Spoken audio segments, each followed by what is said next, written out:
Yeah, well,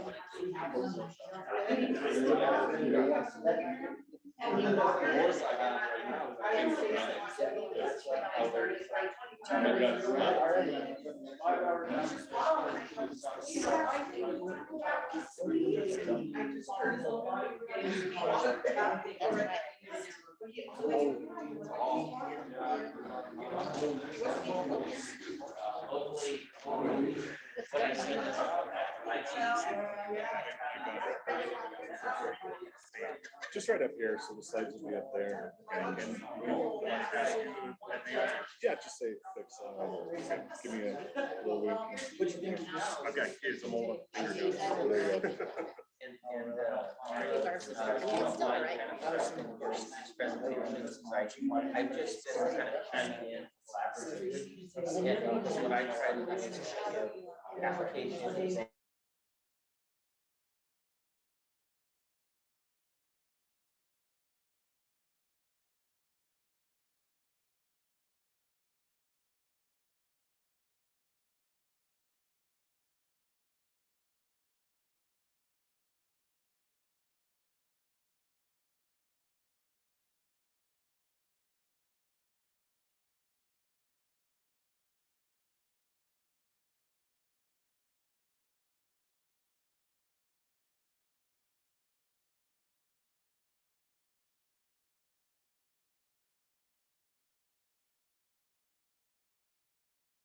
Okay, I think we'll go on ahead and get started if you want to find your seats. Well, I hope that you all enjoyed yesterday. I think we packed in quite a bit. I think we learned a lot. And I have to say that while yesterday was critically important, I'm actually most excited about today. I think all of the things that we're going to hit in local government throughout the 2 days are going to help your understanding of local government and how it functions. But aside from the activity, I think the presentations today will be pretty enlightening. So we are going to start a Friday morning with a big discussion about finance. Now that excites me. You know, if I had my druthers, this is my favorite presentation actually. But I want to give a quick introduction for our guest speaker, who is Mario Trimble from Kutek Rock. If you see him there in the back, he always is dressed exceptionally sharp. But I will tell you this, when I came into office, I knew that we wanted to do some big things. And if you want to do big capital projects, or any capital project for that matter, I'm a big believer in teams. And you need a solid financial team to accomplish that. From our budget director to your bond council, which is what Mario is to Pueblo County, and actually to the Pueblo Urban Renewal Authority as well. And did I miss another entity locally? The city of Pueblo, the 60. So they're Pueblo through and through, even though they're up in Denver. But they've done some really amazing work to help put together a lot of capital construction projects in our community.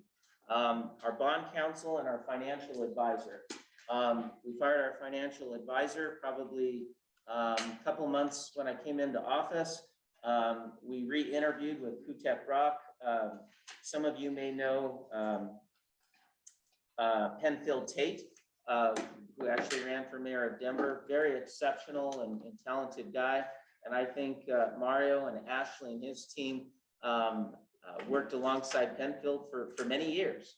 And now they've taken the lead, and we're so blessed to have them on our financial team. Their job is critically important.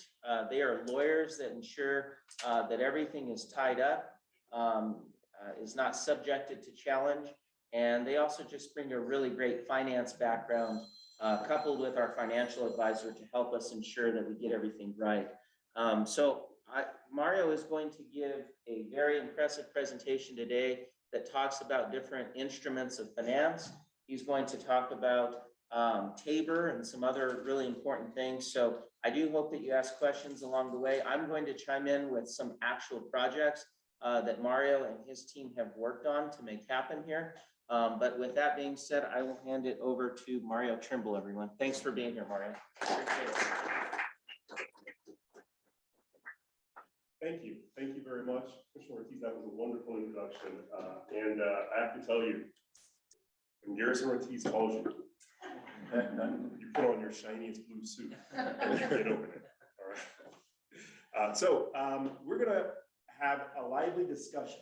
I'm not just going to talk to you. I've got a bunch of slides we're going to get through, but I'd like to make it a discussion. So with that in mind, I want to get the juices flowing just a little bit. If you don't mind, everyone, I know we're just getting started, but would you stand up? Everyone stand up. All right, wonderful. Now, don't look at me for 1 second. Look at someone in the room. I think you all know each other already, right? This is a pretty close knit group. Just say good morning to someone in the room. Good morning. Good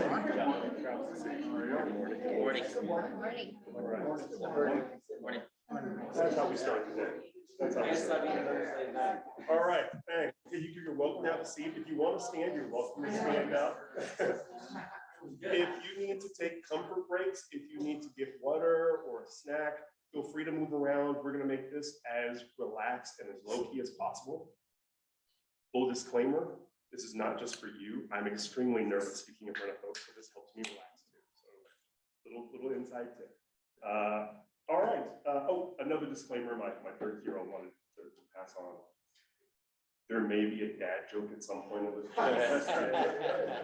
You've been warned. We already heard one this morning. Well, I got to tell you, it helps break the tension. Sometimes I don't hear I'm trying to be professional, but approachable and professional. And I almost feel like I have a split personality. Yeah. I mean, I'm just being frank. Yep, fair enough. Yeah, somebody got it. Thank you. All right, mission accomplished. You don't mind. Yeah. So what are we here to talk about? We are here this morning to spend a little bit of time talking about the fundamentals of Colorado public finance. It's 2 seconds, technical difficulty. So public finance. I'm blaming the internet connection right now. This is great for me. Everyone's looking at someone other than me. Got it. All right. Thank you so much. Hardest working man in the room. Thank you. All right. My 13-year-old correctly as well. Hardest working person in the room. Sorry. All right. Public finance. What are we talking about? Generally, it's defined as the process by which states and local governments, finance public infrastructure. Usually, we're talking about debt, and that comes in many different forms. Loans, bonds, bond alternatives, and I'm going to use bonds as a catch-all phrase for bonds, notes, debentures, depending on where in the country you are. Bond alternatives, we'll touch on those in a moment, but here in Colorado, we're really focusing on lease-backed or real estate-backed obligations.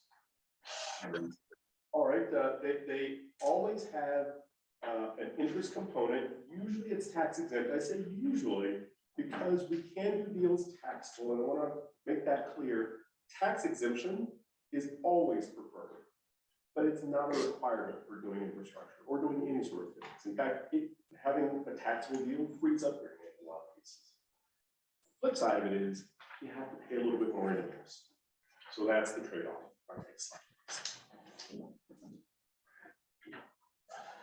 All right, so when we talk about finance, public finance, the first question is, what do you want to finance? Second question is how. That first question is critical because, as you see, there are three main types of finance that we look at when we talk about public finance. New projects, capital infrastructure. When I joined my law firm, QTech Rock, 20 years ago now, I had a partner take me over to a window, and they had this great picture window, and you could see all parts of the city, and you could look down and see the streets moving, and off in the distance, you could see huge infrastructure. And he said, Mario, you're joining the public finance department. This is your job.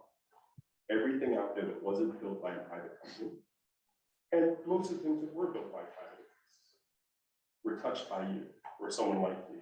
Public finance, governmental infrastructure. It's the roads we drive on, it's the water that we drink. We don't want to talk about what happens to the water after we drink it, but we're involved in that too. It's all around us. That capital infrastructure is critical to city, county, state. It's the lifeblood of our nation. I'm very passionate about these things. My first deal was a wastewater deal. I know passion about public infrastructure. So new projects. Second, cash flow needs. We call it operating capital. To do these types of deals, there needs to be some nexus with the capital project. So if we're building the infrastructure, you can pay for the people who are overseeing the project, people who are working on the project. If there is a portion of someone's day that's dedicated to a project, we can use cash for public finance to fund that portion of their day. And third, refundings or refinancing infrastructure or existing debt. Usually, but not always for a savings. I say that because the Refunding Act, it's Title 11, 1156 of the Colorado Revised Statutes is the Refunding Act. It allows you to refund not just for savings, but for removing troublesome covenants or provisions in existing documents for deals. If there is an imminent cash flow issue, you can restructure your debt, so you may not achieve a savings, but you can move the payment structure around and prevent a payment shortfall in the near term by pushing some of that debt out to the outstanding in the long term. And then I throw out current and advanced refundings, current versus advanced refundings as a talking point here, because right now we're still in a mode where we can only do current refundings. And what that means is typically when you issue debt, bondholders want some security, they want some assurance that they're going to get paid some interest for some period of time. That you can't issue the debt and then immediately refund it or immediately pay it off and sell it at a lower rate to the person on the street. We call that call protection in our industry. Call protection simply means, typically speaking, 10 years of guaranteed interest on the deal, or 5 years, or whatever is negotiated in the deal. So at the end of that period, the investor, the bondholder may or may not continue to receive the interest payments. If the bonds are outstanding, they do. If you pay them off at that 10-year point or any time thereafter, they're paid off, they're made whole in terms of the principal, and they have no guarantee. If you, in the olden days, I'm not that old, I keep telling my kids, you could do a refunding within that call protection period and place monies in escrow to continue paying off the bonds, but they're removed from your books. It frees up your debt profile, there's cash in the bank and cash on hand, and the interest or return on investment of that cash in the bank is used to pay off the investors. It was a great method. I hope it comes back and crossing our fingers. Next slide, please. All right, let's talk about the infrastructure really quickly, just to give you a brief summary. And I know that word to be right there at the top, don't worry, it's not a bad word. When you do public finance deals, there are two arenas that we have to make sure that we play as bond counsel and as issuers counsel, general counsel. I'm waving to my friend and colleague over there. On the state law side, it starts with TABOR. It doesn't mean TABOR, but it starts with TABOR. Taxpayer Bill of Rights covers a lot of things, but in this arena, the number one thing we have to consider is debt. Debt must be voted. District debt must be voted. And when I say debt, you can see here, what we're talking about is multiple fiscal year financial obligations. Doesn't apply to tax anticipation notes or short-term borrowings where there's a draw on a line of credit, for instance, that you pay off before the end of the current fiscal year. It also doesn't apply to subject annual appropriation obligations. These are the lease purchase obligations that we'll touch on a little bit later. These are the number one bond alternative in the state of Colorado, and frankly in the country. The other thing to remember with TABOR is it applies to districts. That's the state's short. So I talked about bonds being my shorthand for all sorts of debt. When we file forms with the Internal Revenue Service, there's a line that you have to fill out in the 8038 form. That's the report of governmental obligation that says district name. they consider everyone a district. It's like getting a car in Oakland, you're a district, and you're a district, and you're a district. We're all districts, even though for federal tax purposes, enterprises are considered districts, but they're not. Urban renewal authorities are considered districts. For state law purposes, they're not. For purposes of Tabor, we're really talking about public entities, the state and its political subdivisions. All right, and then we get into specific statutory limits. Any questions before anything about Tabor? Mario, can I just add, so when we're talking about when Tabor was enacted, there were other instruments of finance that were permissible at that time. That's where you heard a lot about revenue bonds, Build America bonds. And if you look back retrospectively, like at Pueblo County's debt service portfolio or other debt service portfolios, you're going to see some of those mechanisms still in place because they were issued prior to Tabor. As Mario stated, and I think this is really important when he gets to it, the number one instrument that's utilized now, because those tools are no longer applicable, are COPs or certificates of participation. One other thing I want to say, and I'll save this example for the end because he has a lot of great content to get through, is when we need to tie up a building, meaning Pueblo County government, these COPs, when we go through Mario and all of his and our entire finance team, that takes a lot of time. So I'm going to talk about an example at the end of his presentation where we were able to, I won't say sidestep because my county attorney is here. So she's going to keep me in check today. So we were able to respect Tabor and still accomplish what we wanted to get done. But for example, a local government cannot just go to a bank and issue a 25-year note. We don't have the ability to access financing like that. That is a hindrance. On the flip side, as Mario opened up and started talking about taxable versus non-taxable debt, I think that you need to understand that the rules, while they may be changing in general, they're set up in the favor of government. We should always have better access to capital in any and all markets than the private sector. That's how it's designed. That's the way things are more or less set up. And I say that because I have literally been on calls where they wanted to do projects in Pueblo County, and you have some big shots trying to say, well, we're going to do a public-private partnership with you, and we will take care of the financing for you.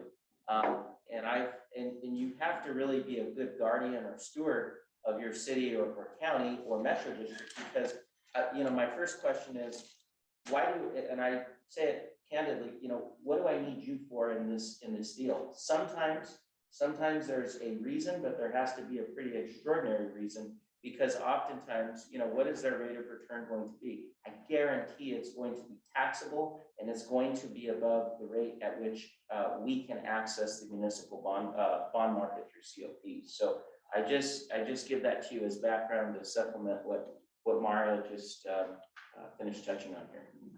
Great point. Thank you. All right.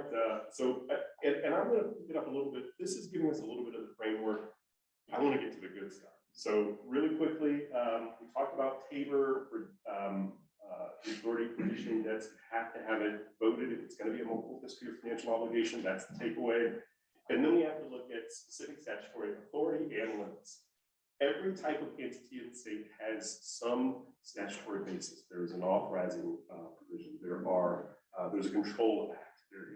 It's something that governs the formation and operation of various political subdivisions in the state. I'm sorry. You're fine. So consult your authorizing statutes or your governing statutes. That's the takeaway when it comes to state law. There is call it a catch-all provision. The Supplemental Public Securities Act is the best thing since sliced bread when it comes to statutory provisions. If your specific authorizing measure doesn't cover some aspect of a financing, we look to the Supplemental Public Securities Act for that catch-all authorization. It's got bottom line maximum maturities. It's got a provision that says, it's my favorite thing in the world, we've used it countless times. When we authorize the debt, if we elect to apply the Supplemental Public Securities Act, we get to delegate the authority to make determinations as to the final provisions of an obligation at closing or just prior to closing. Now, what that means is the Board of County Commissioners will say, we're going to issue this obligation, these COPs, this debt, whatever it is. We know that we don't want to spend more than X. We know that we don't want our interest rate to go higher than Y. And we know that we don't want the debt to extend out beyond C years.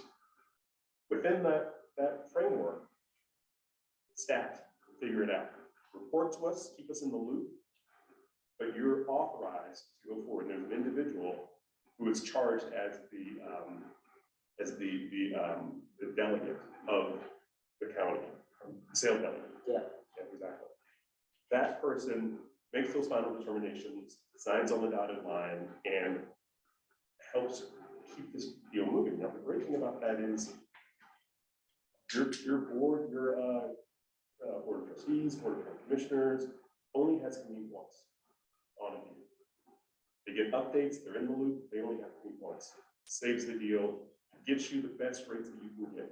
In a volatile market, if we agree on Monday to something, and on Friday, the market's changed, we're in trouble. This means that we can authorize the debt on Monday and on Friday when the market's in our favor, take advantage of better rates. Next slide, please. So, when the state law consideration is federal tax law. It starts with section 103 of the tax code, which says that gross income does not include interest on any state or local bond. That is the bottom line. That is the foundation of tax exempt public finance. There are a bunch of other provisions. We have to look at the Code of Federal Regulations, there's other guidance, the revenue procedures, rev rulings, notices. It all boils down to these two requirements, and I've broken the second one out a little bit. We have to have a good issuer, a good governmental issuer, and we have to have a good purpose. And we talk about those capital improvements. I don't want to get too deep into the weeds talking about private use or private activity, but essentially, we want something that benefits the public. That's our goal. And so that means that everything that we do, unless it's a qualified private activity bond, which has some public purpose, but it's achieved through some private entity, through partnership with some private entity. That's another question. But generally speaking, everything that we do is public infrastructure. The second thing, no arbitrage bonds. Simple. If you issue bonds, you can't go to Vegas for the proceeds. You can't invest the proceeds. The purpose of I see you looking at it. The purpose of the issuance is the project, is that good purpose that we talk about. It's not to try to hedge the market or try to get some sort of cash flow. So somebody I met one time, and he joked that they were bond counsel, their father was bond counsel, and so he said his son's first word was going to be arbitrage. But basically what arbitrage means is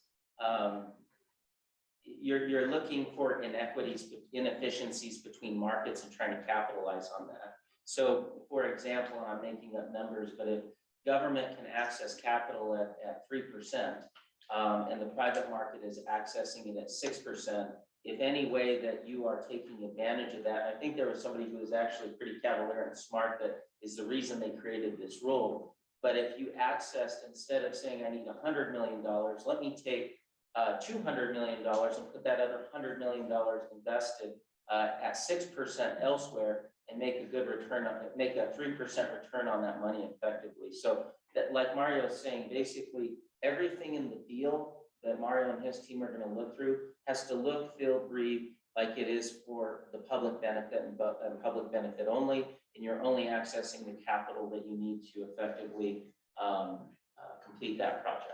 So exactly. Yeah, exactly. And this is that was a perfect statement because it kind of segues into the next slide. Next slide. So now that we've laid out the framework, this is one of my favorite slides, partly because I get to reference it. Every debt is a promise. We're not just talking about public finance. Every obligation, every contract is a promise. You're exchanging some activity. So this is the structure of every debt in a nutshell. This was one of the first things that I was shown when I started learning about public finance. Wendy says, I was glad you paid Tuesday for hamburger today. All of the elements of a debt instrument are in that statement. Actually, you know what, I take that back. I just realized they're not, and we'll get to that in a moment. But that foundational concept of an upfront payment of loan proceeds followed by the promise of loan repayments, usually evidenced by a note or some instrument. Next slide. We're going to go quickly here on this example. Public finance debt, no different. This is just like the last slide, but there's a cap at the top half. Next slide. All right, so we talked about that statement, and I caught myself when I said that it had every element of a debt instrument. It doesn't exactly, and it's because there is no certainty. We don't know how much Olympia is paying for that work. So every debt is an obligation to pay, a promise to pay, a stated amount, the principal amount, at a given time, the maturity. There may be a schedule of payments within that, but every bond within a debt service schedule has a maturity date. With interest at a stated rate, that can be fixed or variable. And I want to back up a little bit. When we say that the rate can be fixed or variable, well, wait a minute, you said it's a stated rate. Well, we're still setting forth the mechanism by which we determine the rate. When I say a stated amount, there are not to exceed obligations. And we've done some things like that. When you issue an obligation and you know that it's going to run, it's going to cost a certain amount to build a project, but there may be some overruns, and you don't want to pay interest on the entire amount until you know what you're dealing with. So we issue not to exceed bonds or drawdown bonds. So that's one caveat to point out there. Next slide. Any questions? No? Sorry. If I could just say one thing back on this slide here, when Mario was talking about, and I know it's tough to understand unless you've been in the mechanics of it a couple times. What he's doing is he's calibrating the debt, right? And the biggest thing I would see on your side that you're measuring against is cash flow. I mean, that's your primary concern on your side is when are these payments come due? How do the amounts of the payments escalate or de-escalate? When do you expect cash flow to come in from a certain project or not? And when do you anticipate other things in your debt portfolio maybe falling off or being refinanced? And so what I would say that was a mistake for Pueblo County in the past is when they were running other ballot measures, they were not getting bond counsel involved up front.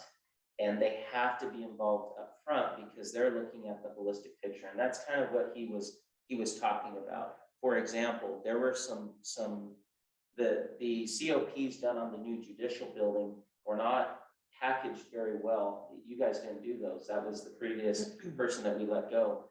But they, those bonds those COPs were issued in a way as such that we could not call those to refinance those at an opportune time.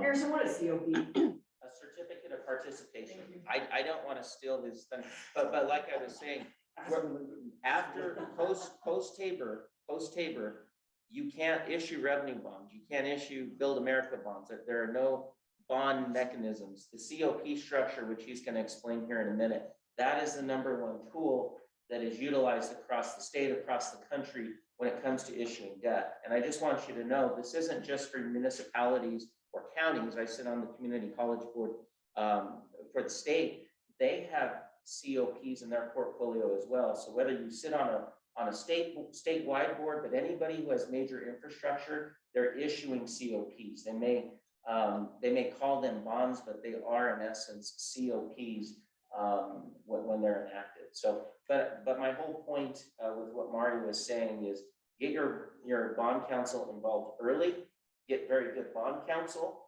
and ensure that they're looking at the entire picture, not just one issuance that you want to do, and they can see how your cash flow will fluctuate throughout time. So that's the point I wanted to stress. That is an excellent point. I'm so grateful to you for making that point. I'll tell you, getting involved early in deals, it may from the outside seem like it's, I'm making a pitch to do more work. I am, but that doesn't necessarily equate to a higher fee or me making more money. It just helps me out so much. Because I know that I'm doing the best job of helping you structure your debt, helping negotiate with underwriters, we'll talk about underwriters in a minute, helping you, if it's a private placement, a loan that doesn't involve the broader bond market, and it's just between your entity and a single bank or a small group of banks. Being on the ground floor as you build that structure of that deal is so helpful. The last thing you want is for bond counsel to come in 6 months down the road, 3 months down the road, or however long down the road and say, you know, this is a really great structure. Too bad it's all illegal. I've had to say that. I've had to say that. Well, and sometimes what he's doing is he's looking back at the ballot measure language, right? We go and we write a ballot measure, right? And it passes, and then we say, hey, Mario, now we have authorization to issue this debt. That's a disaster, because every single word and how it's written plays into how he's able to issue that debt, how much, and what flexibility you have and what you want to fund with those proceeds. So I'm just telling you, it is really important when you are contriving a ballot measure, they have to be at the table to help you with that language right away. You have two questions, one online. John, you go first. Okay, You have your hand up. You may have just kind of answered the question, but I think I heard typically you have a financial advisor on board with bond counsel as well. Financial advisors, at least from my recollection, they kind of look at the general structure of the deal, right? The debt structure for the entity. Whereas you're now looking more specifically at, is this all legal in everything that they've done? Or maybe you can expand on that. Sure, happy to. Feel free to chime in. Financial advisors, in the context of a deal, are, because they advise on many things that aren't specific to a single deal, but in the context of a deal, financial advisors are looking at the financial structure, and the bond counsel and legal counsel are looking at the legal structure. Is it properly authorized? Do we have authority to do what we want to do? Do we have authority to issue this type of obligation, this debt instrument? And usually those are pretty foundational. That's a quick analysis. But then we get into things like, are we going to have private activity on this finance facility? If we build a beautiful, county administrative building, and then we've got a coffee shop, and we bring in a vendor to run a gym. Sounds like a great facility, actually. I would work there. But we bring in private vendors to run all of these things, and we have concession agreements and shared revenue agreements and all of these other agreements. We're creating private activity within a publicly financed structure. That is absolutely, it's not absolutely for both, but there are limits to what you can do. You can't have more than 10% private activity in a publicly financed facility. Let me try to open this up a little bit and connect some concepts that are hanging out there a little bit. So over here, we have the Pueblo Riverwalk. I'm sure most of you have been to the Riverwalk. There have been a lot of plans for expanding or extending that channel of the Riverwalk for many years. In fact, some of the more grandiose plans have it going, I believe, underneath or over, probably underneath Santa Fe over to Runyon Field, right? And so back in 2016, and you all were on board at that time, the Board of County Commissioners at that time, that was the election that I ran in, so I wasn't there just yet. They ran a ballot measure for many capital improvement projects. I think John was the city manager at the time. There could have been a lot more inclusion of everybody and what those projects are, but nonetheless, I think they were thrown out to get the ballot measure through, and there were a lot of projects where there was never going to be enough money to fully fund all of those. So that's kind of the battle I've had throughout the years, is which projects get funded, which projects do not get funded. Ultimately, the final, you just helped us complete an issuance about a month ago for $52 or $53 million in the project fund. 55. Well, that's with premium, right? We're thinking, so you can do principal, and then you can do things like issue premium on the principal. We're getting way ahead. We got $53-ish million in our hot little hands to do the last tranche or the last phase of those community improvement projects. One of those projects was the extension of HARP, right, of that channel. The HARP Authority kind of took that and ran with that and said, well, we don't want to just extend the channel. We want to build a boathouse, right? And I think this is a really good example for illustrative purposes. That was a COP that was just issued by Pueblo County for $53-ish million, right? But in doing so, we had to say, look, does the Board of County Commissioners want to fund this HARP project? Yes, we do to some extent, but to what extent? So I'm asking Mario, hey, Mario, is it permissible, because of the way that the ballot language was written and state law, can we fund the boathouse, or can we only fund the channel extension? I'm sure we couldn't fund a gymnasium or a private visit, right? There's restrictions. So we're saying, Mario, are we good to fund the channel extension? He more or less says, yes, that's okay. That's not the job of the FA, that's the job of the bond council. Can we fund it? The FA is telling me, well, here's all the numbers and it all reconciles, or it doesn't, right? Then I'm asking Mario, hey, can we fund the boathouse? Politically, should we fund the boathouse? That's our decision, but I want to know legally, can I even fund that? Because the ballot measure does not say, or the ballot language as it was presented to the community does not say boathouse.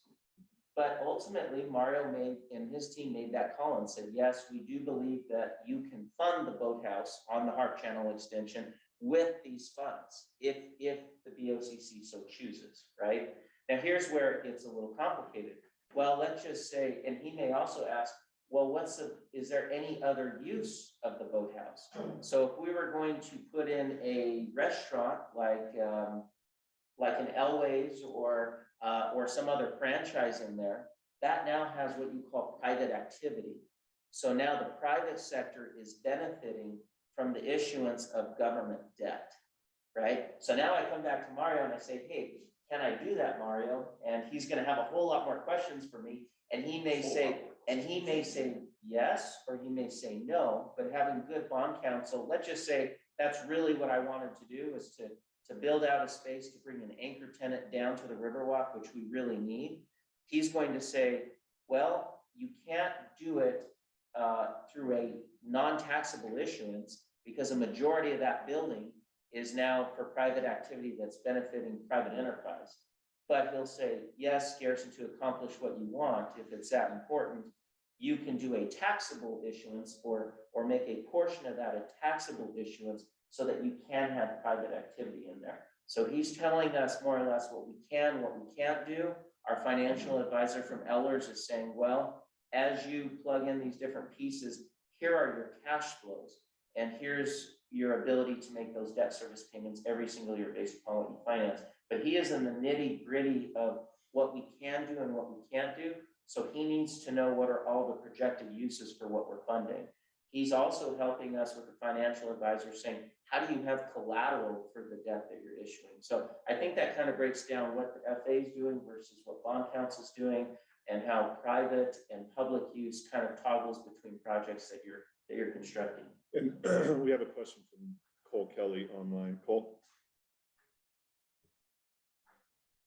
Yes.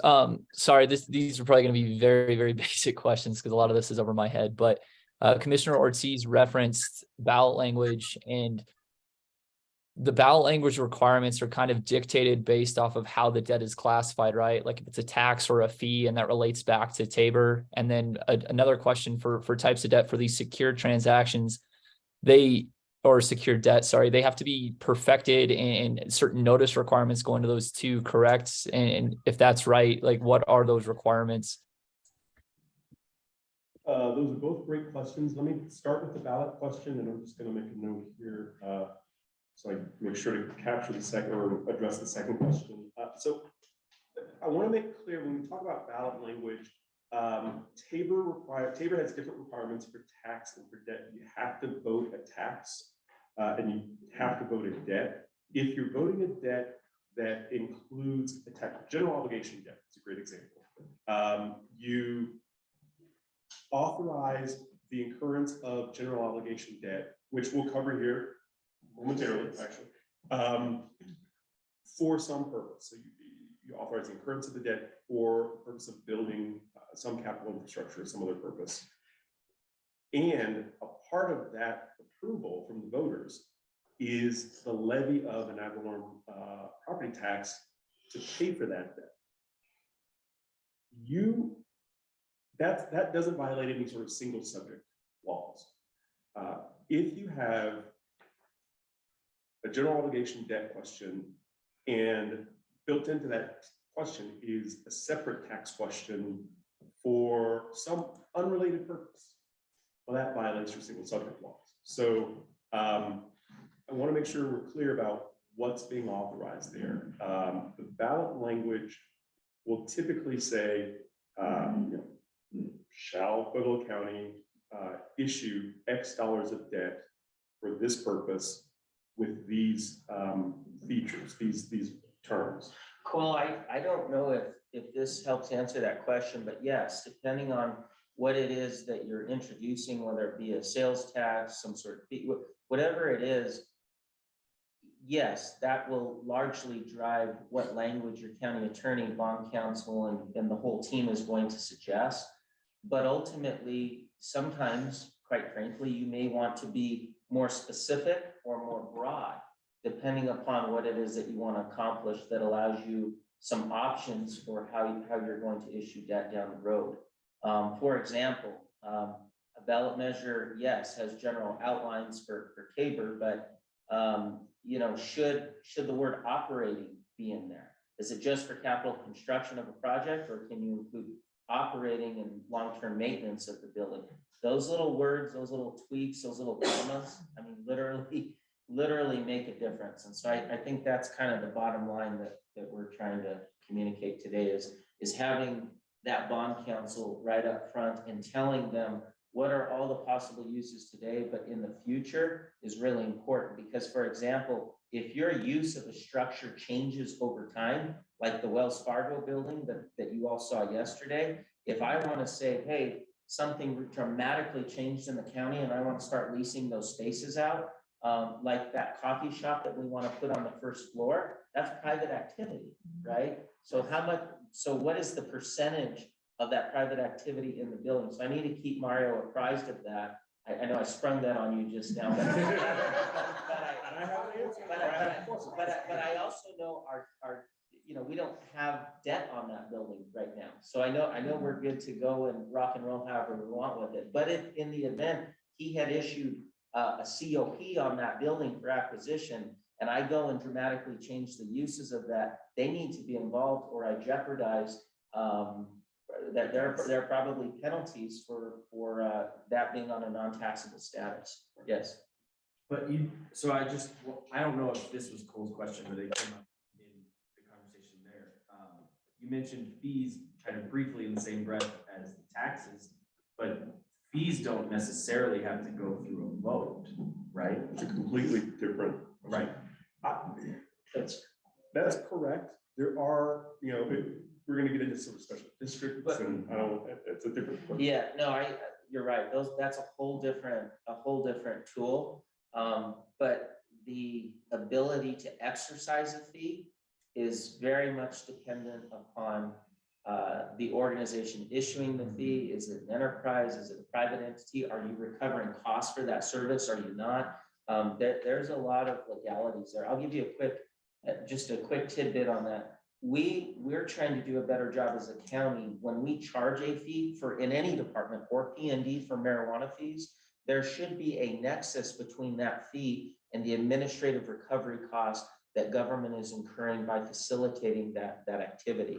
And so we're really trying to enhance that, because you do have some exposure there if you're charging a large fee and you can't support or justify that it's tied to an operating cost. A good example is we talked about 1041s yesterday. Right. And we have 1041s in our That's county, correct. obviously. Yeah. And we just discussed changing the fees Right. that come with those. Right. But the whole discussion is based on, okay, are costs going up per 1041 Right. application? Right. And if they are, then we could increase the fee, but if they're not, then we we're not, it's not supposed to be a boon to the county, it's supposed to just recover.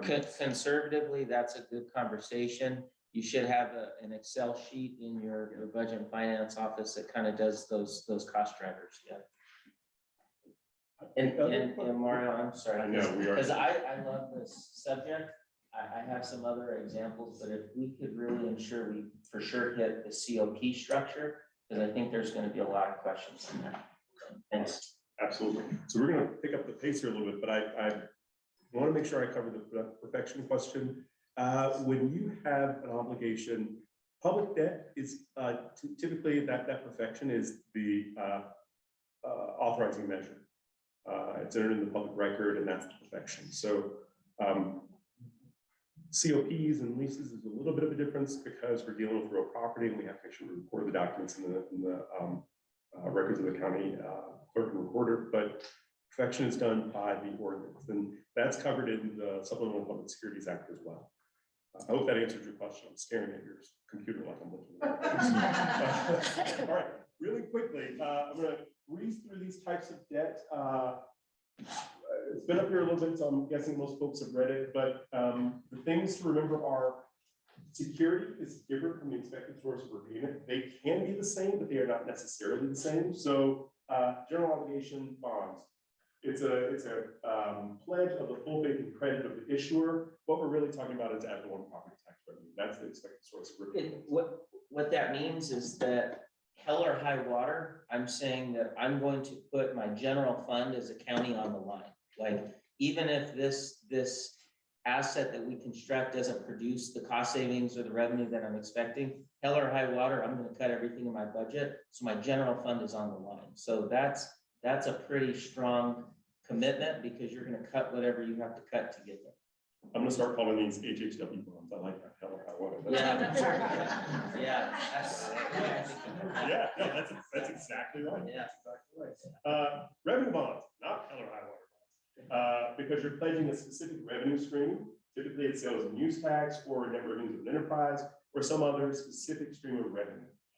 The beauty of that from the issuer's perspective is it's not a hell or high water obligation. If sales and use tax revenues are lower than projected, you might be facing a repayment issue or a covenant default in terms of, or a payment default, but you're not. Can I give an example? Whatever as was a revenue bond?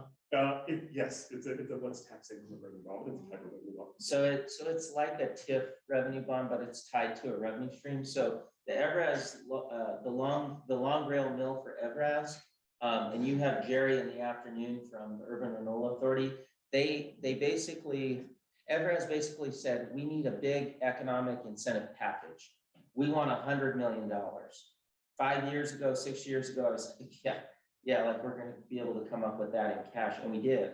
The driving, there's a lot of grants and things that were put together, but the driving force was Pura said, they said this, and I'm spoiling a lot of things here in the future, but they basically said the construction of the long rail mill is going to generate a tremendous amount of property tax, a tremendous amount.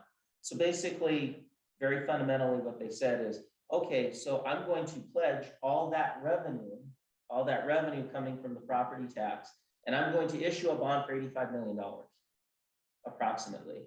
And we're going to give you, Evraz, $85 million, couple that with $15 million in other incentives. Here's $100 million. You stay in Pueblo, you build that long rail mill here.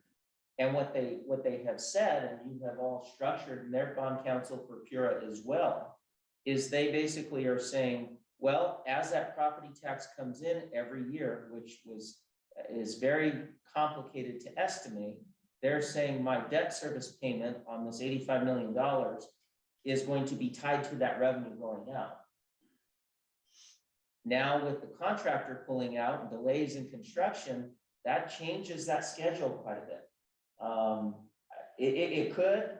I can't say anything about that, so I'm gonna let you talk about that. It could change. We're hoping. I have a lot of faith knowing that you structured it.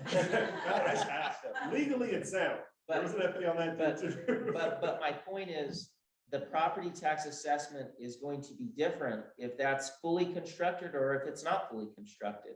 So that debt obligation by Pura to pay those revenue bonds, right, is maybe altered a little bit, or it might be the same. So that's what he's saying is revenue bonds or TIF revenue bonds are tied to that specific source. However, not all of the debt that Pura has out there is on the line. They're not saying hell or high water, I'm gonna rob Peter to pay Paul to make that debt service payment. They may want to do that, but it does not mean that they're obligated to do so. They're obligated to look at that one revenue source. Yeah. And we might go over this later. Is there a better type of debt, or does it depend on the project, I'm assuming? So there's a slide coming up that talks about different types of Sorry. debt. Oh, no, you're I fine. keep No. stopping you from getting there. And listen, I will stick around during I know there are other speakers coming, but I love talking about this. You both know. We could be here all night if you let me go. So, so in terms of that question, there's this expression, horses for courses. You know, I don't say that one type of obligation is better or worse than another one. Some are just naturally more well suited to certain types of financing or certain entities, but we'll cover that a little, or we'll touch on that a little bit. But if I don't, hold my feet to the fire, ask me questions. Okay. And we have a little flexibility. Okay. I don't know how much, that's a lot of flexibility. Yeah. Okay, so we talked about revenue bonds, we talked about TIF revenue bonds being a subset of revenue bonds, and we'll cover this in a moment. The pre-existing tax and the incremental revenue, we'll cover that. Lease purchase financings and COPs, those, I hate putting it in this order, but you know, traditionally we start with the traditional bonds and work with bond alternatives. This is really the difficult thing that I do now. And we do it almost, I don't want to say exclusively. How many almost. COPs have we done together in the past 4 years, would you say? Oh, gosh. Are we up to 4 or 5? Yeah, At least 5. probably Yeah. about 5 COP. Yeah. So, and they're not small. I mean, there are a lot of moving parts. The thing about COPs, we may as well, Probably about over $350 million worth. yeah, easily. Easily, yeah. Okay, so COPs secured by a leasehold interest in property available from any legally available revenue source. I can't go that fast. Can't combine legally. Next slide, please. Who can use these financing instruments? Which goes back to your point. For general obligation bonds, it's any public entity. And we cover what those mean, what those are. For revenue bonds, it's the same. We start to look at urban renewal authorities and enterprises. And I use urban renewal authorities. There are also downtown development authorities. That's another subset. So we'll cover those here in a moment. We talked about TIF revenue bonds. It's just URAs and DDAs. Lease purchase agreements, again, any entity authorized to hold real property. Because for state law purposes, it's a lease. I'm just going to talk about lease tax. I'm not going to talk about sale lease tax. I'll make the distinction when we go through the structure, but it's a lease of real property. Okay, next slide, please. Basic bond structure. In this case, what it says to the bondholder, I'll gladly pay you Tuesday for bond proceeds today. Next slide. And then perhaps we add credit enhancement. There are all kinds of credit enhancements. The most common are bond insurance and a letter of credit. Essentially, all we're doing here is, in the case of bond insurance, we should add ratings as well. Getting a rating from a third party is a type of credit enhancement. So that's really important, and let me just say this, that Mario takes care of all this, so you don't have to worry about that. But you do have to worry about your bond rating. So when you go and issue debt, when you go and make financial decisions, what your reserves are, just how you're operating financially, you literally go before a rating agency such as Standard & Poor, and they will give you a rating. Pueblo County's rating right now is a AA+. Yes, that's right. AA+. We went up with our last rating on this issuance. So we're trying to, and historically, I know that, yes, our reserves, revolving debt, our capital leases are things that are going to affect our rating. But another thing that you need to be concerned about, and it's not just a county or municipality, I can speak from just being a board member at a state level for the community college system. They have one of the best ratings in the state. That's a $500 million enterprise a year. But when you have audit findings that are not, no audit is absolutely perfect or without blemishes. But if you don't take that seriously and you don't reconcile those audit findings, they will stick as significant or material audit findings, and they will affect your credit rating the next time you go to issue debt. So you need to take those things very serious as an organization, because when it comes time to access capital, they will affect your rating and they will affect your interest rate. We talked about the credit enhancement, but so with ratings, it really is just this independent third-party assessment of your credit worthiness. With bond insurance and a letter of credit, it's actually a third party or a fee, of course, or premium standing in and saying, if you do have a problem paying your debt service, we will step in and pay it for you. You'll owe us, but you won't default on your bonds. So that's what that type of credit enhancement is. Next slide, please. Questions? Yeah, next slide, please. Sorry. Okay, so we talked about bonds. Oh, before we get away from bonds, we're fine here, but before we get away from bonds, I want to make sure I'm clear on one thing. I've been talking about general obligation bonds, revenue bonds, TIF bonds. That structure we just saw, the same for all of them. There are changes in the documentation, obviously changes in how you identify the revenue stream. You might build in other features, a reserve, maybe a surplus fund. These are the features of a deal that are unique to the circumstances of your deal. But that basic structure doesn't change. One thing that does distinguish enterprise debt from the debt of a political subdivision is you don't have to vote. Enterprises and urban renewal authorities are not considered districts under TAPER, so they're not subject to TAPER. They don't have to vote their debt. And a big part of that is because neither of them has taxing power. Neither of them is how can I put this? The revenue source is not solely within their control. They can't raise taxes if there's a covenant default or payment default. With enterprises, actually, water utilities, sewer utilities, it's a great example. Typically, they're paying their bonds with tax fees and service charges and other, net revenue from the operation of their system. They're businesses, they're quasi-governmental businesses, so they're not treated the same way, and that's how they get out of TAPER. All right, just wanted to make that side note. Switching gears, we've been talking about lease purchase financings and COPs. I'm going to cover this slide really quickly because the next slide is the fun one, and they're kind of similar. A COP is essentially you asked earlier, was it Jen? Yeah. What is? So certificate of participation in the right to receive revenues pursuant to a lease purchase agreement. You can say that every time we talk about it, or you can say COPs. So we say COPs. And a COP works like that. And this is not technically a COP, but the basic structure is the same. The county says, we want to build the facility, the jail is a great example, Medal of Honor highways, or Boulevard parking is a great example. Right. We have some project, we need cash. We have assets, we have land. Right. If you're building a building on land, it's perfect because you've got the raw land and then you've got the land, the value of the land as that project grows out of the ground. So at closing, we start off, and this is a private placement. We'll cover what that is in a moment. Essentially, you don't have this third component of selling a COP to the government or to the public. But the basic structure of a lease of land to a third party, in this case, a lender, for a period of years in exchange for some upfront lump sum rent. Let's say we want to do a 10-year financing. We might give a 15-year site lease to a bank, and they will pay us a rent that's commensurate with the project, the proceeds that we need to build a project, plus whatever costs of the financing.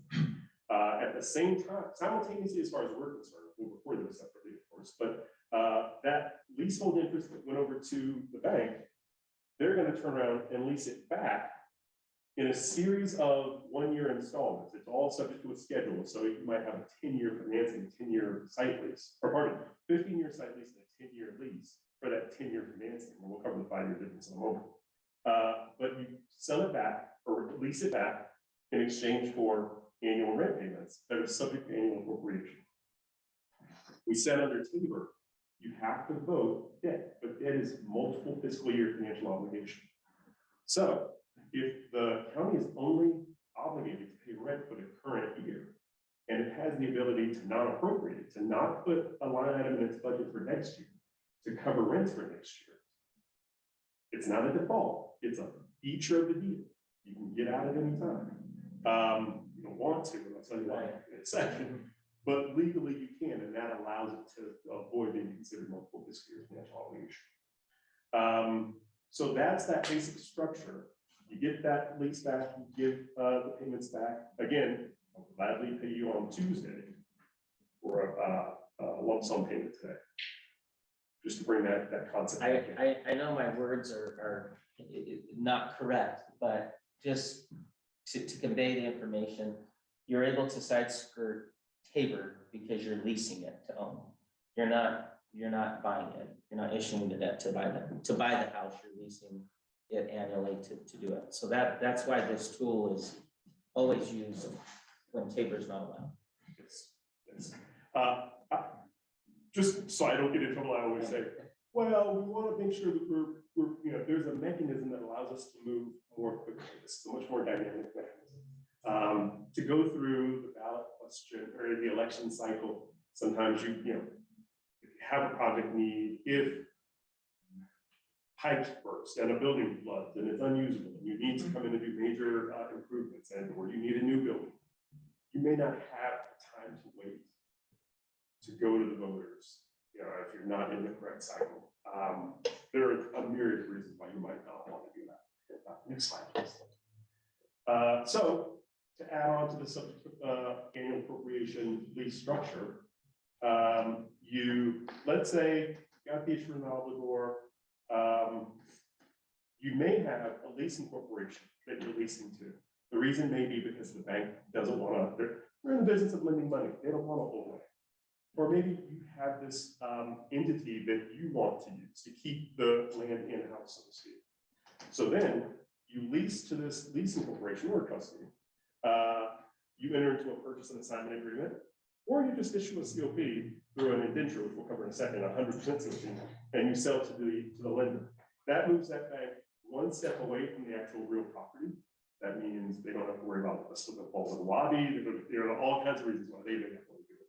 But you also don't have to worry about them claiming the right to own and possess the property. Not own the property, but possess the property from a leasehold perspective. Next slide, please. I'm racing through these. If there are questions, please, or if I don't explain something, please stop. All right, so switching gears. It looks pretty similar, doesn't it? Except now we've got this term certificate participation or COP. We're allowing the lenders, and we'll cover who the lenders plural are in a second.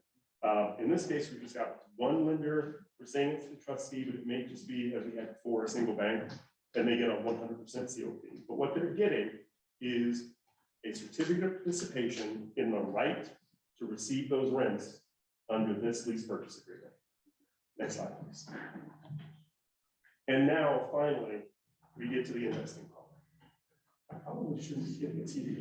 Can I just, I'm just Yes. gonna give my example here, because this is the bread and butter of what you need to know today. You don't have to know all this. I can even, do all this for you from memory, but I know who to call. And I know how to form the team and do this. And we've done this a lot. And we've done it right. But let me just, I'll make you a little nervous, I think. This is very expensive, and it takes a lot of time to do right. But it is certainly worth its weight in gold. But let me give you a real example, and I know you already know what I'm gonna say, Cynthia, where we push the limit a little bit. So this process can take, yeah, that's why I told you I was gonna make you uncomfortable. So this maybe can take, if you have a good client, good bond counsel, this is maybe a 6-month process-ish. Sure. Yeah. If you're working together, when you pull the trigger, it's a 3-month process. if you're highly efficient like we are to go to market and issue and close and have money in an account, right? There are there are a lot of costs in this, but I'll give you a good example. So the corner, our corner has needed a new facility for a long time. He operates out of an old mechanic shop, does not allow people to visit the deceased with any sort of dignity. Our lease was coming due, our lease is going to increase. And in the private market, that building, which is on the corner of, is that 13th Street and Santa Fe right there, you could drive by it on the way back. That was a distressed property in the private sector that never came to fruition. That deal in the corner, and I could talk a little bit about how to do real estate acquisition optimally in the public sector, because we've done a lot of that too, right, Cynthia? The corner flat out approached the seller of that building, which I think everything's contextual, but I think dealing out in the open, government gets taken sometimes. I really believe that. And we've been pretty savvy. The way we acquired that Wells Fargo building was through a third party, and we took assignment to the contract. And we got $1.5 million under listing price. That is the trend. That is the standard that we're now setting when it comes to real estate acquisition in Pueblo County. So we have to be perhaps a little sneaky, but we're working on behalf of the best interest of the taxpayer, plain and simple. That's our job. I'm not saying that model fits everything, but a majority of the time, that's my orientation towards a deal or real estate acquisition. So the corner went out on his own, and I would say this if he was here, and he goes and approaches the owner and says, "Hey, Commissioner, can you come and meet?" And so I'm like, I'm already not liking the way this is shaping out. But nonetheless, I go and meet with him. I tour the facility. It's been on the market for several years. I talk to him. I say, "Hey, what is the price? What are maybe some lease agreements, some private lease agreements, lease with the option to purchase?" And I start negotiating. It's for a distressed property, it's the government rate, right? So I don't really like what's taking place. So I said, "Thank you, but no thank you." And I said, let's see if we can go out and hit our number and make this this property somehow. I think it was going to be too hard to go through and issue COPs. And obviously we weren't going to have that anonymity in going and purchasing with COPs, because this is a very public and drawn out process, right? And we have to really be specific about what we're going to use those monies for. So what we did, and what I would normally do personally is I would go to a bank, right, as anybody would, and say, "We don't have all the money to buy this corner facility today. So what we're going to do is we're going to issue debt, put a down payment." But I can't do that under Tabor. My hands are tied. So what I did is I thought, well, if somebody else owned it and somebody else leased it to us and somebody else allowed us to put down a down payment that gave us credit towards the purchase price, and now it's starting to look like this a little bit, because this is a smaller deal. I think it was the amount for 3.8, 3.5, $3 million. A hell of a price in terms of price per square foot. There's no better deal we would have found for the corner than that. I think it was about an $8 million build. And basically what we did is we had somebody else go buy it for us, and we created a side agreement with them. And I said, okay, Pueblo County will make these lease payments to you for a couple of years. We're going to give you $1 million as prepaid rent that will count towards the purchase price. Not sure if they ran this by you. I hope they did it. But basically, but basically we said, hey, this is prepayment, and you're our landlord. It's a triple net lease, and we're going to make these annual payments to you, and then we will purchase. Let's just say they bought it at 3.5. We have the ability to purchase this in 2 or 3 years, up to 5 years. We have the ability to purchase this building from you at the exact price that you bought it for. And the amount of lease that they're charging us is just is the bare minimum for the amount to pay the bank for their loan. So that was the very fine line that we skirted by tying up that property through a third party at a hell of a rate, giving ourselves time to put some money down and make annual payments and still buy that building in 3 years when cash flow shores up at the amount that they got it under contract for us, for themselves 3 years ago. Can you share who your partner I was gonna say, and where do you find out? Well, you know, it's all public documents, so it's all LLCs, but what I'll tell you is to pull that off and pull that off quickly, I needed bankers. So we put a couple bankers together and we got the deal done. But I really, when we ran this by, who was it? One of our attorneys, Corey in Denver, they kind of said that could be a white paper perhaps. I don't want to cut into your business or anything like that. But for smaller deals where you have trust and you can put those pieces together, it's a way that you can tie up property very quickly and give yourself the ability in the near future to go and purchase that asset at that price. This is the optimal mechanism for doing big capital construction projects. You can never do that, but if you need to purchase a building of a smaller size, I would argue that that's a white paper and a way to accomplish that without violating HAGA. So anyway, this is the optimal model, but there are other sophisticated ways. And you make a great point. You know, everyone's heard the expression to a hammer, everything looks like a nail. We try not to be hammers at QTech. One of my favorite deals is a deal that I was going to say I didn't do. I didn't do it initially. I ended up doing it, but the client didn't have to pay for it. There was a small town, and I won't mention names, but there was a small town, the mountain town was in Colorado actually, that had a wastewater treatment issue, or not treatment, but collection issue. Their pipes were eroding prematurely. The covers on the streets were kind of crumbling or letting in water in a manner that was not good.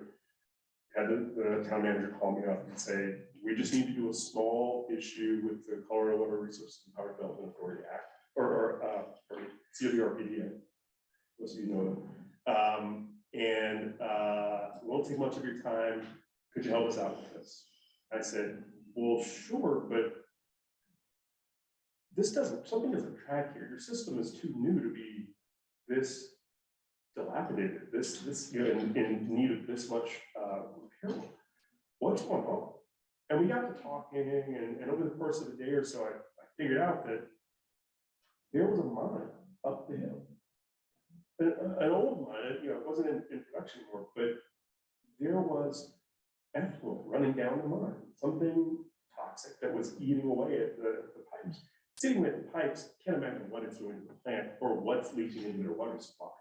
So I said, you got a bigger problem, and I don't know that I'm your person.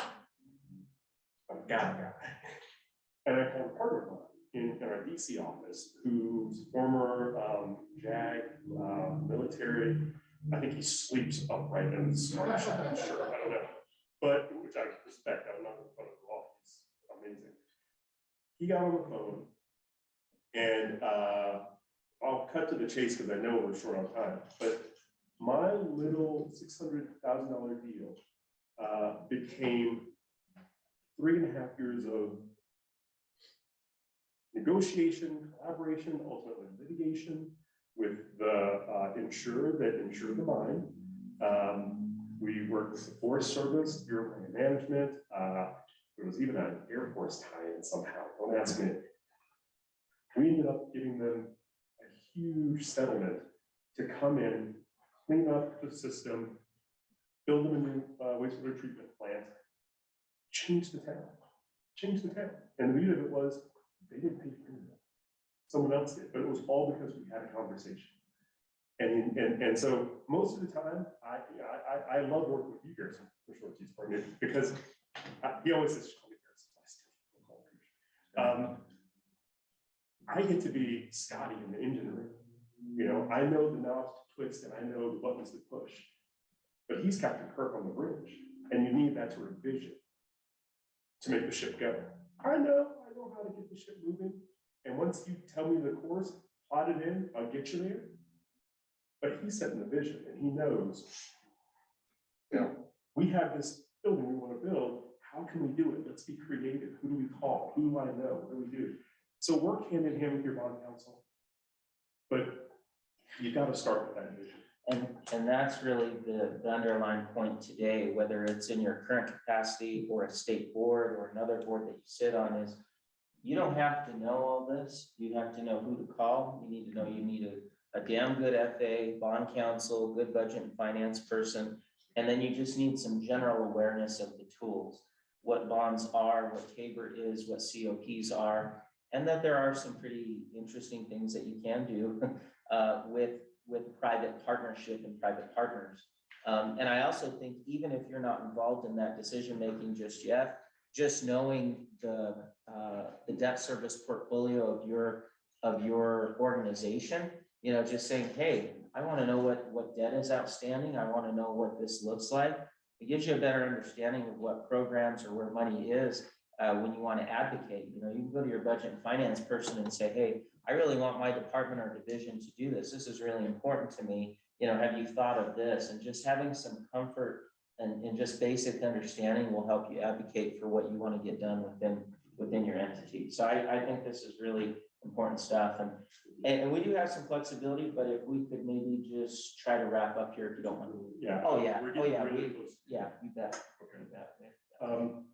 And one more plug really quickly. On the walk-in, we were talking about the Dunning-Kruger effect. And I always, the way I talk about it is when my kids learn something new at school, they come home and they're experts because they've talked to somebody for an hour about it. And they're just, oh, did you know? And I love that. And I'm always like, really? It's great. It's great. The beauty of working with a wonderful client like the county, and like you, Cynthia, you're great. Thank you. Like, I'm saying in front of everybody, so you know what I mean. They know what they got. And they know when they should push and when they should ask a question and sit back and listen to the answers. And that's the challenge. That's the, you know, that's when you really know that you're an expert in the field and you're confident in what you do. You let other people do what they're confident in, where their expertise lies. It's great. It's a wonderful thing. That's my plug. You work with us or other bond counsel, or you work with us, but whoever it is, find someone you trust and trust them. And RFP, those services, they haven't been touched in a long time. I think we had an RFP back in 2017 when I came in. Kutek Rock was our bond counsel, but nonetheless, we kind of reestablished that relationship. We got a new FA. We've had a new budget and finance director. So we've really rebuilt our finance team quite a bit over the past several years, and it's benefited us immensely. I'll tell you that deal on the Corners building, I don't think there's any other team that could have pulled that off locally, that quick, that fast, wiring the money, getting the agreements in place, getting those I mean, that was phenomenal. And like I said, when we refinanced all of our debt during COVID, I told Ashley, as the world was wrestling with this and really scared, I said, you better go refinance everything that you can right now because of the interest rate. And you did a $63 million refinance that saved us about approximately $680,000 a year in debt service payments in January of 2021, I believe, January of 2021, refinanced $63 million. So you did a $63 million refinance, a $53 million issuance. You did $125 million worth of COPs for the jail. I mean, you have done, like I said, if I added it all up over the past 4 years, $350 million probably worth of work, if not more, for the county. And it all has benefited us without really pulling on the general fund really a whole lot. So there's a lot that you can do. And I get really frustrated when people say, well, everything's been issued, everything's set, there's nothing to worry about. No, you have to revisit those things. You need to have those conversations with your financial team regularly and assessing where things are going and how the goals of the organization change. Okay, next slide, please. So quickly, we're going to switch gears. We talked about TIF bonds before. We don't have to spend a lot of time here. The key takeaways are it's for urban renewal, the urban renewal statute deals with how that base and the increment are established and how the allocation works.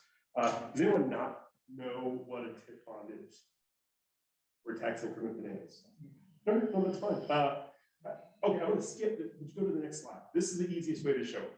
So, the urban renewal statute allows you to establish a base year for assessed valuation of property within a TIF area, in an urban renewal area. All the property gets assessed, that base year amount gets established, and essentially what you're going to do is borrow against the revenue generated by the economic development within the TIF area. Can I give the most relevant example? The building that we're in, and I know you don't mind me doing this. Oh, good. The building that we're in right now, we're in an urban renewal area right now. And so this urban renewal area that we're in, we're trying to revitalize and entice economic development in this area. This building is a great project, right? I mean, it's coming along, it's very, very expensive to review. And so it may warrant some public funds being put into it to help spur and supplement those different things. Usually what happens here is you have an increment, meaning that you say, here's a snapshot in time, let's just say, and this is not the case, but let's just say the government collects $500,000 in property tax today. When you start that urban renewal area, that basically states that from that point going forward, any increase in property tax that takes place from economic activity and growth, that those property taxes can be reinvested back into that area. So I can go to Ryan and say, hey, if you need help getting certain streetscaping or access, from the road to public improvements, we're going to utilize that money from this area to fund those. And you're gonna hear all about that this afternoon from Jerry, but that's essentially how that works. So you're still getting the taxes as the government, but you're just putting those taxes back into the area. That's exactly correct. So normally what works is Pueblo County collects all those taxes, and I write a check to District 60, District 70, the Conservancy Water District, the city of Pueblo. We collect all those property taxes, and all those checks get written to all the taxing entities. So what we're saying is all the taxing entities agree in a contract, and we say, look, we're fine foregoing those property taxes for 10, 15 years, whatever that length of time may be, because we're going to double down in our community, put that money back in, bring that up, and we're betting on the come, right? We're betting that over 15 years, that reinvestment will have a much higher property tax line, and then when that expires, we're gonna collect all this money as taxing entities. So you collect $1 and you give out the 25 cents to each of the entities. Now, he does awesome, and he makes $2. They still get their $1, and you put that $1 back into this building. They do not get any money until that urban renewal area expires. Oh, so they are foregoing. They're foregoing the dollar. for the length, For the like, 25 years. but they have to agree to it. Yes, Can I jump in? sure, go There ahead. is this- I want to make sure, because I heard your question a little bit differently, and I want to make sure we make clear. If at the base year, we established the base year, if we didn't do anything, property, the value of property is going up naturally. So this is that line. This is the line that shows where the property value would have been, but for our economic development activity. That's a good point. Yeah. And So it's not based upon this number, it's based upon this stepped up base. right. Right. So you've got this base assessed valuation, and it does go up with inflation. There's an adjuster there. And then we intervene and we say, we've issued bonds, we're gonna bring cash into the area, we're gonna increase economic development in the area, and we're going to increase the valuation, the value of all the property in the land. So it's a mechanism for capturing the benefit of that economic development. So we already had the analysis, we knew what our projection was, and now we see, no, actually, since we've invested in the area, value, property has gone up this much. All of the overlapping, the county still, would have collected this regardless. So the value on that base tax revenue from that, from the collection of taxes on that base goes to the county. Or all of the overlapping entities. But the Urban Renewal Authority captures this delta, the revenue on the increased valuation. The increment. due to So that's the my income. question. The county still gets their tax dollars, but then with the increase, you're taking that like you said, you're betting on. Yep.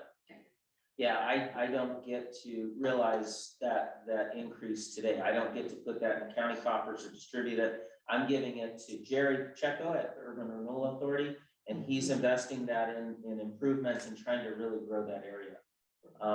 This is an important concept. I'm glad we spent time on it because there's an urban renewal area on the detention facility that we're gonna talk about later. And then you can tell Jerry when he walks in, you got it all done. So, And just so you know, it's 25 years. The tip period is 25 years. has the state law changed to where it could technically be longer than 25 years, or is it locked in? It's still 25. There was talk of extending it. I don't know that I don't believe it got. But you can always re-extend that area. Sure, Yeah. sure. There's been coming back to the base year, when you establish a tip area, there's a finding of blight. And blight is a very specific term, there's a definition for it. I'm not gonna get into it now, because Jerry's gonna do it later, and I won't steal his thunder. But that finding just has to be sort of renewed. That's right. And this is how it should be. I mean, this is what you're projecting. Right. You don't have to issue debt against this. You can collect that in cash and reinvest it into the urban renewal area. Or you can actually bond against it like they did in the Everest deal, which is an urban renewal area as well. But sometimes, and I'll just use the example, this does not take place. When you set this up, the property values can actually decline. This can actually do the inverse, which actually took place here for Ryan Because I'm so lucky. because some of the property taxes that were out there were some of these parcels over here across the roadway. Correct. And then CDOT went out and sold these for pennies. Nothing. And so it actually decreased property tax values and so you actually had a decrement.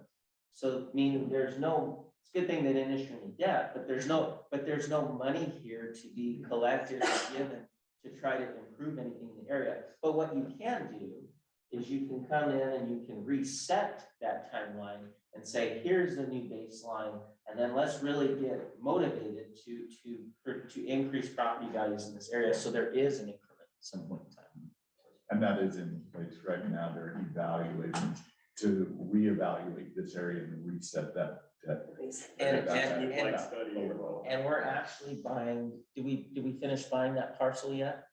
Yes. So we completed buying that parcel we bought a parcel from CDOT for pennies, which is gonna further tank that increment. But I said, I wanna be sure that we buy it before you reset the urban renewal area. So, yeah. Yeah, which is very helpful, right? Because we Yes. go through that whole process. And as an investor, right, you say, hey, I have 1.6 million pounds of trash I have to pay to remove from this Right. property. Right. How does that make sense for anyone that wasn't from here? Anyone else that would look at it just from a financial perspective would have said, we're not touching it. And they did that for 40 years. But now, hopefully, we can use a tip to help us, and really it helps our tax increase in the future to be set at sort of today's level for the next 25 years. Correct. And a tip for you, you're still paying taxes no matter what. Yeah, so really what that Yeah, does for that's me correct. is that sets my tax base Yes. at today's rate for the next 25 years. 25 So years. even when say I improve an elevator, right? My taxes go up because I actually have an increase in value. Yeah. So I won't get all of it, but a portion of that will actually get refunded. Got I still will have a slight increase, but it won't be at this crazy steep rate. They'll be at a lower rate for a while. Right. They have administrative charges and all that that'll go in, and they'll get made whole. And they'll have their original base of the steps. And so all those taxing entities have to agree to this, but also the private property owners have to agree. And generally, yes, like you pointed out, of course, he's going to agree because he's going to he's going to more or less say, well, I gotta pay my taxes anyhow. I would much rather see that reinvested here and better the area and better my investment. But when you get residential properties involved, they may say, yeah, what's good for the goose is good for the gander, which I would think. But you have some people, and it's happened before, where they say, you know what, I really don't want this area to take off because I'm a senior on a fixed income. And I don't care if they're gonna build this and do that, because my property taxes are gonna go up, and I don't want that. So that's why this is, but you can jet that line in and out and you can get pretty creative. So, but I think we're getting into some cool stuff. Like I said, we'll tell Jerry we got it all figured out. But Last let's thing, try we to- gotta wrap it Yeah. up. And you touched on this before, talking about TIF bonds, but I just wanted to introduce this concept of the increment, because you already can issue bonds, it can use the money itself, it can also partner with other entities and pledge that revenue stream for projects that benefit both of them. So I cannot help myself. I'm just gonna say it. I don't get what I'm gonna do, but- So for the semi-professional baseball stadium that was proposed in Pueblo County, the deal on the table was, it was not, can I come build a semi-professional baseball stadium in downtown Pueblo? I said, absolutely, go ahead, knock yourself out. We'll abate your property taxes. Go pay for it, build it, construct it, go ahead, no problem. Where I had an issue is they wanted the county to pay to build that entire stadium from the ground up. And to make it even worse, they wanted to use TIF financing to fully fund that entire deal. So what the gamble was, and this is always a little bit of a gamble, right?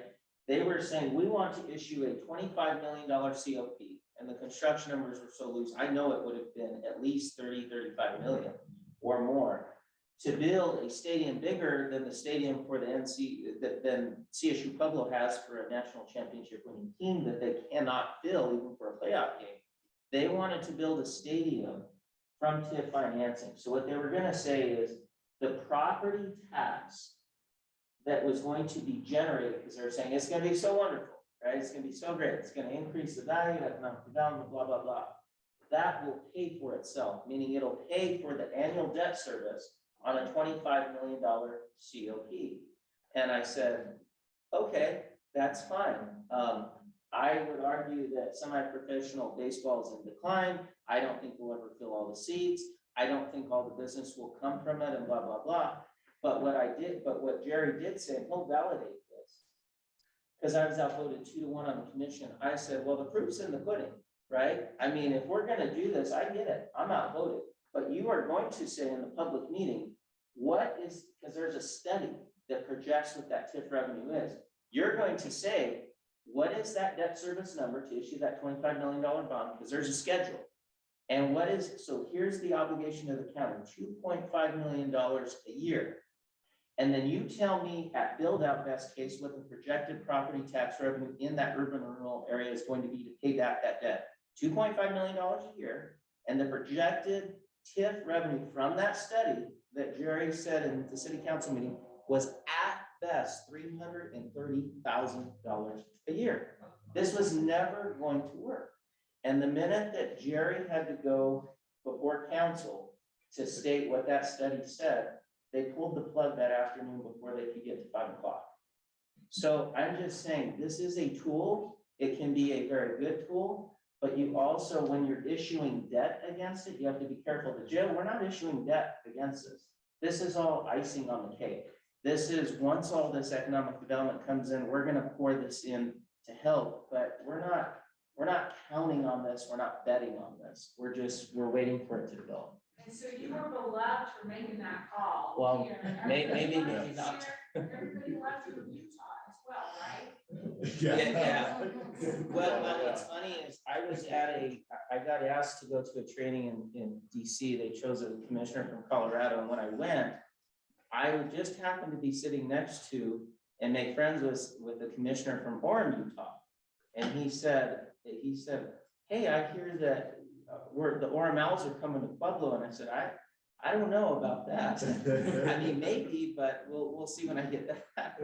And and he told me, well, why not? And I said, well, they want us to build them this stadium and pay. He said, are you crazy? I said, no, I'm not crazy. And he said, they asked for us to build them a $3 million stadium and they're in our hometown, so they're not gonna come. And I said, well, why don't you tell me this? How many people come when the Orem Owls are playing and you incentivize the heck out of it? He said, oh, it's fun. I mean, it's nice. You know, sometimes like if we're having a winning season and, you know, they have their liquor license. He said, they got 400 people there. And I said, yeah. So that was quite a time locally. And that was actually when my PIO came into office. That's when he started his job, right in the thick of that. So I couldn't help myself.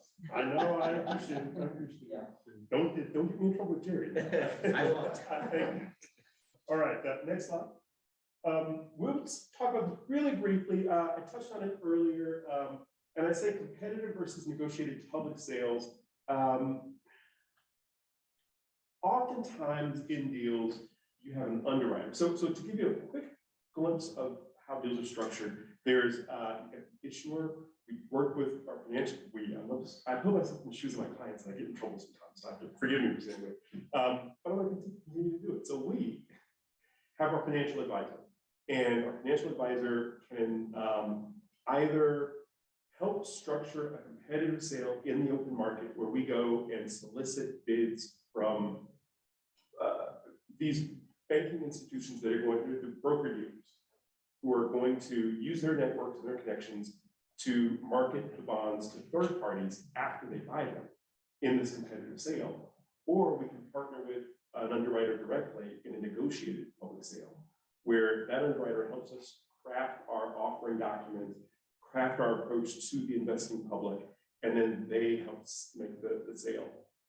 There are pros and cons, and I mentioned horses earlier. The market right now is leaning more toward competitive sales. We certainly do a lot of negotiated sales. It's kind of more 50-50 these days, where it was overwhelmingly negotiated sales probably 5-6 years ago. And so I want to decide here just to make clear that we can do both.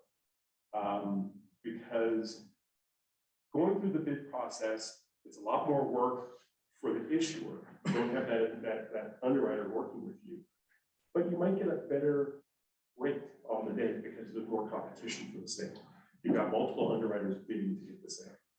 The flip side is you might not get the same targeted approach with the competitive sale as you would with an underwriter who's already on the deal in the front end doing the negotiated sale, because they can focus in like a laser on your market and go after investors who are looking at this sector. So the county's recent sale of COPs was a competitive sale, and he bought those $53 million worth of COPs. Which bank? I forget. I think I know, but I'm afraid to say, you know, I want to say it was Bird. Or you're right, Bear. Bear, I'm sorry, yeah. They have an office in Cherry Creek, I think. Yeah, Bear bought all of those bonds in a competitive sale, the COPs. Yes. Okay, next slide, please. All right, and finally, bank loans versus publicly offered bonds. Essentially, I talked about underwriter and the investing public when we're doing competitive sale. This is a competitive or negotiated sales structure. It's just a question of when you plug in the underwriter. In a private placement or a bank loan, there is no public or institutional investor. There is simply the bank, the lender. And it's great because you want to do an offering document. There are other requirements on these, but it can be a much more streamlined process.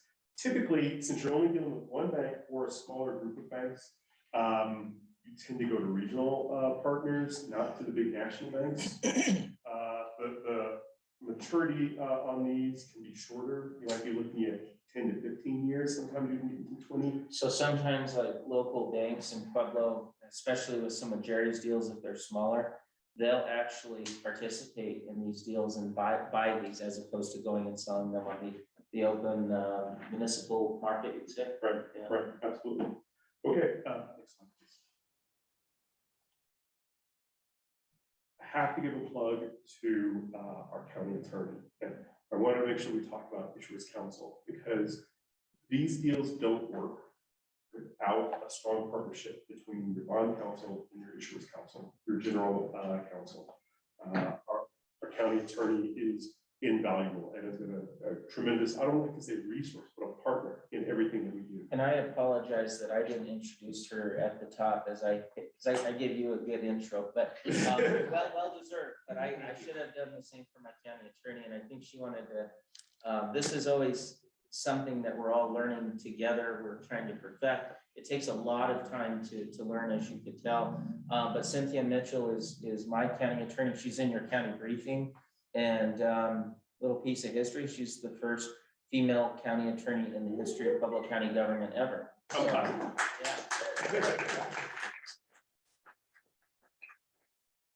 Well deserved, well deserved. Yeah, just amazing. So I want to touch on the roles because it is significant. Issuers counsel covers legal status of the issuer, approval of bond documents, and whether or not there is any pending or threatened adverse litigation. Bond counsel really covers the federal tax law and the state tax law, or the state law relevant to bond issuance. Enforceability of the bond documents, the pledge, the imposition of taxes and tax matters related to the issuance. I like to say, we know the bonds, issuers counsel knows state law and the client and the facts on the ground. I may not be at the meeting where the authorizing measure was approved. I couldn't speak to the client necessarily, or to the city necessarily. She came. I think I actually was at this one, the last one, but we worked hand in glove, and I couldn't have asked for a better partner. So next one. All right. After that marathon sprint at the end, are there any questions? I have one question that sort of ties into our afternoon thing, so hopefully it sort of overlaps. But Sure. so one of the proposed bills right now is for government to receive first right of refusal for a property, right, if it's being sold on the market.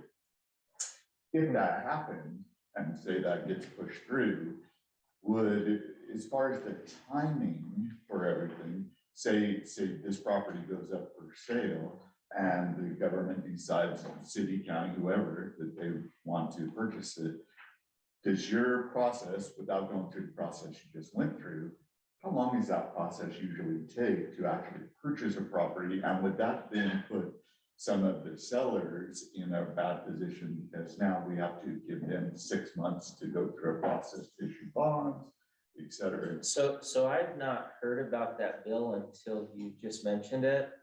I could see why that's extremely problematic just for the whole investment class, the whole business class. I mean, you are now changing that dynamic of investing and reinvesting in 1031 exchanges and all of that. So I don't even know the details of it, but that It seems very problematic, it right? seems like a big issue. Yeah. But to answer your question, it depends. If we can buy it in cash, it's pretty quick. If we don't have the cash, I mean, a full-blown COP process, you're talking 3 to 4 months if you go through a COP. And I'm just speaking in generalities, but 3-4 months-ish. But to do like the Corners deal, I mean, to line up all those things in agreements, maybe, I mean, we got a good team. I could probably do that again with you in 4 weeks, you think? Yeah. I mean, but I mean this sincerely, and I'm saying this because of the team that I have, not because of me, but because of our team. I don't think a lot of governments could pull that off that quickly. I think it would generally take people a long time to complete it at all. So yeah, that sounds like an awful bill in my opinion. Right. House Bill 1190.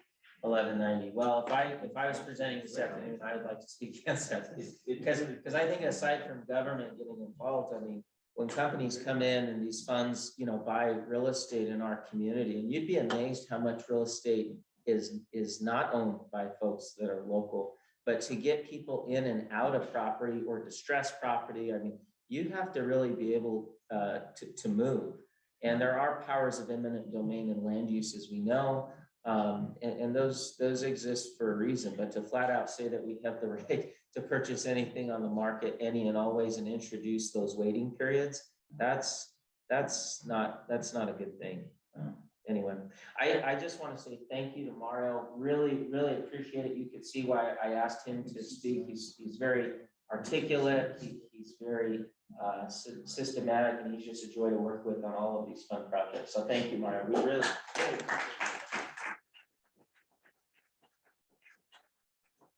And do call him if you need bond counsel.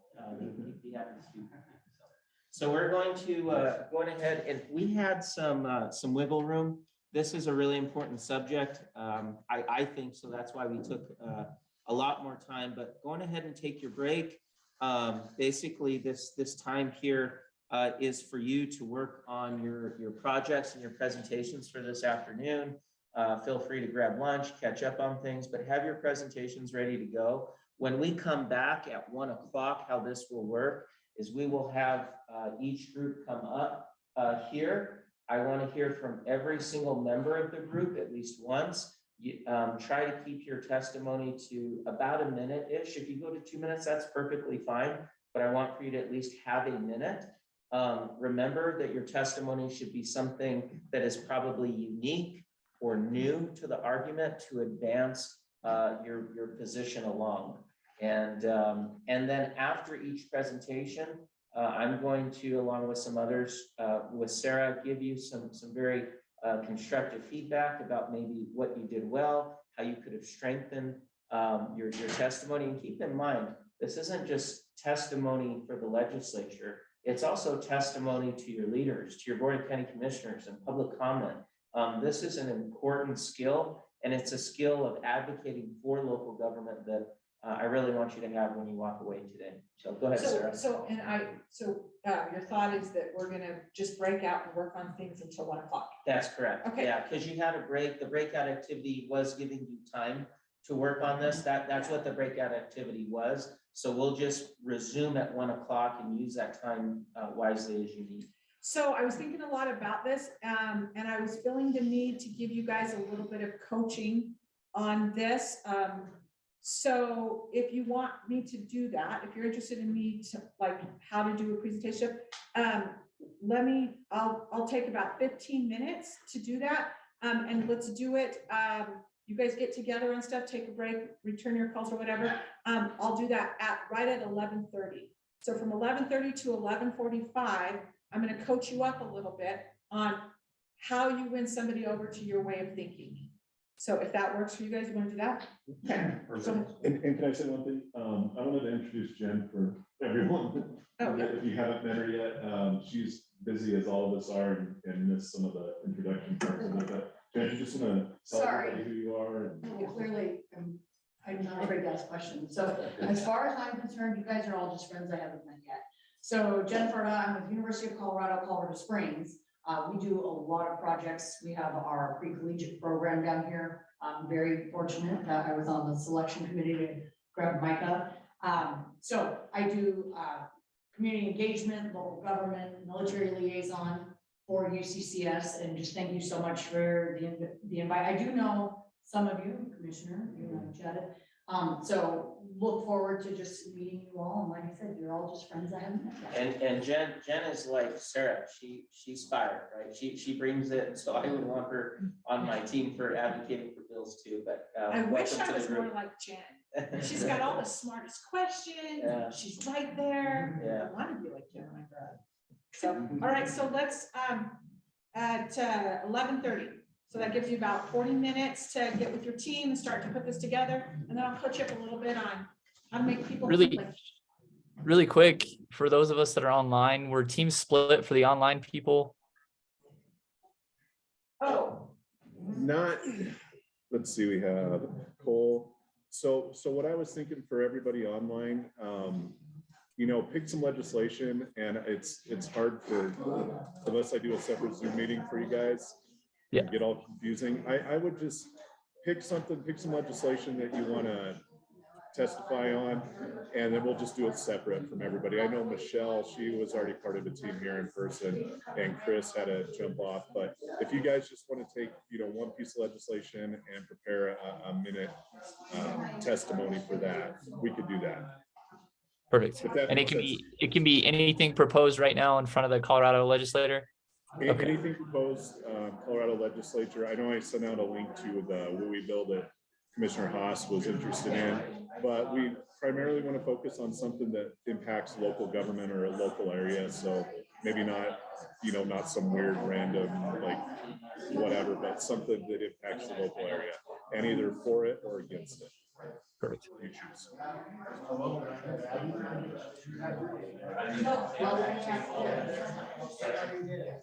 And I'll mute this while we're on a break. And like Sarah said, she'll be back at 11. What time are you doing it, Sarah? 11:30? 11:30. If you guys want to jump back on at 11:30, she'll be giving some explanation.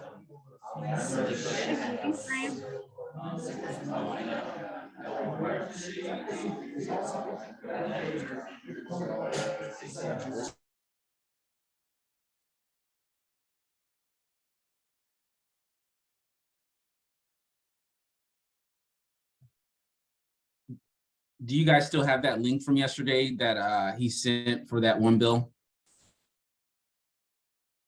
I don't. I was just looking at my email. Did he send it in the chat of the Zoom? Yeah, he sent it in the chat. I'm trying to pull it up because I bookmarked it, but I'm trying to find my damn bookmark.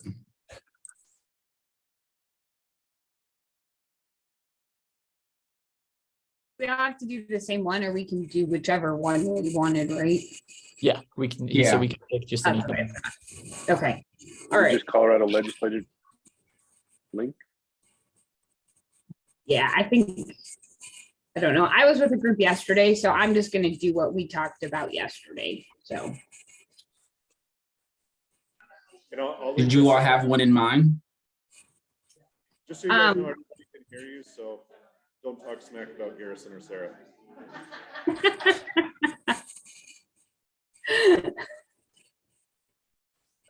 So that's awesome. I'm trying to think, the one that we were doing had to do with the county commissioners going from 3 to 5 if they were over 70,000 population, so.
Hold on. Can you guys hear us on there? All right. Okay. So I'm gonna have to give back. Okay. Okay, so what we're asking you guys to do is not an easy thing. So I thought I'd give you a little bit of coaching on how you can win somebody over to your way of. So normally when you're in a situation and you're sitting down with somebody, telling them, having a conversation, if you're one-on-one, you can Like, it's super easy, right? You can meet somebody over one-on-one like that, like do it all day. But what we're asking you guys to do is to sit in front of a group of people who probably have never considered your perspective and probably don't agree with what you have to say. And we're asking you to win them over in, so today, we're doing what, 60 seconds, 90 seconds, what are we giving you? 1 minute or. Okay, so you have at the most, you have 90 seconds, okay? When you're testifying, you're probably gonna have 3 minutes. So we're talking about seconds, literally, that you have to win somebody over to your way of thinking. So how the heck do you do that? The only way you can effectively ever, in any situation on any level, is you have to establish some trust with the other person. So this is an important thing. How do you do that? How do you get somebody to trust you in that short amount of time? So trust is actually made up of 2 things. It's made up of the other person's assessment of your character and competency. So, and Mike is not here right now. He went to grab lunch. So I can say this. So he taught me that. When you're doing an assessment, and he's like, he will tease me endlessly about being super judgy. You're super judgy. You're super judgy. He's not wrong. I would prefer to call it a needs assessment. So so what are my needs and what are your needs? And I'm assessing you for that. But what I'm doing is, it's that trust thing. I do not give my trust very easily. Like, it is, you might think I'm great at it, but boy, there's just a small group, and it's in increments.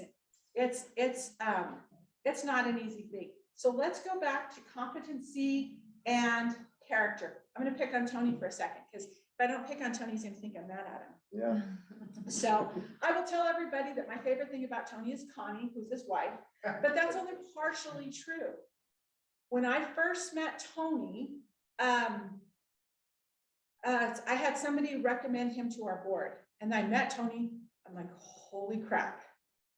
Either this guy is going to be my best friend, or he's going to be the bane of my existence. Because here's the thing about Tony. He's super nervous about presenting. I just wish he wasn't so good looking. That's my biggest problem with Tony, is that he's so good looking. It distracts me. Like, for example, over here, like, he always looks like, right? So he's always dressed immaculately, like over there. It's like something from a magazine. He's got his beautiful bag and his hat on the back. I actually took a picture of that. He's like a movie star. All the time, right? Like, yeah. The Yellowstone.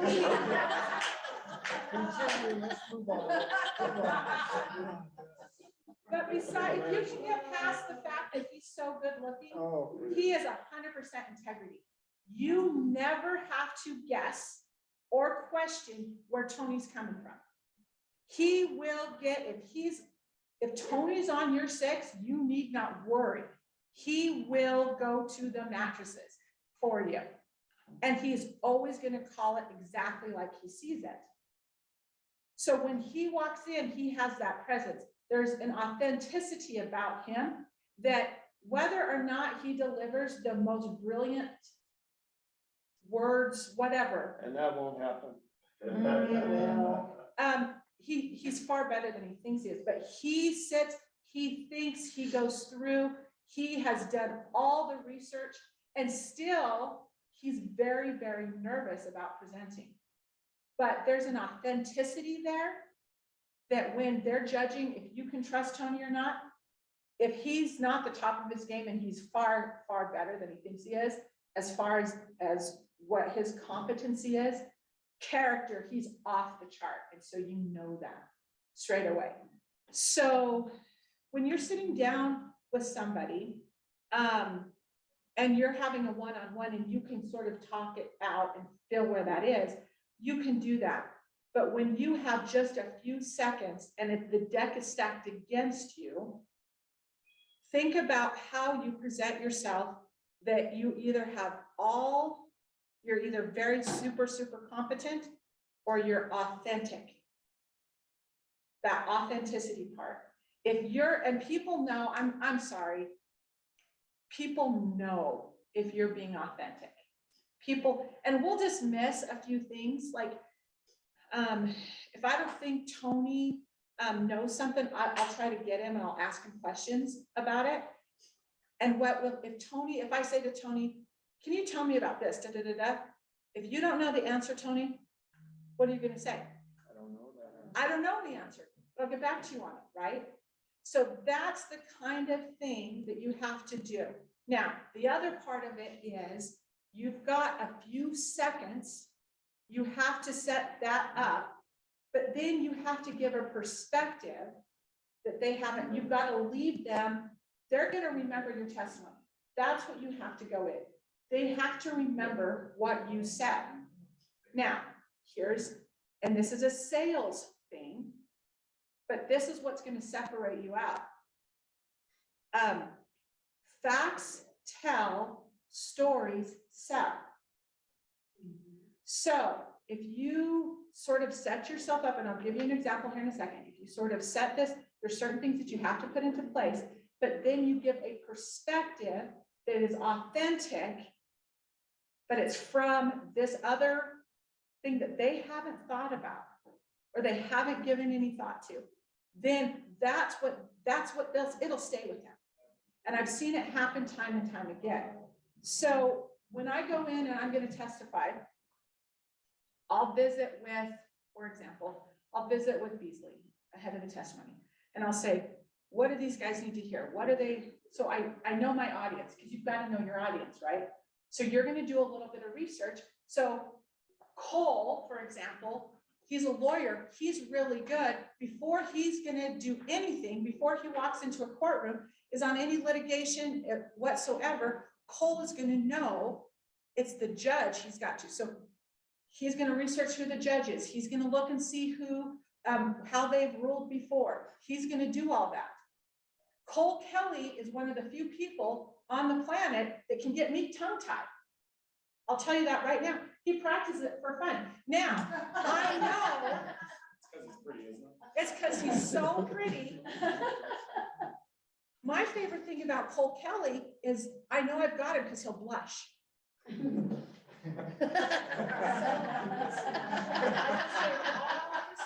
of Cole Kelly. But he is very, very good at what he does because he's done his research. He's looked at it. When somebody walks into the room and he sits down, the trust that they give him is all about competency, and he knows it. So he's going to turn around and he's going to get me, and he does it every single time. And I study, I work, I practice what I'm going to say to Cole Kelly. I don't do that with anybody. Cole Kelly will get me every time, and he knows exactly how to do it. So, but that's the authentic Cole. This is the authentic Tony. When I go in there and I'm getting ready to testify, I know I have this amount of time. I will sit and go, what's the perspective? What's important to them? What committee are we talking about? Who's on the committee? What party are they? All of that sort of thing. I'll tell you that I've actually switched. There's some wins that we've gotten. I could put some points on the board that were completely unexpected. And it was because there were certain people on the committee and I knew what to say to them that was going to get their attention. But nothing gets their attention over that little part of that's what I know they're going to keep. And I know that's what they're going to hold on to. So when I have a limited amount of time, I'm going to go, what perspectives are there? And then I'm listening to other testimony because I don't want to repeat what everybody else has said, because by that time, by the third or fourth time they've heard it, they are tuned out. They're dead. Because wouldn't you? Like you're like, oh, I can't hear this anymore. But that's the biggest mistake that you'll see a lot of other people make on the testimony side. So it will go for me something like this. Give me a topic. Roads. Roads? Wait, what? Transportation. Transportation, okay. So what's the bill gonna do? just give me that. It's going to install a heat mechanism that will melt the ice and snow. Nice. Okay, okay, am I for this or against this? You are totally against this. Okay, all right. So, committee, thank you so much. And Chair, thank you very much. I am Sarah Blackhurst. I'm the president of Action 22. Action 22 is a nonpartisan member organization that serves as and I'll stop and I'll pause there just for a second. So I'm searching for something, so there's authenticity. I give that authenticity. They really serve as a public policy chamber of commerce for 22 Southern Colorado counties. The bill that's before you right now is a bill that on the surface looks like it's a really great idea. It would get the ice off the roads. It would do all of that. But I'm gonna give you a perspective that perhaps you haven't heard before. And that's the perspective of what it will actually cost the communities in which it's in and what it would have to happen in order to install these. And then, but more importantly than that, what will be robbed from these communities if we were to do this? You all know that there's a finite amount of material, a finite amount of resources that CDOT has in order to keep the roads and bridges up. And you also know that the rural communities are the absolute last on the list to see to this. We are already way behind on everything that happens in our communities. If you were to pass this bill, and the fiscal note on this is gigantic, what would happen is you would prevent rural roads and bridges from getting any kind of care that's already on the list, that are already backlogged for another generation. That's what we're talking about. That's the perspective I want to leave you with. And I know your intent is not to further marginalize services to rural communities. So please consider this when voting, and we ask you respectfully to vote no.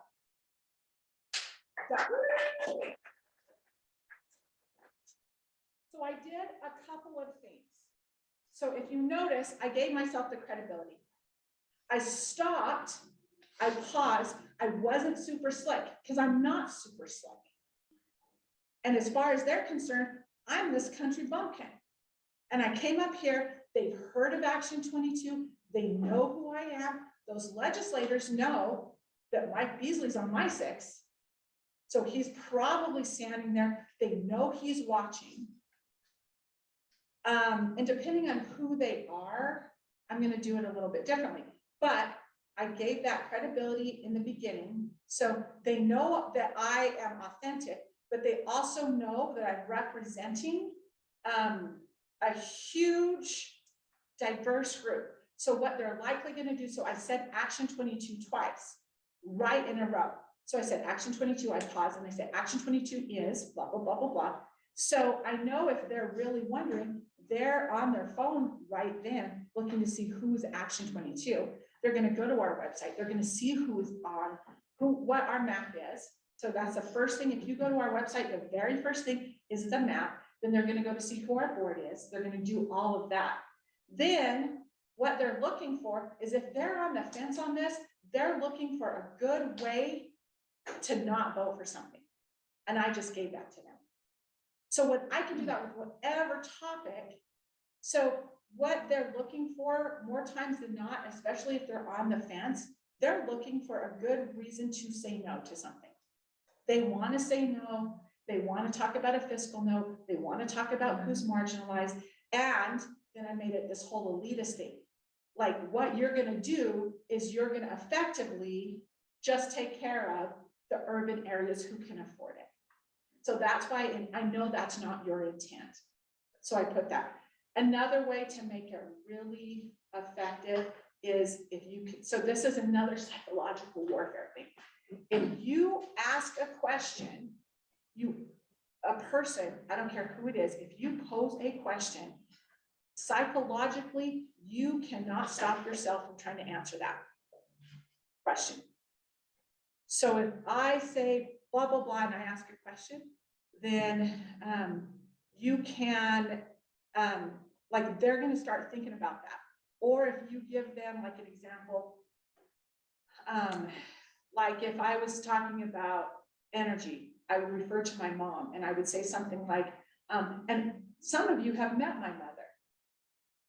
They have not met my mother, maybe one of them has, or if they've been to an Action 22 meeting, but they're gonna start to picture my mother in their brain, right? Or if I say, what is the actual intent of this bill? Oh, that's a powerful one.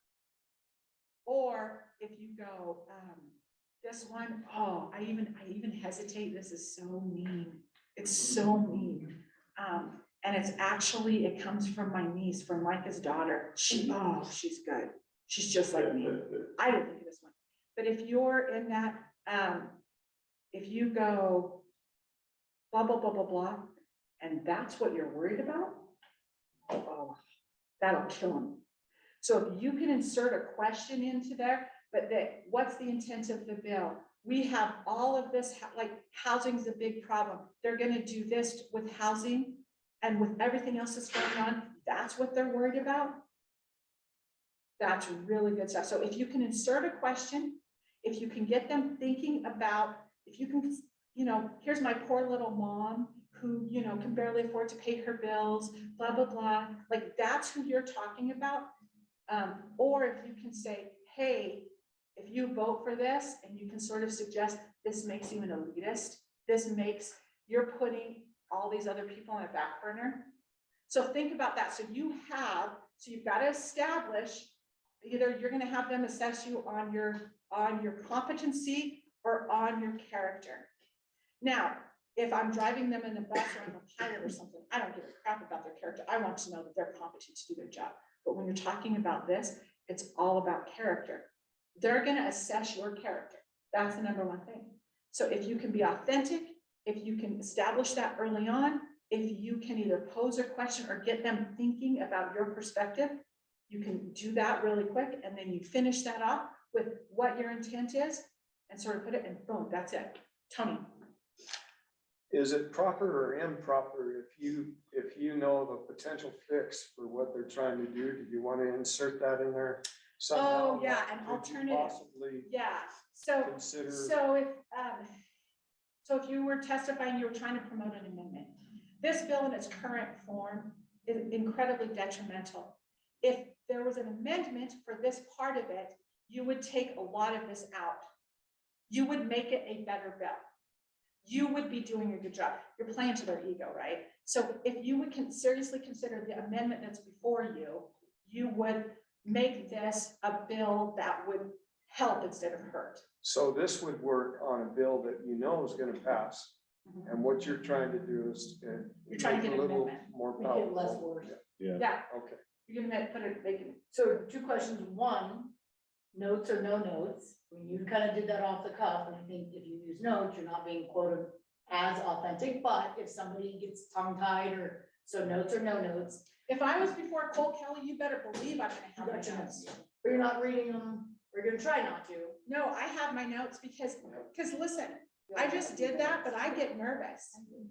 So I think notes, the other thing that's really good to have notes is if I think it's been heard before, I will be able to change up. So do you know what I mean? Like, I'm not gonna talk about this, I'm not gonna talk about this, I will have several alternatives. So I think absolutely notes. The other part where you want notes is, I only have this much time. They ask me a question I don't know the answer to. If somebody agrees with me and we're in the chambers, I'm gonna call my friend. I don't even have to know who they are. I'm gonna say, I don't know the answer to this, but I defer to my friend Mark from Prowers County, who is an expert in this. So if I'm gonna defer it to somebody else, I'm gonna say they're an expert, whether they're an expert or not. I'm gonna lend them that credibility, right? And if you're going in teams, there's no reason that you can't give the first 60 seconds. If you know that you're there together and you can hand it off, or even if you're not on the panel together, you can always say, I don't know the answer to that, or I can't tell you every perspective, but Ryan McWilliams is on the agenda for today, and he's gonna pick this up. And one other important thing, when you go up and testify, and I'm sure it's like this at county commissioner meetings and city council as well. You know, you have your 3 minutes, but if they have questions, you can go over that 3 Yeah. minutes. So that's a really good way, but one thing that is really effective, you have to get basically the meat and potatoes in there first. And then I like to basically kind of add those issues that they may have questions about after I've said my main part of it. And that way, you know, I got my 2 minutes in that I really want to say, and then the parts that they can question towards the end.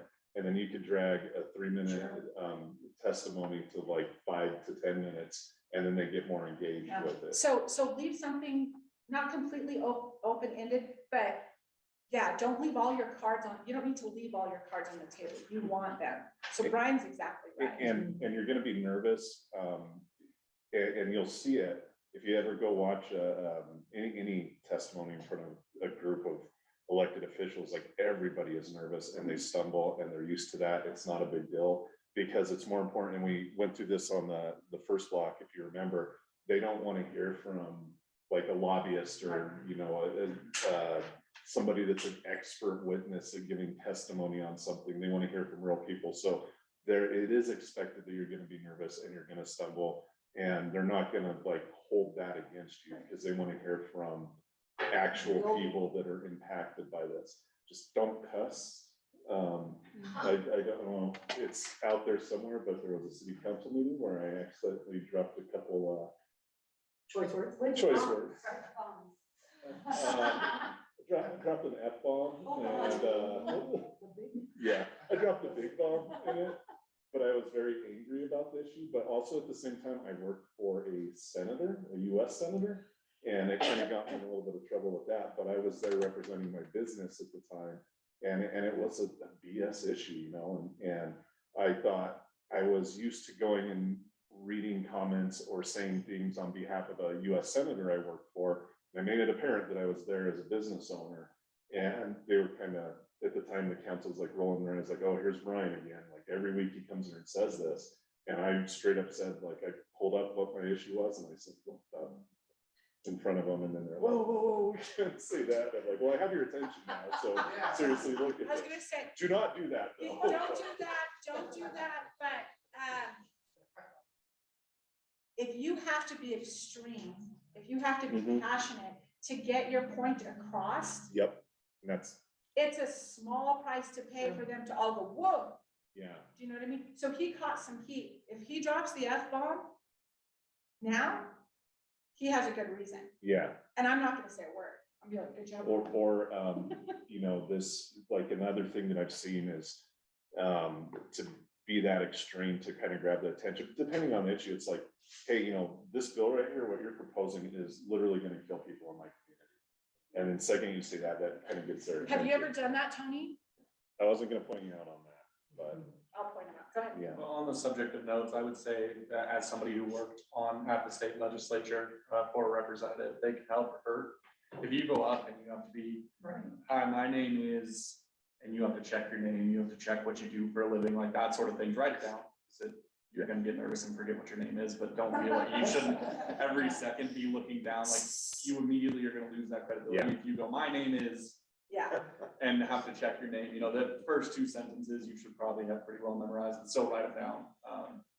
But I've had, when I worked for Rod Pelton, we had people that you immediately got credibility if you walked up and you opened up professional looking notes. Yeah. It immediately, you know, for one reason or another, said to us, they know their stuff. And bills were decided on which side looked more professional, it's just the fact of the matter. So that's the other part. Know what your flaws are in your speaking. I say a lot, and it kills me to listen to the show because I'll hear, especially when I'm doing an introduction, I'll say it and I'm trying to get better at it. So the notes help, and this is what I do, and whatever works for you, works for you. I will print it out, but it'll be great big so that I can see it, and then, you know what I mean? So whatever you have to do, do it. Also on the note side of that, there's gonna be, if you have some things or you're referencing something else, have those notes there. So you're not trying to recall something while you're under pressure. So if there's another bill that this is affecting, Or statistics. or a statistic that you reference, or if you name drop. So if I'm gonna talk about Garrison Ortiz while I'm up there, and then I can't remember, I didn't remember to call him commissioner, or I didn't remember, he's the county commissioner for Pueblo. Do you see what I'm saying? So that's, the notes are helpful so that you can go back, and it also, if they're asking you questions and you take a second to go back and refer to that, it makes you look like you're more prepared. All right, what other questions do you have for me? Remember Beasley said something to the effect of, you want to sort of acknowledge the other side's, what the other side, one perspective. Oh, So just to kind of maybe touch on it, maybe give some type of, I don't know, credibility is the word, but just acknowledge that there is an issue, and then, so you just, is there an art to that? Is it sort of? there absolutely is an art to that. I'm gonna actually, Cole, how would you do that? And then I'll say how I would do it. So, yeah, what we do with that is we always talk about why our case is great before we talk about why their case is bad. So I would put it towards the end of what you're doing, and then we just approach it head on most of the time. We say this is the reason why they're wrong and we're right, essentially. And I would assume that would probably be a little different, Sarah, but that's the biggest thing we focus on, is making sure we talk about why we have a good case first, because other than that, you just kind of come off as whiny or focused on the wrong issue, because you want them to rule for you essentially and not rule against the other side. So let me, hold on one second, I'm gonna let you. So the way I would do that, and it's a time thing, right? You only have a couple of seconds. So if it's gonna add to your credibility, while I really appreciate Commissioner Ortiz's point of view on this, let me give you a different perspective. And then you can go really quick through it. Well, we understand what he's saying, and he makes a good point. There's a perspective he hasn't considered. Let me tell you what that is. Okay, go ahead. I mean, you did it in the example where you talked about, it was just, a phrase as you led into your actual point, but saying, of course, it seems really great to want to get the ice off the roads. But, or however, so that's all, like, referencing it that shortly, or saying something like, I know that your intentions are good, but here's where something you might not be considering. It's really great, but what is the actual cost? Yeah. So that's when I get the question in there. And then they start thinking, okay, what is it gonna cost? I would say also, even if you don't want to compliment the idea, compliment the person. You sit in front of a person who ran for their seat and say, it's a real honor to be here and be part of this discussion that you're leading. Right. Immediately you go from, like, they come in, a lot of times I wear the cowboy hat, it's not hard to pick out which party I sit in. And I can walk into a room and immediately be pegged as like that person. I've had my uncle do that. The minute you do that, they go, oh wait, maybe they're reasonable. I'm so appreciative of my colleague Travis Grant, because he brings a really important perspective to this. And it works really great for his part of the state. For our part of the state, blah, blah, blah, blah, blah. So you can be really sweet, you can be really aggressive, you can be really manipulative. But that, again, that goes back to understand who your audience is. So when I coached debate back in the day, this is what I would say. The biggest mistake that people make is they forget who the judge is. They forget, so they will debate this person, your opponent is not who you have to convince. The committee, the commissioner, the legislator, that's who you have to convince. So just be, okay, sorry, I talk with my hands, sorry. So that's what you have, that's what you have to do. So think about it from that perspective. Who are you trying? What's most important is who are you trying to win over to your way of thinking? And when you know that, you're going to understand a little bit better how to do that. So if you have a bleeding heart liberal that you want to win over to your way of thinking, box it into that. If you have a hard-nosed Republican that's not going to back down then put it into into a box that they can see it in, and just do it that way. So I'm gonna say a word to the women in the room on this part of it. Men can do this all day and nobody thinks about it.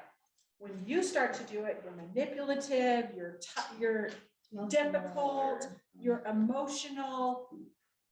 Ladies, first things first, get the emotions out of it. Emotions have no place in any of this. So get the emotions out of it. You can be passionate about a perspective and not be over emotional. So that's number one. But number two, be fearless. The God's favor bold women. So just do it. Don't worry. Do not worry about what everybody thinks about you. You are only worried about what the judge is. And if you're a bitch, own it. If you're sweet, own it. Whatever you authentically are, just do it. So, and I'm sorry that we live in a world where I still have to say that to you, but that's the truth of it. So any other questions? And lunch is here. Any other questions before we break for lunch? Ladies and gentlemen that are in remotely. Hey, Cole Kelly, you're such a beauty. And look at him go. All right. Go All ahead, right, Naaman. so we'll break for lunch and we'll, oh, wait, go ahead. Councilman Thurman has a question. Oh, Councilman, yes, you have a question?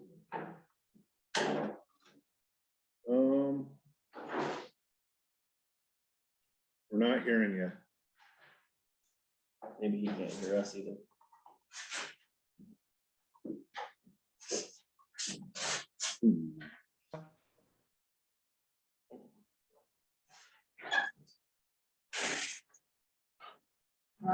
Yeah, we still can't hear you, Councilman.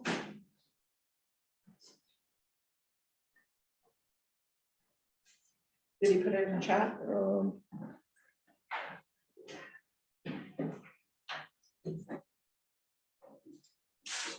Still nothing. Does he have his microphone muted? No. Let's see if this works.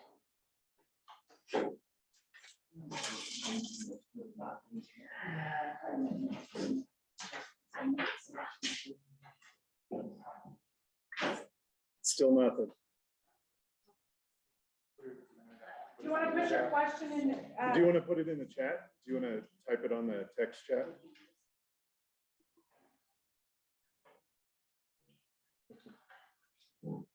He may not be able to hear us. He was having a hard time yesterday too. Yeah. That Trinidad Wi-Fi.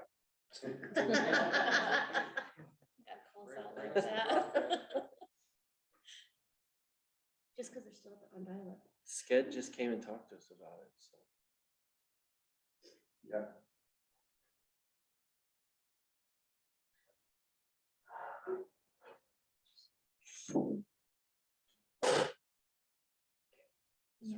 It looks like he's typing. So he might be typing. I don't know how you feel, but my thought is since we're kind of splitting it up. So we know we each have to speak for, we don't each have to speak for a minute, right? I mean, we You can. don't each have to, but that's just their time. Yeah. I'm just letting, because I think that it makes more Micah, sense. I talked about Lucy's super mean question. Oh, isn't that the? It's the meanest thing you could say to anybody. The actual examples that I have in our. All right, we'll community, right? see if Because I we have can, ideas to talk about it. And then you were talking, potentially we're talking Seems about like it's a like skill. the convenience and the. All right, so we're gonna, lunch is served. You guys grab some lunch. We will reconvene for, we'll reconvene for presentations at 1 o'clock. And I think we'll start with all the online. No, let's do that now first, so they can get a Oh, feel okay. for it, yeah. Okay. So Naaman, if you can hear me, can you hear me? Give me a thumbs up if you can. You guys obviously have like divergent. So try, during lunch, try turning off your computer all the way and then rebooting it and logging back in. I do. And we'll test the audio. Because we can't hear you, buddy. Say who I am, say what the bill is. The only thing I think I can provide to the city specifically is I come from a very overall rural community where, I mean, I'm like a fifth generation Colorado.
gonna come up, we're gonna have you come up and so Yes. he, because he's recording this, right?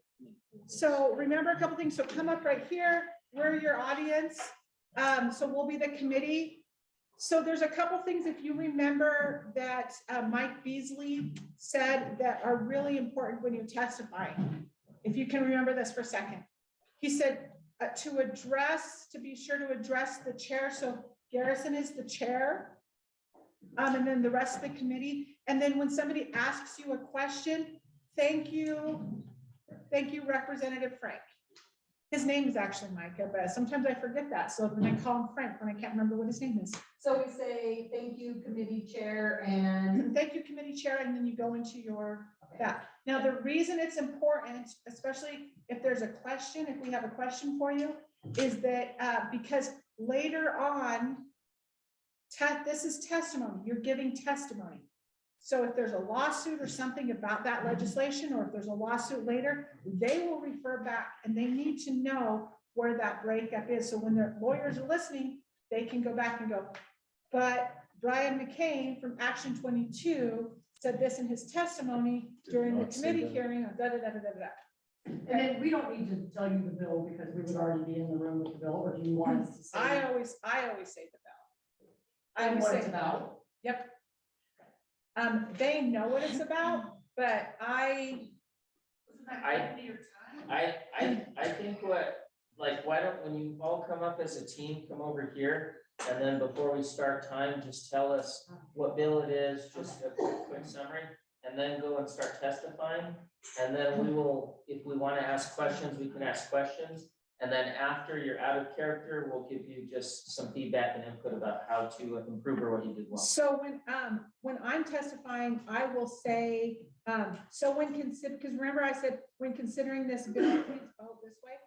If I had the bill number, I would say, when considering Senate Bill 23-872 or whatever it is, that's not a real number. I would say when considering that, then, and because I do it, because again, this could be for testimony later, and I want them to be able to refer back to that. So I will embed it in there. So I will mention the bill. So another question, do we assume that the bill sponsor is sitting up there also? For instance, with the WUI, is Senator Cutter sitting there? No, don't assume that. Don't assume that. A lot of times on the bill, the sponsor will come in and they'll be the first testimony, but they may leave. Okay. So do not assume that. Okay. All right. Brian, do you want to go down just the list of groups and call them up? Yeah, let's pick on Commissioner Haas's group first. He's not done. All right. Oh, he's not done? Wait, let's do this. So let's do it this way. Where's the list of bills? Oh, can I see the list of bills? Yeah, they may not have gone off this list. They picked some different ones Oh, outside okay. of it, so. So is anybody testifying on 1165 County Authority to Prohibit Firearms? Is anybody doing that one? Is anybody doing 1180? Yes. You're doing 1180, okay? So let me write this down. Yeah, some of them they went outside. Oh, and so Just so that's you know. okay, that's okay. Yeah. So Janelle's group, is anybody doing 1202? Just go around and ask. All right, let's just do it this way. What are you guys doing?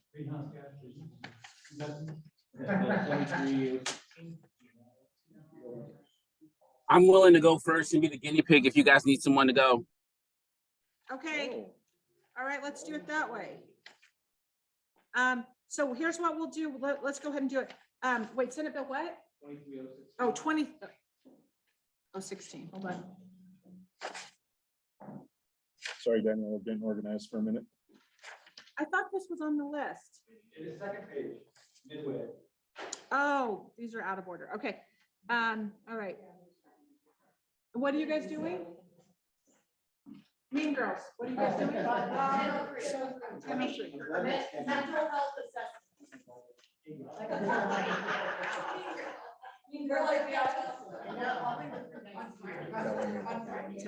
Okay. So you guys are doing 1003. The Mean Girls are doing 1003.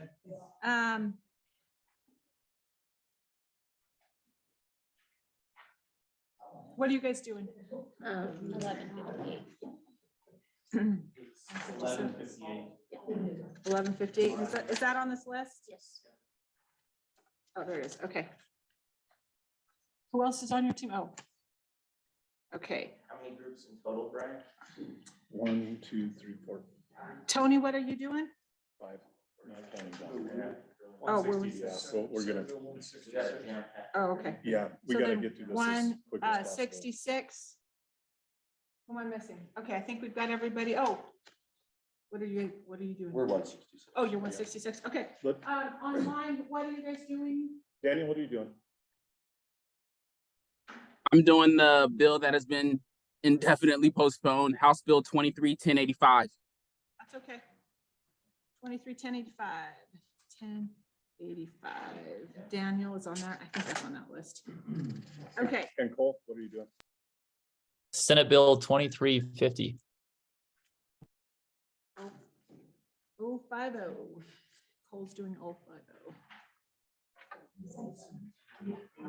Okay, who else do we have on? That's it.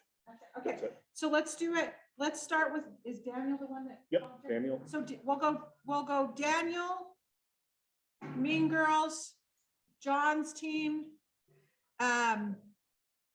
Wooey, Cole, and then we'll do, did I say Janelle's team already? Then Janelle's team, and then Mark's team. Do I have everybody? So Mark's team will go last. All right. All right. All right, Daniel, you have a minute. Committee Chair Frank, House Committee, my name is Daniel Horton, and I'm a resident of La Junta, Colorado, and I sit on the La Junta Urban Renewal Authority and Action 22, which is a nonpartisan public policy economic development group collectively vocalizing the concerns from 22 Colorado counties. Thank you for allowing me to be here and contribute to the conversation. I'm here today on behalf of rural residents to request that House committees on energy and environment see that House Bill 23-1085 passes and becomes law. Doing so will allow local governments in rural areas to adopt energy efficient building codes at a later date and permit these rural governments to adopt a less current model code than the 2021 international model. If the rural government has applied for and has not been awarded a grant that significantly assists with the energy code adoption, enforcement, and training. Look, it's no secret that rural areas in Colorado are more economically depressed than their larger city counterparts. You know, tax revenues, wages, I mean, these are among the lowest in Colorado in these areas. Add to this the current inflationary conditions and financially stressed populace. We need you to pass this in order to alleviate the financial pressures that will duly burdensome the government, residents, and local businesses. We simply cannot afford this transition under current standards. We're still recovering from the pandemic. We've lost many people to the deadly virus. We've lost businesses and economic opportunities that have sustained us for generations. Put plainly, adopting these energy efficient standards cost money. Thus, not extending the compliance periods for more energy efficient building codes will substantially burden local governments, residents, and business owners in rural areas. And quite frankly, it'll be a slap in the face if not passed. So let's be diverse, equitable, and inclusive in our bills, our thoughts, and actions, as so many legislators hold themselves out to be. Therefore, if grant monies aren't provided after applied for, securing the monies to execute the adoption of energy efficient building codes will be unduly burdensome and derail the entire transition to energy efficient building codes that we know will help save us money in the long run. So hear and act on the voice of the people of rural Colorado and pass House Bill 23-1085 today. Thank you for your time, Committee Chair and House Committee. I rest.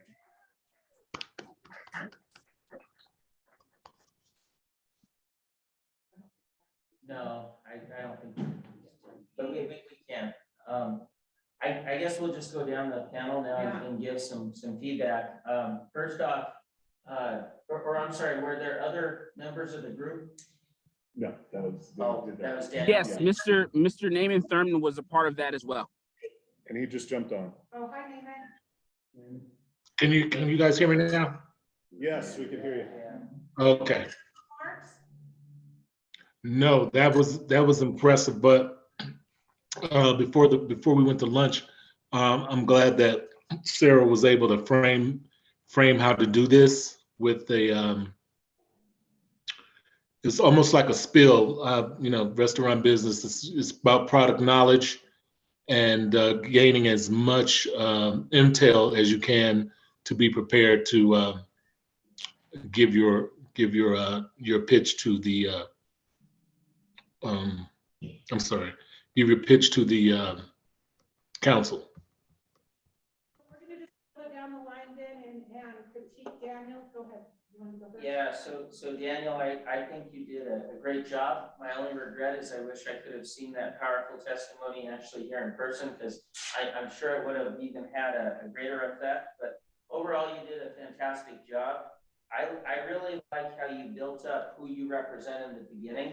You weren't just representing Daniel, you were representing Action 22, your Urban Renewal Authority. You really built that up, so I felt like when you're speaking to me, there's hundreds of people behind you that are in your corner. So I think that was a good way to start.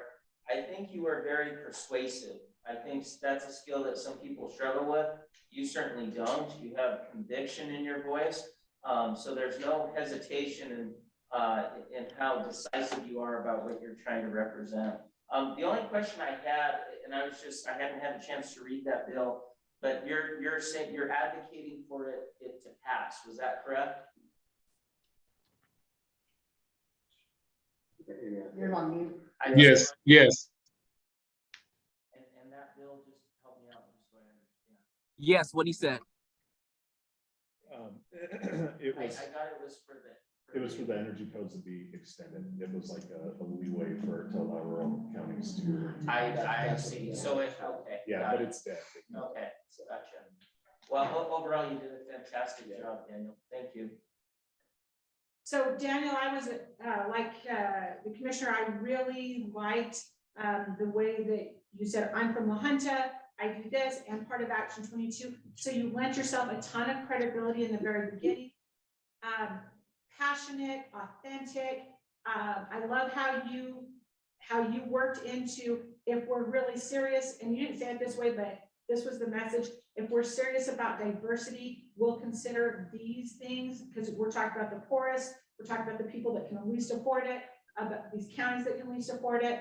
I love how you bridged that gap and put it in a perspective that could be delivered. My only critique is probably the same as Garrison's, is that when you, and I should have said this when I coached you guys up, if you say what you want in the beginning, what you're asking them for, if you do it's called the soft close or preemptive close. You're saying, this is what I want you to do. You say it in the very beginning, and then you close it with the end. This is what I want from you. This is what I'm asking of you. Then it makes it a lot more clear. Your argument was excellent, but it took me halfway through your comments to know what you were arguing for. Right. That is the only thing. Right. Other than that, just really excellent job. I agree with everything Commissioner said, what Sarah said. I think as from a debate standpoint, argument standpoint, how you made kind of those minor concessions, like I understand how this would benefit urban, but what we're talking about is how it affects these rural people who I'm here to represent. So I think that mild concession may be effective, but like Sarah was saying, then you kind of got to bookend it with, I don't see how you could vote for it unless this, or I don't see any other solution to this but this, and just really have that hard close at the end. And your hard close at the end was excellent. Ditto. I know we're on a time crunch. Yes. Good. Ditto. All right. Thanks, Daniel. Okay, Thank who's you. next? Are we next? I think Green Girls are next. I'm not so mean. You're okay.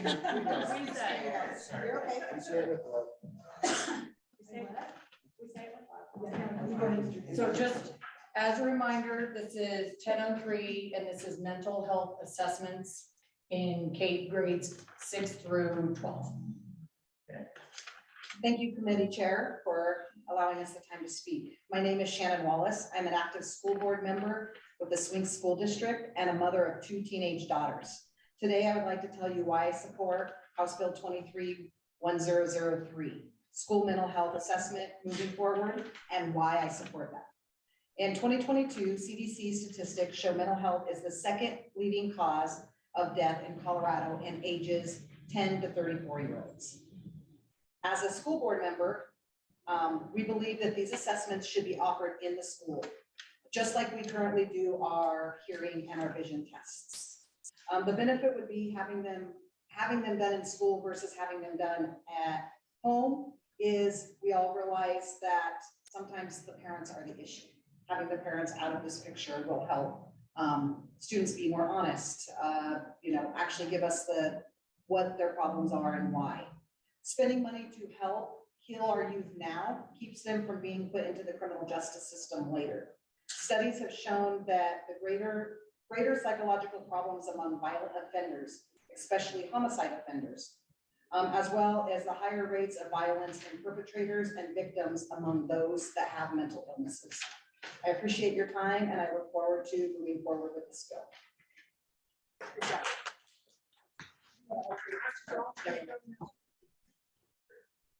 Good afternoon, and thank you so much for hearing our testimony today, and thank you for your service. My name is Jennifer Ferda, and I work with UCCS, and I'm also a mother of 2 children. I am in support of this bill, and here's why. As we all know, COVID did a number on all of us, but with a front row seat to our younger generation, it really did a number on our youth. Children's Hospital of Colorado declares mental health state of emergency as suicide attempts rise with our elementary age students. By the time they get to UCCS, they are fragile. They are truly fragile young people. When we are talking to the community as UCCS, we always say that we keep your future workforce for 4 to 6 years, and then they're yours. According to the latest statistics, 39% of current college students have mental health issues. And again, these are your future employees. It is true, all of our schools, including colleges, but especially elementary, middle, and high schools have become the catch-all for all sorts of things outside of education. We have become mental health counselors, nutritional counselors, disciplinarians, life coaches. Imagine if in high school we could catch mental health markers and give students the tools and the help that they need so they could cope in higher education and beyond. We could be a part of creating resilient, active working adults. Right now, today, 15% of Coloradans as a whole suffer from mental health conditions, which result in missed days at work, emergency room visits, crime, and more. That number is only going to go up if we do not swim upstream and help and get our youth the help that they need today. I want to leave you with this. What is the cost to our future workforce if we don't help our youth today? Please support mental health assessments and grades 6 through 12. Thank you so much for your time.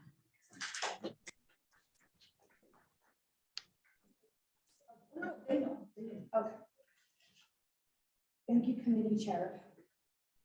My name is Lisa Pantoya. I'm a mother, grandmother, business professional, and community leader. My eyes are kind of like watering, so.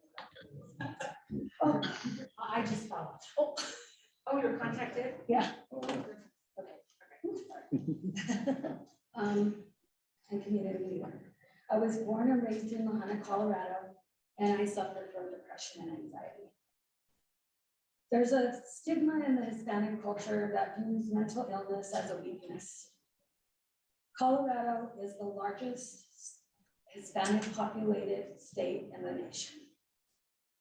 When I was 12, 13, I lost my grandparents who raised me. They helped my divorced single mother. And when I lost them, that's when my mental health issues began and continue to follow me the rest of my life. It's important for mental health awareness and for the, sorry, I'm so nervous. No, you're good. I strongly support this bill as it will affect our future. And we need our future. Oh, I'm sorry, generation, if not past, and our country needs to be the next generation of leaders. We need them to be our next country, our next generation. I'm sorry.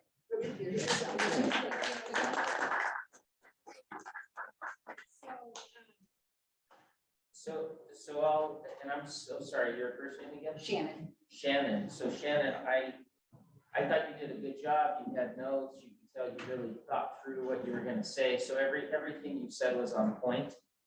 So not a lot of comment on the substance. You know, one thing that, I guess I would say is you, all three of you opened up with a little bit about, who you represent professionally, but also what groups you represent personally. And I think that's effective when it's applicable. When it's not, it's frivolous. But I think for this bill, for this instance, it suited the situation really well. I think that you gave a good reputable stat from the CDC that kind of backed your opinion. I think that was really great. If there was any critique, I think something you could have done just a little bit more is to project. Is to just project and pause at certain points. But as far as your substance, it was very solid, very well researched, very well backed. Jen, you do a great job of projecting. You project very well, you're very persuasive, you've had a lot of practice in that and experience in that, and that really shows. I think the best thing I really liked is how you close. Like after I had all this testimony, I know, okay, this is what she wants from me. This is how she ended. And then I think you were really courageous. I think you did a great job. I think how you testified on something on this bill was really personal to you, and I think that showed through. And I think we really appreciate that perspective. So thanks for being brave. Yeah, thanks for being brave. So Shannon, you did a great job. I know that you can't, like you said, project. You need to do this. And I think practicing more would help that, but yeah. And do that. That was great. You set yourself up well. As far as your content, I would say really be careful about anything that you, separating parents from their kids. That's a really hot button right now, and you will automatically shut down half your audience when you say that. So that's the only thing as far as content goes. The rest of it, you did a great job. So there's a saying when if you're on the phone with somebody, whether you feel like it or not, smile, because they can hear it in your voice. They can see it on you as well. And so that helps you connect with them as well, and you're going to see who the friendly faces are and aren't, so you can play to them. Jen, really great. You did, of course, you're good at this. You did it. You had eye contact. You were succinct. You followed through. I don't really have anything. I mean, you did it right. You understood the segment, and you fulfilled it. The thing that I liked the most is you said, I'm a mom, and that you all did that. This is the perspective that you're coming from. I'm a mom. The UCCS stuff, like this is what we're having to do. If we could, and you posed the question, it got my mind thinking. If we did this, then this. If we had them in high school, then that would better enable us this. If we do this, so that's what the result would be. I'm gonna tell you something. Do not worry about it. You were genuine, authentic. I said, don't get emotional. You play the emotional part well. Here's what you do on being nervous. This is what I do, because I get nervous. You don't think I do, but I do. And somebody said something, pretend like you're speaking to an old friend you haven't seen in a while, and you're really excited to see them.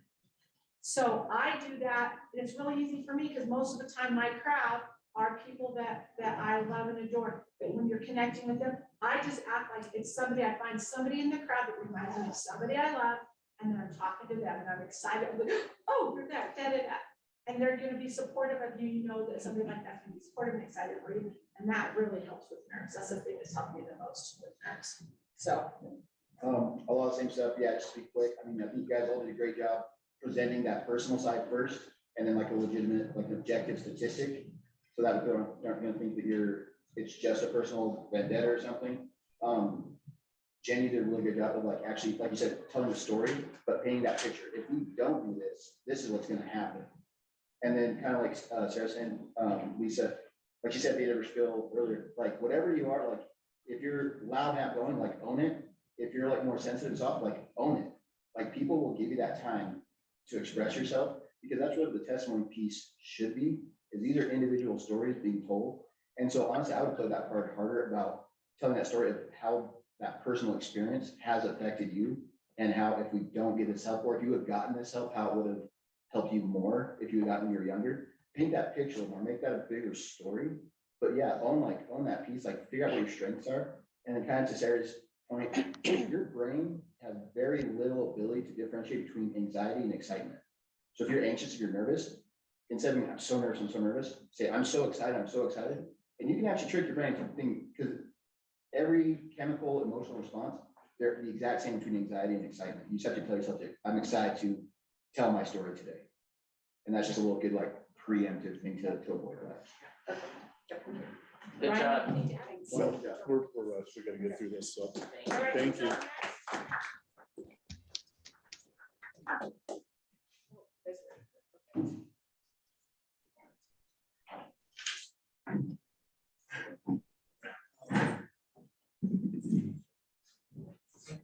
Sorry.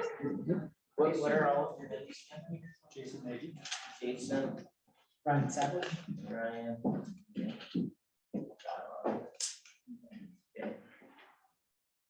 We're speaking on behalf of the Senate Bill 23-016. It's the greenhouse emission reduction measurements on that. So I guess I'm going to start off with everything by, my name is Ryan Savage. I work for Huerfano County as a building inspector and code officer under the land use department. With that in mind, this bill, the greenhouse emissions bill, is definitely the future. I'm not taking anything away from that. I think this is the way we need to go.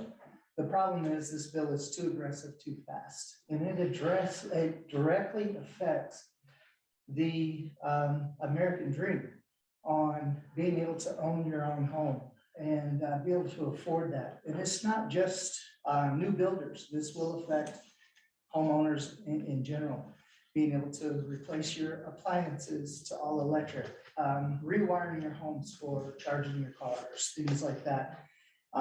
It needs to be gradually done. If not, they're not going to be able to afford it. And that's the route we're going here. Being in the land use department, this bill also has a 1041 clause in it to expedite land use permits. Just from experience, being in the land use department, expediting these permits is a mistake. That's where you make mistakes. Things happen. What this is going to cause is it's going to cause a reverse, and we're going to have to be correcting mistakes and not moving forward where we need to be. We need to slow down, do it right the first time. Also in the building department, well, I was talked a little bit about everything, but also it affects the adoption of codes. Right now, we're having to adopt so fast. Once again, we're going to have mistakes in this because too much too fast. So right now I have to have everything done before June or it's an all or nothing. And a lot of it is a little too much for people to afford. Just the average cost of a home is skyrocketing. You just can't afford it. They can't do it. With that adoption, it's even creating some of these counties to not adopt a code at all. They're having to get away from it, which is going to hurt the overall safety and energy of this economy. Oh, time. Okay. I can finish it. That's good. Yeah. Okay. So I'll skip the third. This bill is too aggressive and not ready to pass. I don't take away one, sorry. At this time, I ask to vote no on this bill. Thank you for your time. Yeah. Right. See, this is interesting. I don't think we ever coordinated on whether we're in support of or opposing. So, good afternoon, Chairman and committee members. Thank you for the opportunity to speak with you this afternoon. My name is John Gill. I'm a citizen of Pueblo, speaking on my own behalf. I also am a board member of Action 22, which represents 22 counties in southern Colorado, and I'm a native of Colorado. And as a native of Colorado, I'm happy to say that I support Senate Bill 23-016 with an amendment. I share the sponsor's interest in reducing carbon emissions, and I share the state's goals to reduce carbon emissions. And because this bill has interim goals, which require faster adoption, could potentially increase the cost to our citizens. And so I'm concerned about that. Specifically, because of these interim targets, we might be encouraged or incentivized to adopt technologies that frankly aren't cost effective that early in their life cycle. And so I'm hoping that if we were to remove those interim goals, that we will give ourselves some more flexibility. This is especially important to me because the median household income in Pueblo County is $53,430. That's between 46 and 73% lower than the counties that these bill sponsors represent. Pueblo and other counties in southern Colorado just don't have the same financial resources to bear the costs and burdens that these types of legislation introduce. And so I ask that you please consider removing the interim goals from this piece of legislation. Thank you.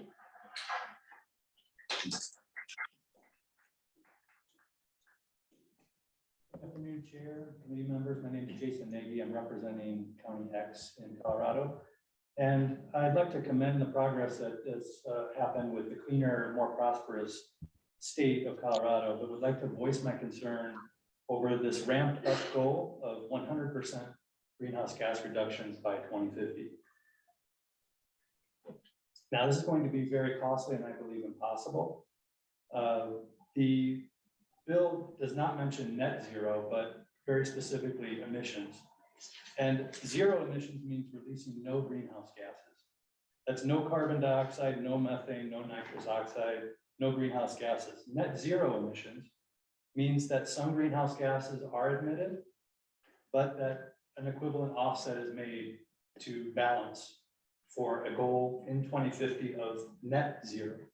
So I'd like to make this clarification and recommend that I recognize that these are goals that won't hamstring any specific county, but they do have an impact, a trickle-down effect as we make policy in the county.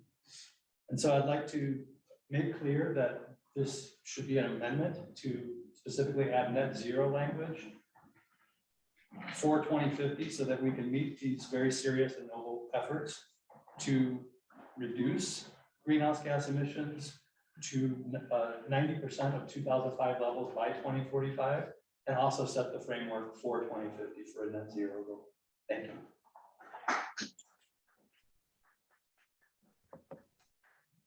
Well, great job to the group.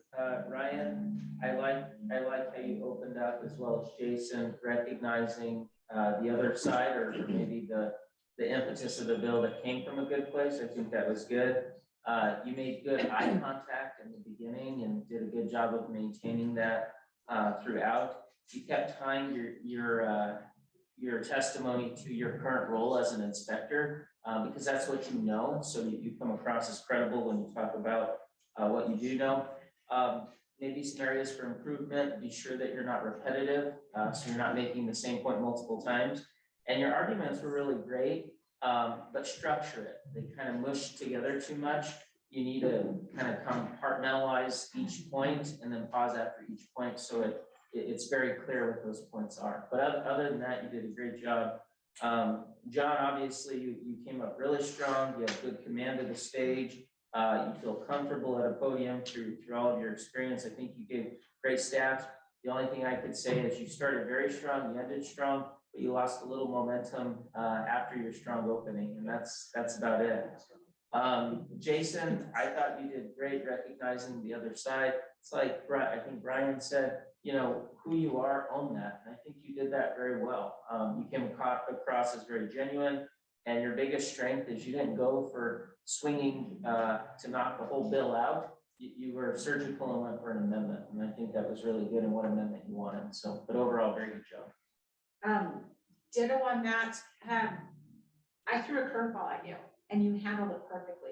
You were going on, and time is out, and you were able to pivot. Not many people can do that. So I like to see that you did that. And again, your reference to here's where you are, and that's your perspective. That is powerful, powerful. John, I didn't know what you wanted. Like, I didn't know what you were going for. So I like that you said this, and I like that you said this. So let me just say that you were a Coloradan. That's my super judgy place. I want to know that you're from Colorado, because it's gonna give me different perspectives. You did really good on that. But say what you want and finish with what you want. That was the only really critique that I had, because it took me a while. I was like, shit, the goals are too aggressive. So if you said that, if you would have said that, and it took me down that one. So that would be the only thing that I would say but let me tell you the other thing that really caught my attention that I wouldn't forget soon. It was really good, was that, that's 46% lower. The median household income in Pueblo County is 6% lower than those who authored the bill. Pure platinum. Oh, and then Ryan, you did great. I mean, Jason, I'm sorry.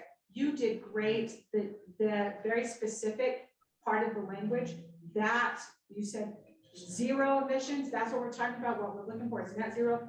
Those goals aren't realistic.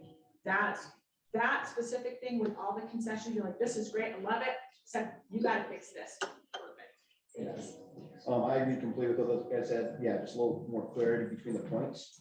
But yeah, representing who you are and how it affects you and how you've seen it affects your community, huge. Same thing, Jason. Yeah, like that. It's so valuable. That it's not an all nothing thing with the bill. This is what needs to change, and having that clarity of the verbiage, I think it's crucial for me personally. The verbiage is critical. I think, John, for me, like Commissioner said, it really kind of lost momentum. I was expecting, maybe hoping you would reference more how specifically that technology isn't where it needs to be. Like the statistic about the income was huge, but something about maybe the actual transmission of the electricity, something about the technology. Yeah, that would have really brought that point. I agree. Yeah. So. All right. Great job. Awesome. Great job. Next, was it Cole? Are you up next? Cole, you want to go, Cole? And Cole, before you start really quick, the final presentation for today requires some of these boards to be set up. So Adam's going to go ahead and set these up all through here, so please don't be, don't be distracted, but I do need them to. Yeah. Thank you. All right, well, this is perfect. Right, we have 24 minutes till the next. We're right on time. Okay. Cool. We ready? Ready. All right. Good afternoon, Chairman. Good afternoon, committee, and thank you for your time today. My name is Cole Kelly, and I work and am in front of you today as a member of my family farm that has been in my family for over 30 years in Alamosa, Colorado. I'm here today to ask for your yes vote on Senate Bill 2350. This bill is short in length, but massive in its impact on rural communities and all who want safe, affordable, local agriculture products. The changes proposed in Senate Bill 2350 allow more farms and ranches to pursue better ways of doing things and allow local processors to continue to update equipment, grow, and expand. As someone who takes livestock to a local processor who would now be able to make use of this program, this bill directly impacts the cost of my product as well as the timing and safety of what I will be selling locally. Simply, a yes vote on Senate Bill 2350 means an investment in increased safety, efficiency, and stability of local products that will keep farms and ranches in rural communities thriving and contributing to rural and urban Colorado alike. Please vote yes on Senate Bill 2350.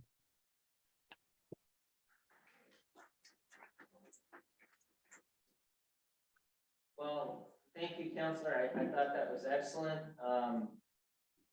You know, I would just say textbook, right? I mean, very good eye contact, very clear, utilizes pauses very well, great opening, strong closing, great points made in between. Obviously, as an attorney, you articulate, you know, points like that very well. If I had to squeeze out any improvement, I would just say a little flair, right?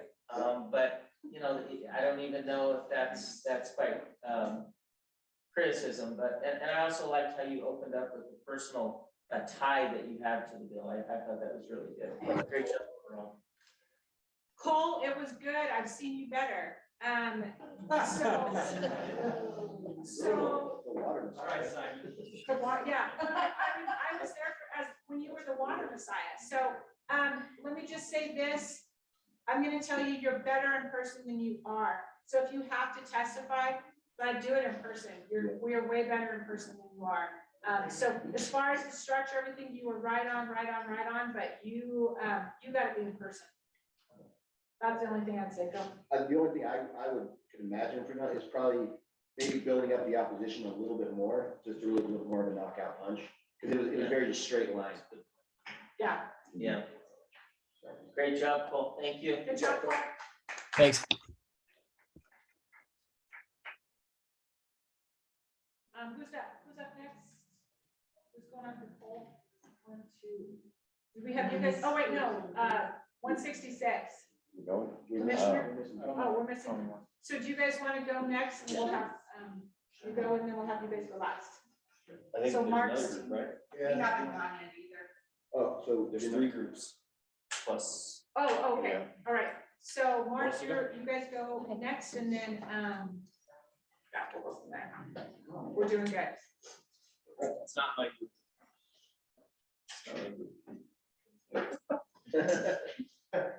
Thanks, Mark. I know I take ownership. We're doing House Bill 1158, the Colorado Commodity Supplemental Food Grant Program. All right, good afternoon, and thank you, Chairman Ortiz and the committee for taking the time to consider the perspective of 3 individuals residing in different rural communities in southern Colorado. My name is Kayla Torres, and I'm a Los Angeles County native, which is a close-knit Hispanic community. I work in communications and also serve on the board of directors for the Chamber of Commerce. We are before you today to provide insight on how House Bill 1158, the Colorado Commodity Supplemental Food Grant Program, has the potential to provide essential meals to low-income seniors in rural communities with limited programs. To humanize this bill a little bit, the $1 million in grant opportunities, if distributed to rural communities appropriately, can feed more than 70,000 seniors in Colorado, an increase from the 14,000 that are currently being served. This could be my great aunt Selma on limited Social Security 2 doors down, or an elderly widowed gentleman living alone. If even one less elderly is supplied and doesn't go hungry or has the burden of choosing between paying for medication or paying for food, then I don't see how one cannot support this. To provide more insight, I would like to turn it over to my wonderful team who work in public administration and witness these issues firsthand. Good afternoon, Chairman Ortiz and committee members. I just want to say what an honor it is to be here today to speak on behalf of, on House Bill 23-1158, the Colorado Commodity Supplemental Food Grant Program. My name is Sherry Chamberlain. I am a retired nurse and currently work as a building inspector and code enforcement officer for the land use department for Huerfano County. Huerfano County is a very poor rural county whose primary residents' median age is 55 years old. Most of the residents in our community have lived there their entire lives. With the older population and fixed income, many individuals have to choose between paying for medication or food, oftentimes opting for foods that are convenient, low in nutritional value, high in sodium, and definitely not compatible with the types of medications they are on. One example of this is I had a home health patient who was a type 1 diabetic, and he had to have a name brand insulin and couldn't use the generic. So the insurance wouldn't pay for it, and he had to literally live on ramen noodles 2 meals a day just to afford the medication. Now that's a double-edged sword, as now I have to increase the amount of insulin through his lifetime because of the poor diet of nothing but carbohydrates and sodium. By having additional access to funding, we will be able to provide our citizens with nutritional foods that are lower in sodium, less complex in carbohydrates, and more compatible with medications. So it is detrimental to the health and welfare of the citizens of Huerfano County to pass House Bill 23-1158, the Colorado Commodities to not pass. 23-1158, the Colorado Commodity Supplemental Food Grant. Thank you for your time. Committee chair and representatives, thank you for this opportunity to speak with you today. My name is Mark Westhoff. I'm the County Administrator for Prowers County in southeastern Colorado, as well as a member of the Board of Directors for Prowers Economic Prosperity. In both capacities, I do my best to accurately support the interests of the residents of Prowers County, and I believe passing House Bill 1183 meets that goal. There are 12,000 of those residents in Prowers County, many of whom are living well below the poverty line. The county offers commodity food boxes once a month through the Department of Human Services to the neediest residents. Each month, county employees volunteer to distribute those boxes to over 270 households, totaling at least 600 people. That means 1 in every 20 residents in our community meets the low income qualifications to receive life-saving food through the official commodity service from DHS. But in addition, even more residents patronize the nonprofit food bank run by a local church in Lamar, which is open to all. The county and nonprofit volunteers report to me that they know many more elderly in the community who would utilize these services if there were more resources available. Since House Bill 1158 utilizes a grant process, it will benefit and provide additional assistance to those who not only receive food assistance through county DHS, but also through those nonprofit organizations. Our rural communities are often the last to receive vital assistance when the entire state is involved, as we don't have the raw numbers to compare to the Front Range. But we trust that this grant administration process will fairly take into account all who are in need in every community. All of this will come at very little cost to the broader populace of Colorado, totaling $1 million from the general fund. Finally, I urge you to consider the elderly, who are often the most disadvantaged and forgotten among us, and pass the bipartisan Colorado Community Supplemental Food Grant Program. Thank you.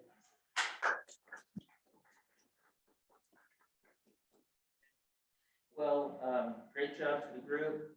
Kayla, I thought that you did a great job of personalizing, providing real life examples that are occurring in your community. I think that's really important.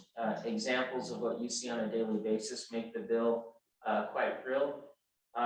Maybe a little bit more eye contact. I know you tried to do that, but it's important and draws in the judges, but you did a great job overall. Sherry, same thing. A little bit more eye contact. You made very good points, and I liked your clothes. I mean, you did misconstrue that word, but aside from that, you were very specific about what you wanted from us on that bill. Mark, I thought you did a great job. I think you illustrated what pauses can do. I think you paused at the right time. It was very clear. It was very compelling. I thought it could maybe be shortened a little bit, and then maybe a little bit more emotion when you had, like, show some inflection in your voice. It was very smooth, but I need the highs and the lows too. But overall, very, very good. So thank you. I really liked how you grabbed that team aspect of it. You passed it off and you were ready. You didn't repeat. The main points, important points about the seniors you brought it home. It wasn't a repeat. It was a double down on that. You guys all did great as far as your presentation. The thing that was really great as far as that team dynamic is you brought the emotional, personal side of it, and then you backed it up with some compelling statistics. 12,000, most of them are under the poverty level. This is what we're talking about.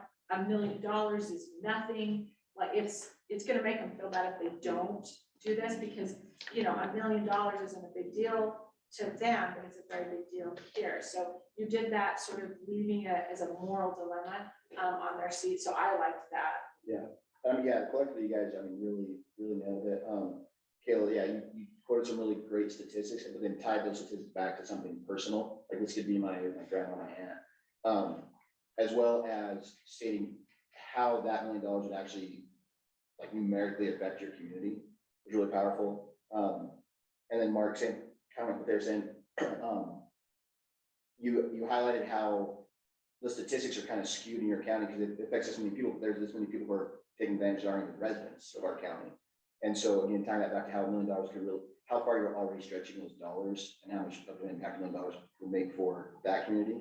yeah, hammering that down, and then, yeah, you guys did a great job of closing up your arguments too. So we have time for one more, Okay, and then let's do the remainder of them at 4 after we close the presentation. That sounds good. okay, If everybody's, I say we do. okay, yep, 166. Tony. And we'll put the other ones off. Sweat out a little longer. There's two more, and Michelle, one more.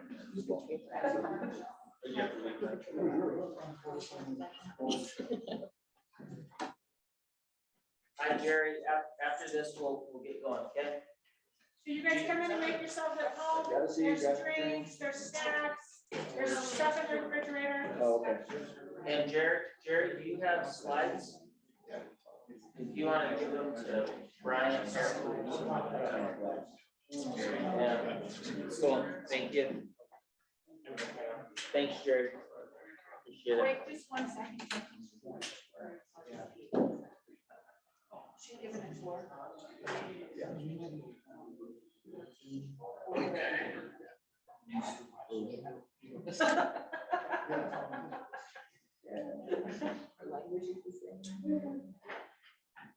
All right.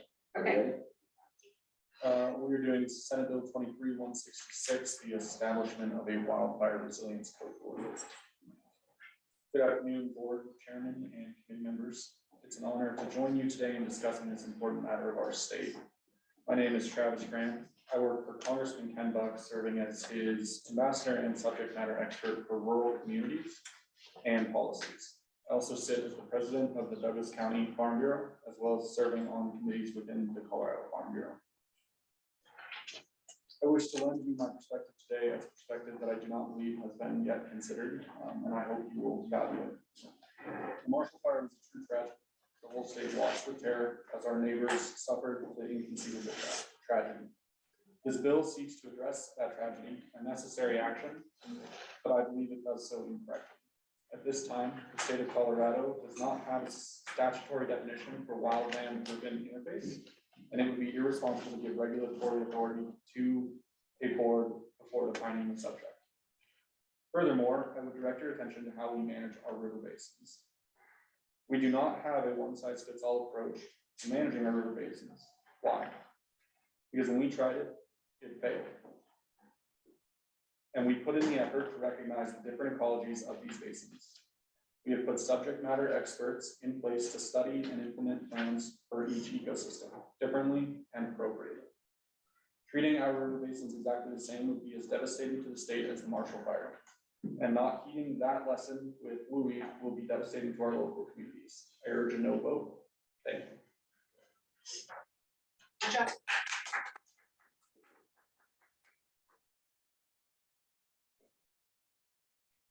Thank you to the chair and the committee members for allowing me to testify in opposition to Senate Bill 23-166. My name is Nick, and I think the intent versus impact of this legislation has to really be considered. The intent of this bill is to make it so that lives aren't uprooted from wildfires as we have seen in the past, but the real world implications of this bill passing as is will bankrupt our most vulnerable communities and will uproot Coloradans from their homes. Consider a woman named Dolores. She's 70 years old. She lives in El Paso County, and she's a widow. She's on a fixed income, and she's lived in her house for 50 years. The way that this bill is written will uproot Dolores from her home. She will not be able to afford to make the modifications to her house that the provisions in this bill provides. Additionally, there is no defined state buy-in option to make sure that these regulations are implemented. That means that the cost of doing all of these measures will be on the backs of homeowners. Additionally, there is no way to directly speak to the commission that is outlined in this piece of legislation. That means the story of Dolores and those like her will not be heard by the commission. Dolores' story is tragic, but make no mistake, it's not in isolation. There are thousands of Coloradans who are in her same position. I leave you with this. If you pass this bill as is, add in a provision for U-Hauls, because you will be kicking Dolores and thousands of other Coloradans like her out of their homes. Thank you. I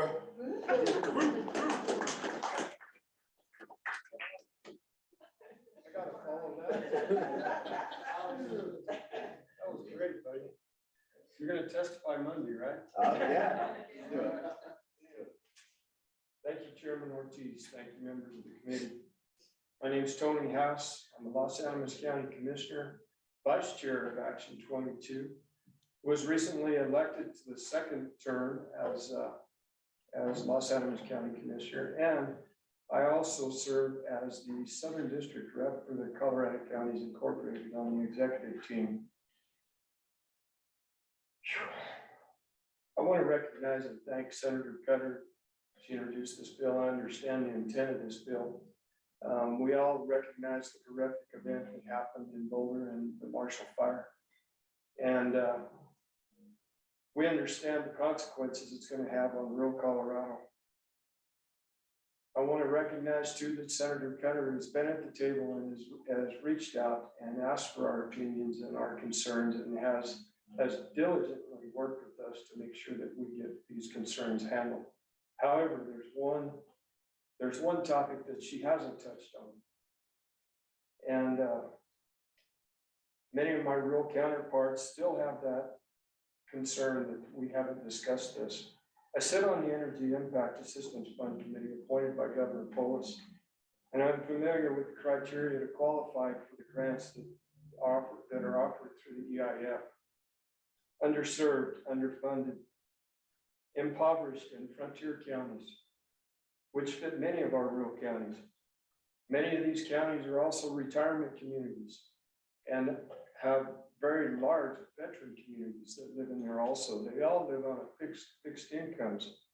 Many make less than $30,000 a year. I have done some research, and to comply with the WUI requirements such as hard siding and a metal roof, using hardy board, and the cost would be around $30,000. That's an annual income for these communities, for many of those impoverished communities. These counties recognize the severity of the problem and that the Marshall Fire was a horrific event. However, due to the financial burden that it would impose to comply with this bill in its current form is unrealistic. Maybe there could be an incentive-based approach accounting for inclusivity of unique individual circumstances. My question to all of you is, would there be an opportunity to ease the burden with an amendment to possibly use a phased-in approach, a tiered approach, over an extended time limit to be decided by this committee for those impoverished communities and counties? Thank you for your time and your consideration.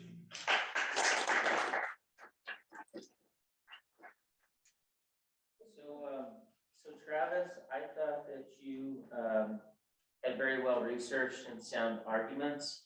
I like that your testimony was concise, right? That you could have really went on, but I thought you did a very good job.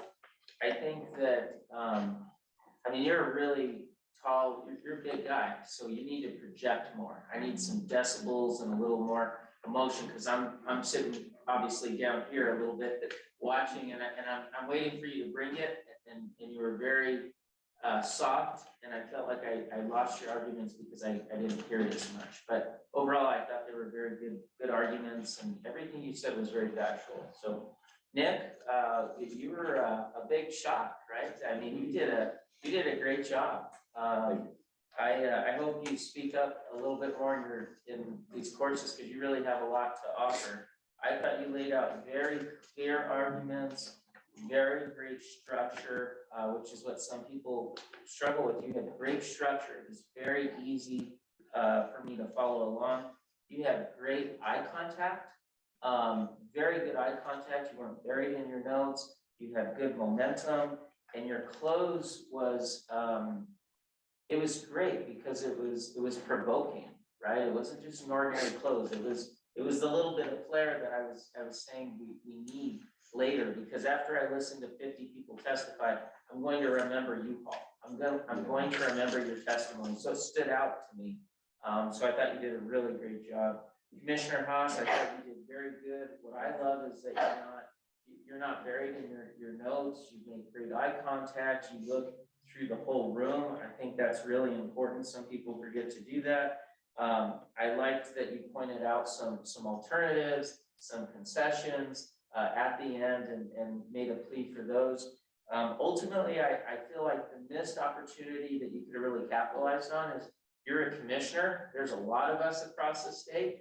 And so, you know, maybe drawing in the fact that you're a part of, because your leadership in Action 22 and a lot of other folks, so you're representing a lot of counties as a county commissioner. And so I felt like that might have bolstered it a little bit more, but I thought you did a great job overall. So, and your group chose a good bill, so thanks for doing that. I'm gonna say, yes, you saw me nodding. You are a presence, Travis, own it, the same as I told everybody else, speak up. I think sometimes when it's, I mean, you look at you, you're clearly a cowboy, you're clearly all those things, so you try to dial that down. You don't need to do that. We don't need you to play small. We need you to play big. This managing the river basin, that perspective, that is powerful. That's a powerful thing that these guys aren't thinking about. So you have a powerful argument, make it a powerful delivery. I'll be honest, today it was having my notes so far away, trying to keep track. Yep. So whatever you have to do to fix that, to gain a little confidence, Yeah, you do that. Step up. We need you to play big. Who are you? So I just want you to know that people still listen to the episode. People still call up the episode that we did. You were one of the first people on our show. You did a tremendous job. You opened with intent versus impact. That's good stuff. There's no way that any of us cannot think about little old Dolores. You even picked the name perfectly. Like you're thinking about an 80-year-old lady. So Nick, what's your last name, huh? Oh, I don't know, I felt like the Lord worked like that. No idea. Dolores, right? Dolores packing up a U-Haul. No one's gonna forget that. Really, really well done. I wish you weren't so good looking. Quit that. You're so, I know, I already discussed it with her. She's fine. You are so much more than you think. You've got to get some confidence. I'm gonna tell you the same thing I told Travis. You worry too much. You are a presence. You command the room every time you walk in it. You are sitting on all of these things. You are a major leader. You're a major player. You've gone toe to toe with the governor. Quit second guessing yourself. We can't afford you to not be that confident. We've got to have you.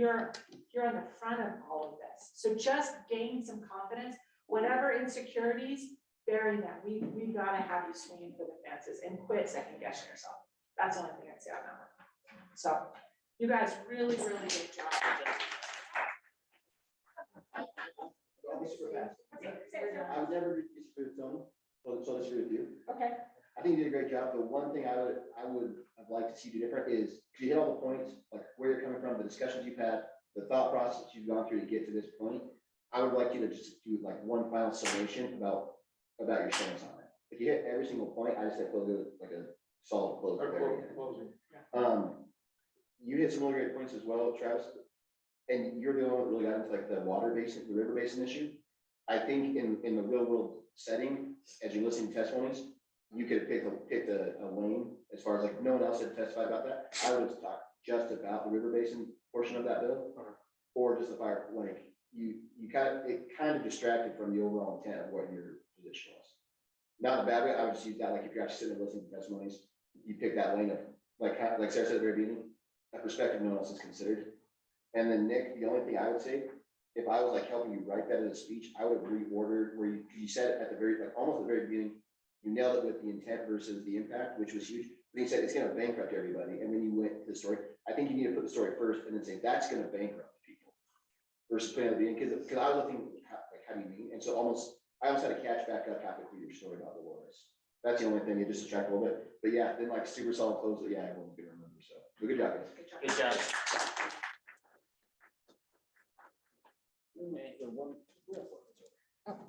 Okay, so we'll finish out. We have how many presentations left, Brian? 1, 2, and then Michelle online, so I think Okay. 3, maybe 4. Okay, so we have a couple of presentations that we'll finish up after. But I do want to ensure that we have time to get to our presentation on the Urban Renewal Authority. Jerry Pacheco, if you come on up. Jerry is the Executive Director of Pueblo's URA. And the reason that I really wanted you to have this session about the Urban Renewal Authority, I feel that especially in rural Colorado, that these tools are sometimes underutilized because maybe they're a little bit understood or not as well understood as they could be. I promised you that I'd bring in the very best speakers, the most intelligent and talented. Jerry is certainly that. He's going to tie together a lot of the things that we talked about with Mario Trimble. Mario was here this morning. We got a little bit into TIF financing and some other things, but I know Jerry has a lot of things to share with you. He's a great presenter, and we appreciate his time today. So we'll hand it over to you, Jerry. Wow, I don't know if I can live up to that kind of introduction, but I'll try to be brief because I'd like it to be more of a question and answer exchange a little bit. My name is Jerry Pacheco. I'm the Executive Director of the Pueblo Urban Renewal Authority. I'm a Colorado native, actually a Pueblo native as well. My background is actually in the field of city planning, city and urban planning. My entire career, which began in 1995, has been in local government, primarily in the field of urban planning, but I did serve in city administration. I even did a stint as a city manager for 3.5 years, so I have those scars. But since 2015, I've been the executive director here at Urban Renewal.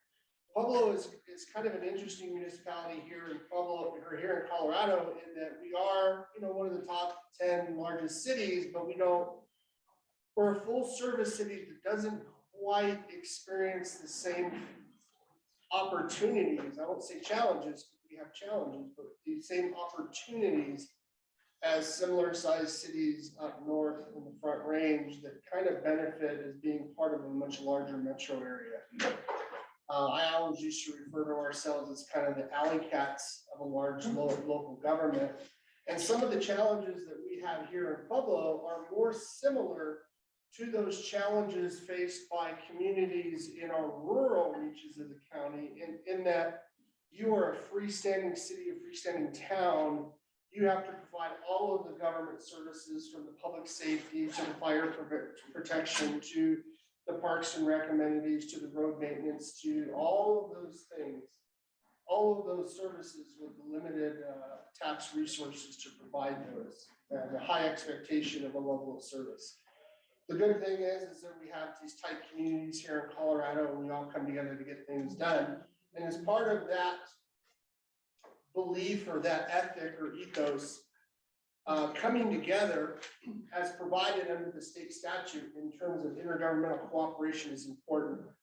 And if you can get entities to work together, there's so much you can do.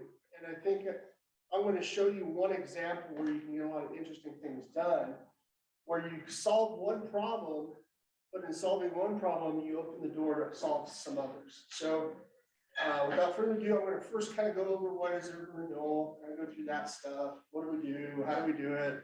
And then go through a specific situation and how we were able to partner and help some local governments here in Pueblo County.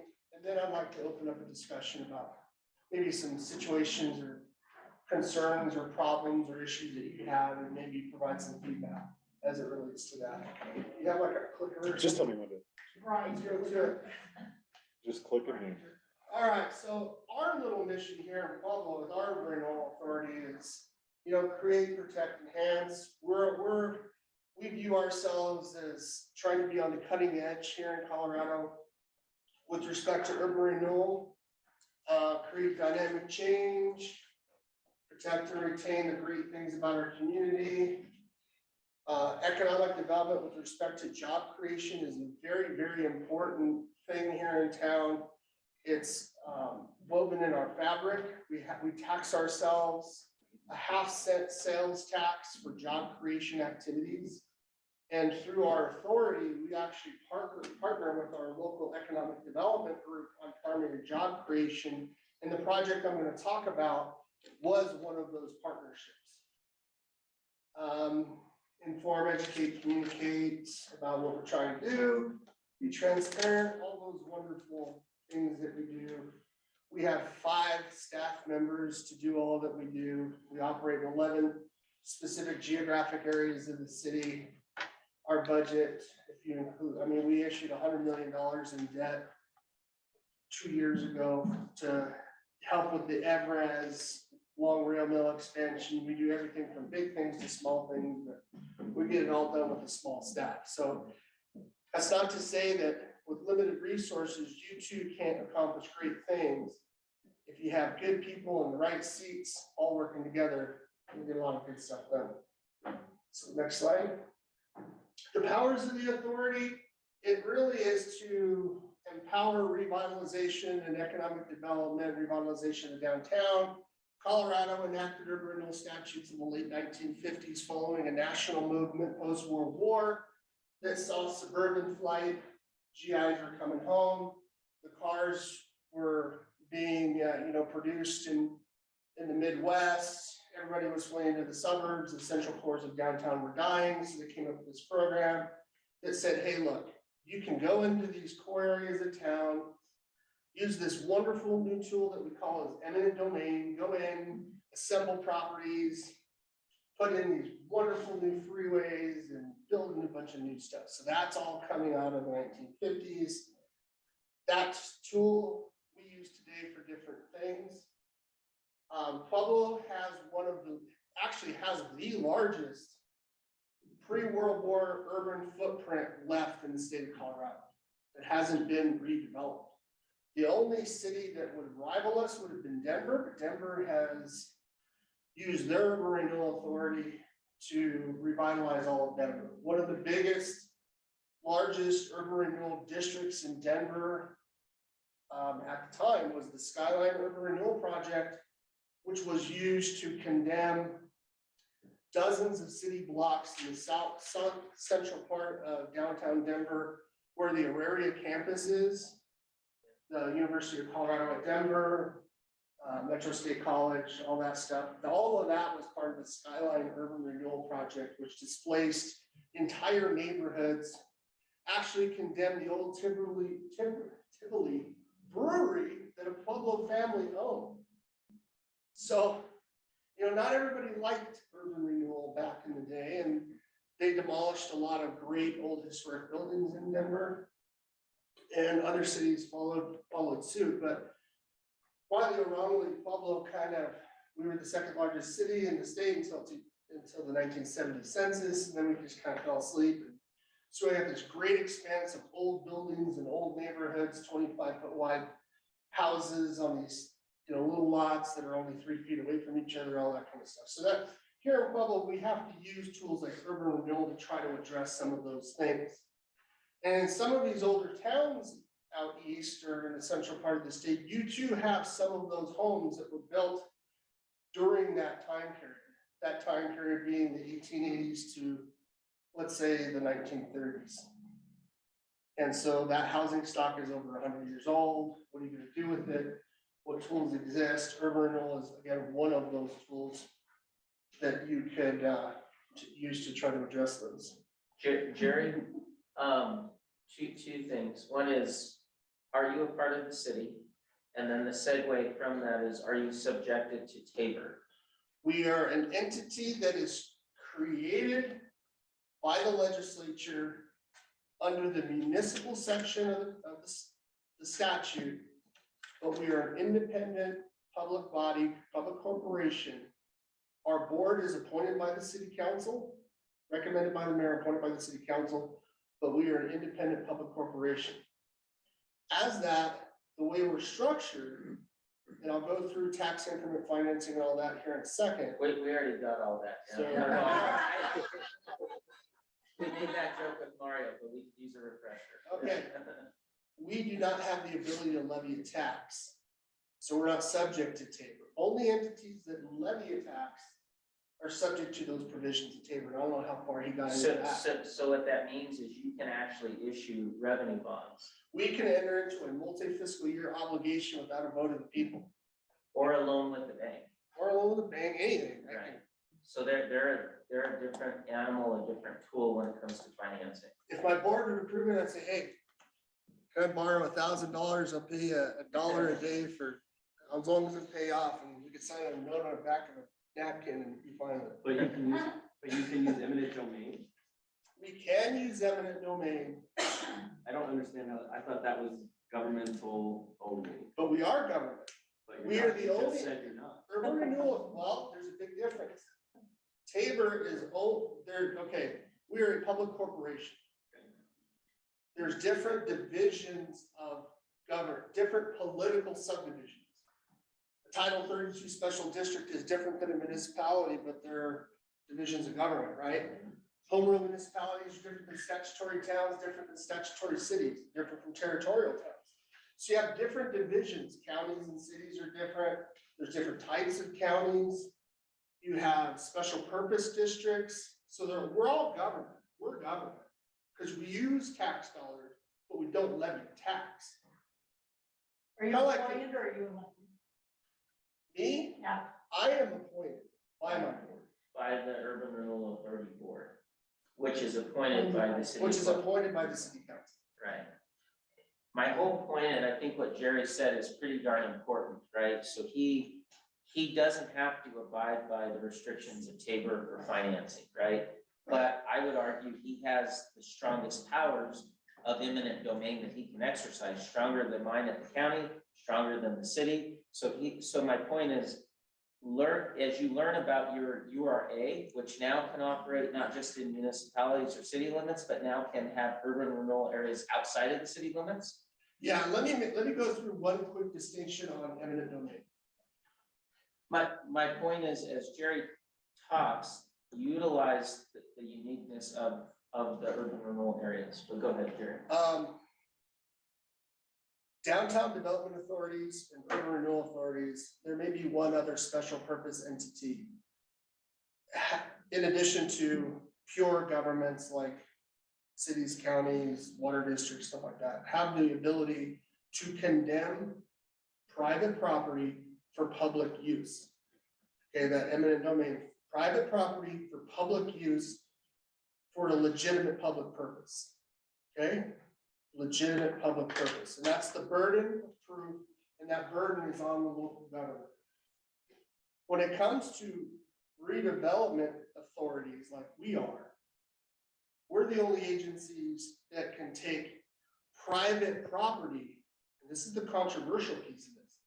We're the only ones that can take private property for private reuse. Okay, and there's a whole bunch of rules associated with that, and here's the logic behind that.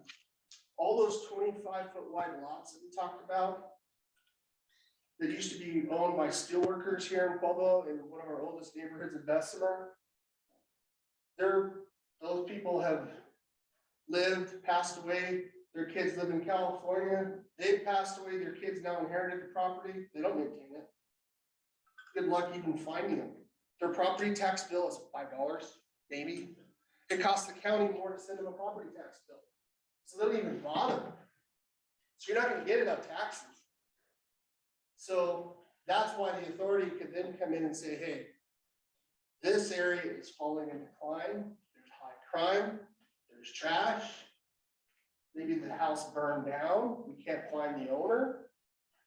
But we wanna do something with it, okay? We have a legitimate public interest in redeveloping the property. But we're not gonna put a road, we're not gonna put a school, we're not gonna put a public facility in there. We want to redevelop it into something affordable housing, something noble. And that, the authority has to go through that process, but we do have the ability to go in, condemn that, redevelop all So then stay there, so is that, and you can't just go down to First and Main and say, hey, we're gonna take over this area because we wanna put a top off in or something like that. Everything has to have a process. But, and does it, who ultimately approves that you can tear down these 5 houses and put a couple of comments in it? Is that your board? Ultimately, it's the board and city council. City council has to authorize it. Our board has to say, hey, we've made findings that this needs to happen. City council, give us the green light. City council says, go forth and do the Lord's work. And then we start all the legal process to make it happen. Yes, sir. Outside the city limits, could you elaborate on that a little bit? The statute was changed first in 2015 and then in 2016 to allow an urban renewal area, which is the district where you operate, to create an area that starts in the city that could be extended into the county. So long as the Board of County Commissioners and the Public County Planning Commission approve that portion that is outside the city limits. So it's subject to county commissioner. The city approves what's in the city, county approves what's in the county, it's one district administered by us. And that changed when, Jerry? The bulk of it changed in 2015, there was a slight tweak in 16. So now that urban renewal area can start in the city and extend all the way up to the county, but it can't originate just in the county. right? You can't, you have to have a piece in the city, I see. and that's But you because, can start it there and yeah, end because, up where you want. because an authority is a entity established within, you know, Article 20 of the Constitution, creating municipalities, and we're part of the municipal section of the statute. So let's go ahead and, you know, we create plans to do all this redevelopment stuff. Let's blow through this part. Yeah, let's get to the fun stuff. We do projects that accomplish this stuff. This is the part that I think is worth spending a second on. Any government body that, wherever we're at, if there's a taxing entity that operates where we're at, whether it's a piece of it, part of it, like school district, like we operate only in part of Pueblo County. But that means we can partner with Pueblo County really doing anything, that's what it means. But to accomplish what we want to do, removing blight, redeveloping, things like that, the county is free to work with us on property. Okay, they can sell it to us, they can give it to us. They can contribute financially to us. We can cooperate on planning things. They can provide facilities to us. Let's say if we cooperate on some feel-good project, like a park or something. Like, let's say you have a park and we have a urban renewal project next to it. To get a grant match, you do the park and we do the project. I mean, it just talks about the cooperation. And then it talks about planning, and then one part I always get with the city is it talks about getting exemptions from building codes. That's important. When you talk about downtowns and the ability to do second floor residences, for example, on an old Main Street, and you're running into building and fire code issues, you have this piece in the statute that says, you know, guys, if you're doing an urban renewal project, cut them some slack. Cut them some slack. So when the chief building official or your fire official says, you know, IBC says this, fire code says that, say, well, the statute says this, man. You have the ability to cut them some slack. You have the ability, the General Assembly of the state of Colorado says you have the discretion to cut them some slack because it's in the state's best interest to have productive properties as opposed to a vacant building hung up because of a building code. Do they have to listen to you? What's that? Does the fire chief have to listen to you, or can you say, No. No. Well, here's the thing. Most municipal codes are written such that, let's say you have a city manager. I know Pueblo's is like this. A lot of municipal codes are like that. Well, for example, when I was city manager, there's a provision in there. The city manager could set aside any decision of the chief of police, the fire chief, or the chief building official. Most codes are written that way. Because the only employee of your city council, the only employee is your city manager. Town manager is someone else. to look at how your structure is, county administrators, you have to look at your structure. But that's something that people forget about. Hey, there's a state statutory interest in trying to facilitate this kind of redevelopment. And continue. You guys probably talked about the TIF thing. We did, but if you could just hit it real quick. So when city council says there's a blighted area, we authorize you, we hold a public hearing, we determine it's blighted. We authorize you to operate an area for 25 years. That's year 0. This is the tax level that was there in year 0. That's the base, beginning of the 25 years. We know that there's a statutory reassessment of property that the assessor does for all properties countywide every 2 years. The statute says if there's a general reassessment and the area the area goes up by a certain percentage every 2 years, that's what this stair step is. So the base will always go up based on general inflation or general rise in the area's value. But if there are new building permits, new construction activity, somebody puts in new personal, tangible business, personal property that's taxable, that tax growth for the 25-year period is supposed to go to the authority to make improvements for that area. Roads, demolition, all the stuff that goes in revitalizing a neighborhood, providing incentives, like helping somebody put an elevator so they get access to a second floor of a commercial building. I mean, there's all kinds of different creative things that we do to try to provide those incentives. Build a river wall, build a parking garage, fund debt service on a parking garage, stuff like that. That's how you pay for it. Build a baseball stadium. Build a baseball stadium. So this is the whole harmless clause. If no development happens, you don't get the light blue. So that's the theory behind And the it. benefit to the person putting in the risk, building the building, or revitalizing an area, their tax stays the same at that base. No, they're paying the tax whether we're there or not. They pay the tax increase, they just have the propensity for that money to be funneled back into their building or the area. So are they having to pay that higher tax? Like, so now the area is awesome and I'm, but it's They're because of portion of me, it, yes. I still have to pay those same taxes. I don't have to pay that. Usually I'll give you a real world example of why there's a benefit to doing this kind of scheme with a developer. Everett's Architectural Steel. They want to come in and build a new long rail mill plant.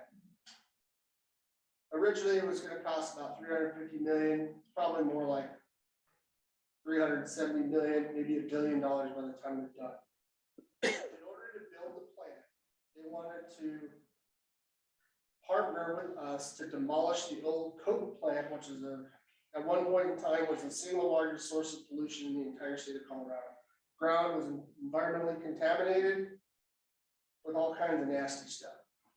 We entered into an agreement. The authority would issue bond, if they agreed to be annexed into the city, create an urban renewal district, the urban renewal district, using their property tax increment, they agree to pay the bills, the property tax bills, but they didn't have to pay for it anyway. When we create a district, we will issue $100 million in bonds to pay for the environmental cleanup. And so we issue bonds and we reimburse them $100 million, up to $100 million in the environmental cleanup of their much bigger project. So they could do the rail mill and do it here in town and take out that old coke plant.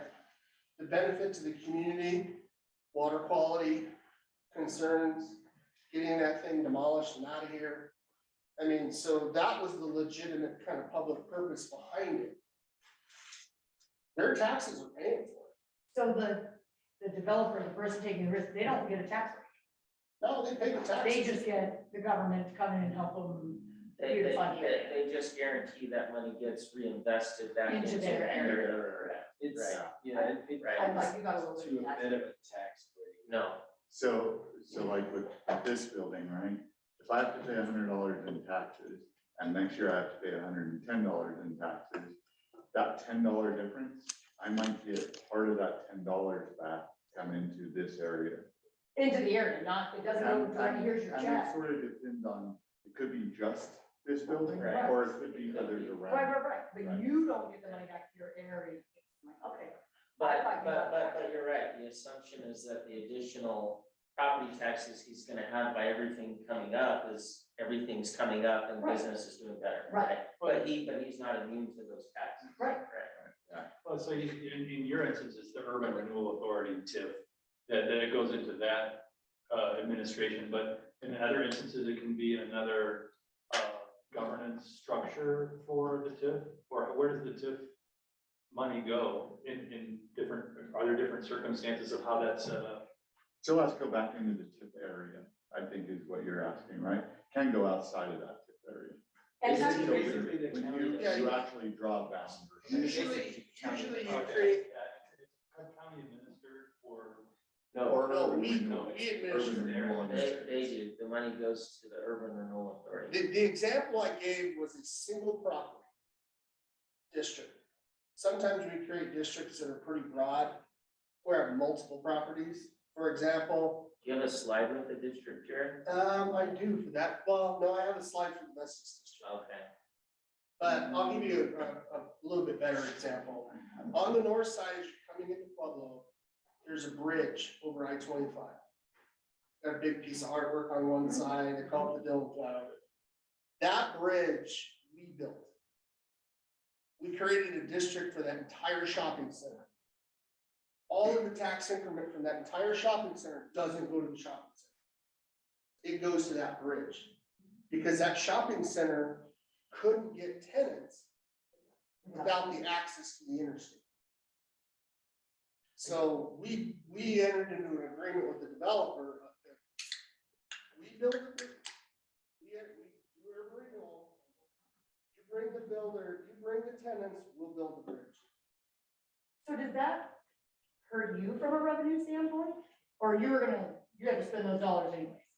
No, all of our activities are usually based on a negotiated deal in advance. Usually, not always, but usually. Because You still remember, get your, because the taxing entities still have to agree to it. right, And generally, they're only going to agree to it if you say, hey, they're not just gonna say carte blanche. Yeah, you run in the shopping center, we'll give up our property taxes. But Jerry's gonna say to all of us, including the county, we're gonna say, yeah, we'll bypass that property tax because we know you're putting it to good use for further And I'll development. show you a slide that'll pique your so then interest. does that hurt you? It does, I mean theoretically it does, but yes, and there are some entities like the library district and others that kind of question when we want to do those sorts of things, and they'll say, well, what's in it for me? And they'll say, well, you know, what's good for Pueblo is good for all of us, right? So yes, sometimes there is some. That's why the Definitely short term. governmental cooperation piece is important, and vision in the community is important. And I'm gonna show you a slide that has a dollar bill on it, you'd be interested in. Go ahead, you had Well, I something. was just gonna say it's short term, right, as well, because you're basically pulling some revenue forward to build that bridge, so you have additional economic development. So if you're short-sighted, you could say, yes, there's a cost up front. If you're looking down the road, like what Urban Renewal or the county is doing, they're saying, yeah, but that development in our base, instead of being here in 10 years, it's up here. So there's a benefit in the long run, we're just pulling dollars forward. to get Yeah, something. That bridge, it's a 25-year period, that's all we operate for. That bridge will be there. Right. And then hopefully the property tax, when we're out of there in 25 years, the property tax increment goes back to those entities. Right. Then you had a question? I can give one example of how it can affect counties and then the business, but, so we had a business going into an urban renewal district in Lamar, and we wanted it there, the county wanted it there, so they approved everything. But then the business came to us and said, well, can we do like a tax incentive with the county here? And we said, well, we're not getting any extra, like our tax incentives are usually for a year or two. And in the year or two, we're not getting this extra from the business because it's part of the tip. And so we had to come up with a different kind of incentive for them. But they were a little frustrated by it at first until we explained the structure and say, well, you're getting that in a different way, but the county can't give it to you because, well, we could, but we would be then operating at a loss. We'd be cutting our overall tax base. Right. Which we don't generally do. Well, and it's not really, well, in your case, I think it would have been cutting your tax base. Let's go to the very controversial next slide. Okay, now we're only talking about the light blue. So this is not taking money away from taxing entities, okay? This is the but-for argument of urban renewal. If urban renewal didn't exist, the business theoretically wouldn't have come. And the business wouldn't have built their building. If I didn't build the road for them, the business wouldn't be there. Okay, let's just accept that as the premise here. So, the benevolent urban renewal authority builds them a road and they put their building and they pay a new property tax bill and there's an increment generated. That increment comes from Pueblo County's general tax, which is 37 cents of every dollar of increment. District 60's general mill levy, which is 33.7%, which is theoretically backfilled by the state, so they don't lose anything. The city of Pueblo, which got urban renewal in this mess to begin with their general property tax assessment, our wonderful library district, which assesses countywide, and then 2 water districts at 1.8 and 1%, 1 cent respectively. Those are the taxing entities in this particular example. So of the increment, those are the sources. When you're looking at a commercial project, in particular, a new shopping center, let's look at the impacts. The city has a 3.7% sales tax. So, let's see, 3.7% sales tax. So it's in the city's best interest. Hey, they'll give up their property tax all they want, sales tax. That's the #1 source of revenue for any municipality in the state of Colorado, sales tax. Generally, I mean, there might be an exemption or exception or two, but the big cities, it's always sales tax. County, in this particular example, the county generates a 1 cent sales tax. You know, plus they want to see development, this, that, and the other. School district, we already talked about. In this example, they're held harmless because they want student enrollment. You could actually make the case that the more successful our inner city school district is with property tax growth, we're just giving up more dollars to the Denver metro area. Did you know the largest beneficiary of this program is Denver Public Schools? Why? Because the entire Stapleton Urban Renewal Project, the entire Lowry Urban Renewal Project, they're all urban renewal districts. All of that stuff. All of the big development in Denver utilizes urban renewal. All of them do. It's just us small cities and small towns in Colorado haven't figured it out. Big cities have been playing this game for a long time. So if the school district balks, now I think they probably have a little bit of a legitimate issue when it comes to their bond overrides for school construction. That's why in this example, that's not it. This is their general. Okay. So when we all sign on to that agreement, these are the rates at which we're participating. So I think what Jerry's saying. The agreement of forming the district?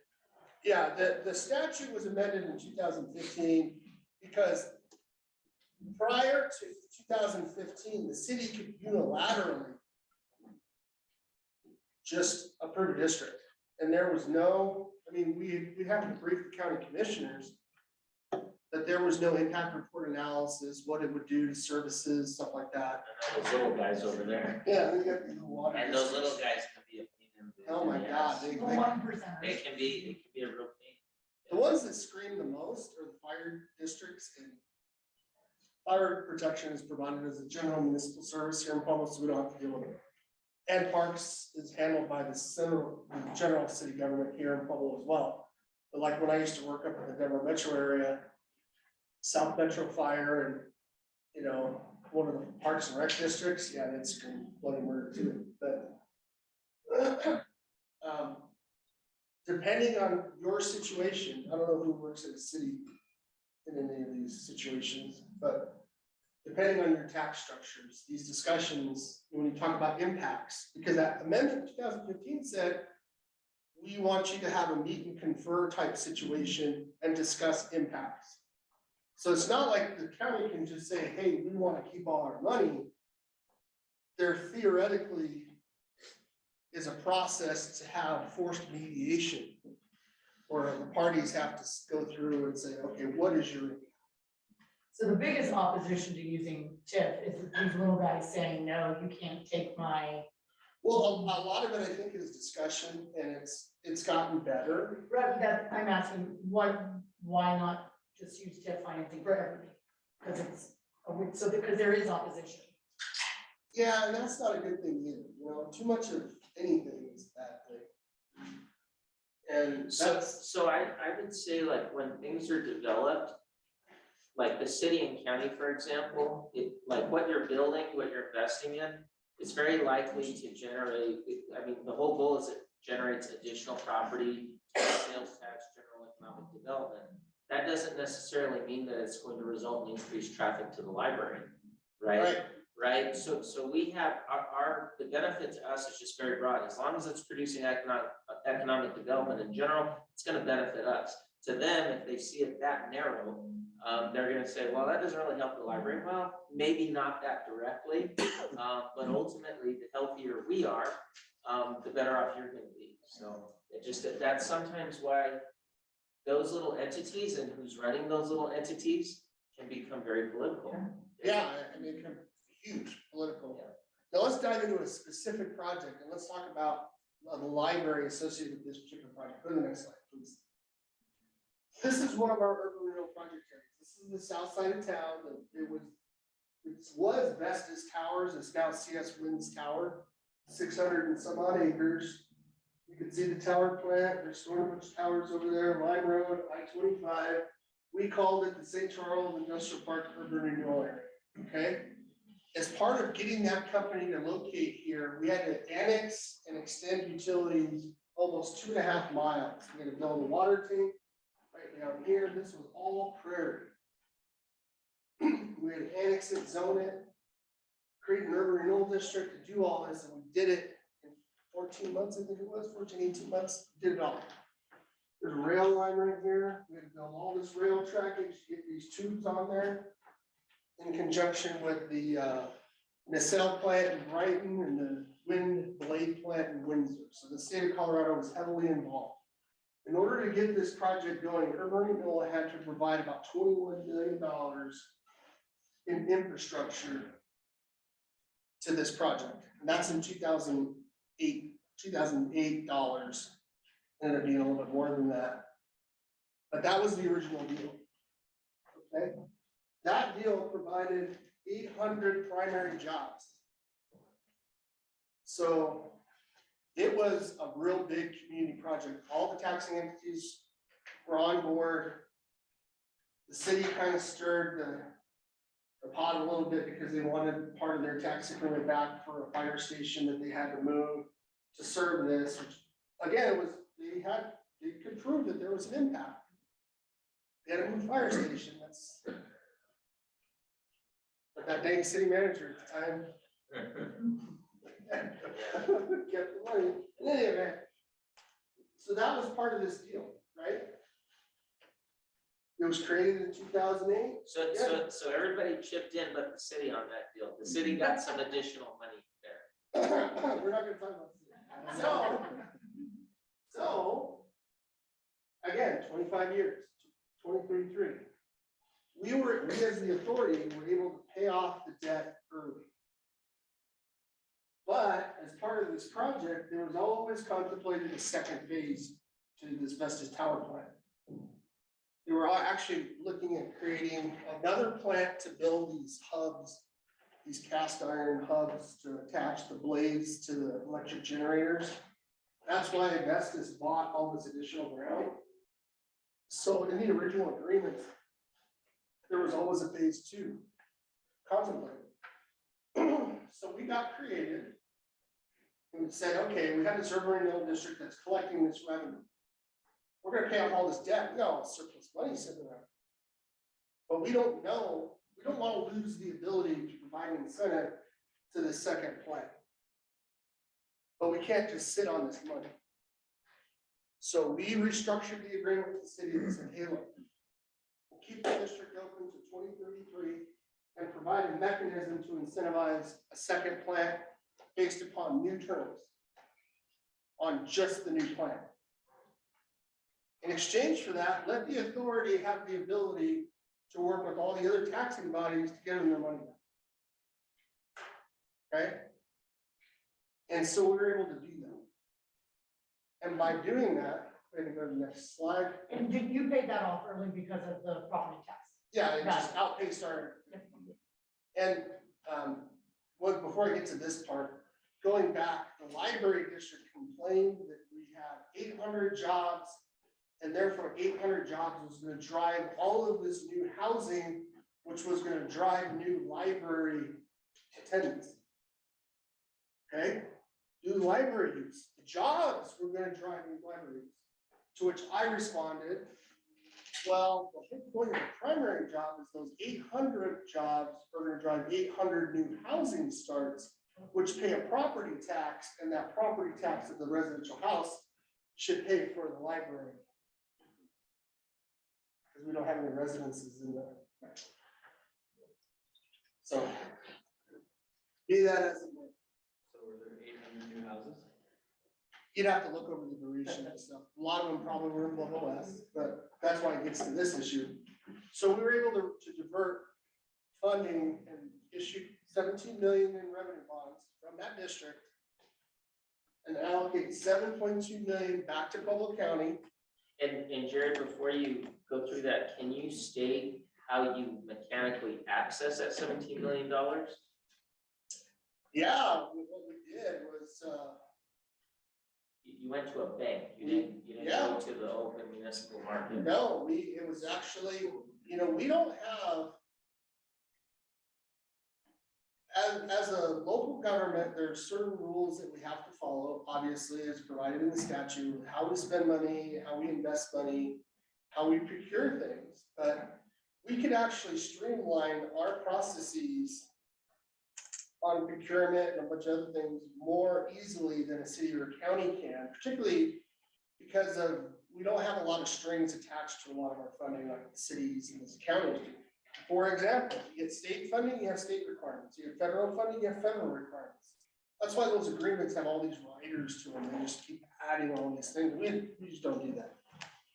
And our ability to finance the section in the statute that says we can issue debt, we can take loans, we can take grants, we can take all these different types of, it doesn't limit us the types of financing. How creative we want to be, we can be. Statute's pretty broad, actually. And that's my biggest point is Mario, in working with the county, will say, no, no, no, no, no, because of Tabor, because of this, that, and the other. But if we leverage Pura, because they can say yes, yes, yes, yes, yes, and they have a lot of latitude to find a way. They accessed this $17 million, not by going through a full-blown COP or revenue bond with all those costs of issuance. They have the ability to say locally, hey, here's a bid. All these local banks or banks in Southern Colorado, we need $17 million tied to these revenue streams. Let's see who gives us the lowest interest rate. That was a hell of a lot more efficient than going through Mario and his team. So my point is, just because you can't access money directly through a bank, you can indirectly access money through your urban renewal authority. And when I present it at the end, I'm gonna pull all these pieces together, but remember, we got $7.2 million towards our big two projects that kind of came through bank financing, but didn't, right? Well, we financed it through a bank, we collateralized the revenue stream. And we didn't put up any, it wasn't a COP. We didn't have to put up any other assets of the authority. You know, we did 7.2 for the county based on their portion of the TIF. 5.2 to school district 60 for Dutch Clark renovations. 4.3 to Pueblo West High School as part of District 70. So this is what cooperation and creativity brings. If I had a thorn in my saddle, I could have figured out, I could have just turned it into a district. I could have just notified the city and said, we're done. Terminate the district. Let them have their TIF, let them have their taxes back. But we needed the money, so. And here's what happened. It disappears in the general fund. It just disappears. That's nothing. To school district 60, I don't even know how many students they have. 5.2 million sounds like a lot, but not for an urban school district. That's nothing. For the county, 7.2 million? What's your general fund budget? 150 million? 432 with all the debt, but it's around 300 now. 300 million. So this provides these creative little single revenue streams for special projects. That otherwise, you know, they haven't made improvements to Dutch Park Stadium in decades. Because the school buildings were taking precedent. And I don't blame them. When you have scarce resources. So if you get creative with some of these urban renewal authorities and some of this other stuff, you don't have to always give all the money to incentivize the development, I guess is another point I'm trying to make. You don't have to give them it all. They will ask for it, I'm telling you. They will ask for it. And some of your politicians will push you to give them all of it. They will. When you're given your initial estimates of how much the property tax will be over 25 years, and they see this gigantic number, sometimes they'll say, well, why don't we give them all? It's their taxes, give it to them. Well, you know, you're supposed to be doing economic development to benefit the community, you know, let's try to spread this around a little bit. And plus, that's a guesstimate. Don't overpromise. Jerry, can you tell them about the baseball stadium, the urban renewal area? The county was gonna issue a $25 million bond, and you went before city council, and you had to tell them what was the estimated TIF amount from that project, and I guess what that estimation means and why you have a role in that. Well, that one was just bad all the way around. That one was just bad assumptions, I mean, they wanted every single thing. And we couldn't validate any of their numbers really. It's kind of what it boiled down to. How do they estimate the amount of TIF that something is supposed to generate? Usually there's an assumption of a cost per square foot of proposed development, when it would come online. And during the 25-year period. So you have assumptions for square foot of improved ground. See, I mean, there's a whole formula to this stuff. Sometimes we have to bring consultants in, sometimes we can do it as a staff back in Epton. But you know, we provide pro bono a lot of just advice to other urban renewal authorities. Every fall in November, we call it TIF Summit here in Pueblo. Our urban renewal authority through Downtown Colorado Inc. sponsors this summit where we talk about TIF and this, that, and the other. We try to provide advice to the smaller urban renewal authorities and try to be a little bit of a big brother to those folks. And if they have questions to ask us, you know, they're always trying to pull something over on you. But it's complicated. There's some complicated things, and you don't always have the money to hire the experts. We only have 5 people, but we got 5 good people. Sir, you had a question? Yeah, I have a question. So there's an urban renewal district in Lamar. Okay. Which I think it predates the 2015 statute, which is a burr on the taxpayers a little bit because they don't have any say in anything. But there's a hotel, very old. It was hit by a wind burst that was not classified as any kind of storm. So it doesn't meet FEMA or any of those qualifications, but it's completely destroyed. Okay. And the owner didn't have insurance. And it's full of asbestos. Okay. And so it's, as soon as you come into town, it's this huge blighted, I mean, it's like 2 city blocks. It's massive. Is there, and it's within the URD, What's the hotel? the Lamar Inn, Okay. next to, they built the cobblestone right next to it. Okay.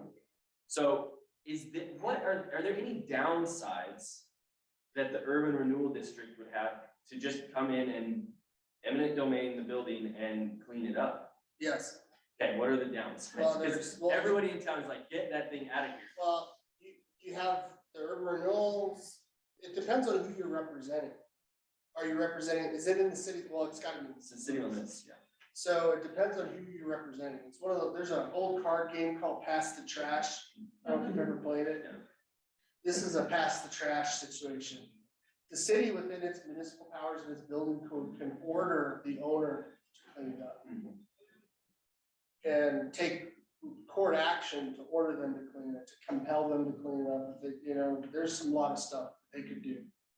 Now, the question is the political will there to do that or not? Why would you want to take on the responsibility of a private property owner who made the decision not to have insurance? So that's the political question that you have to overcome first.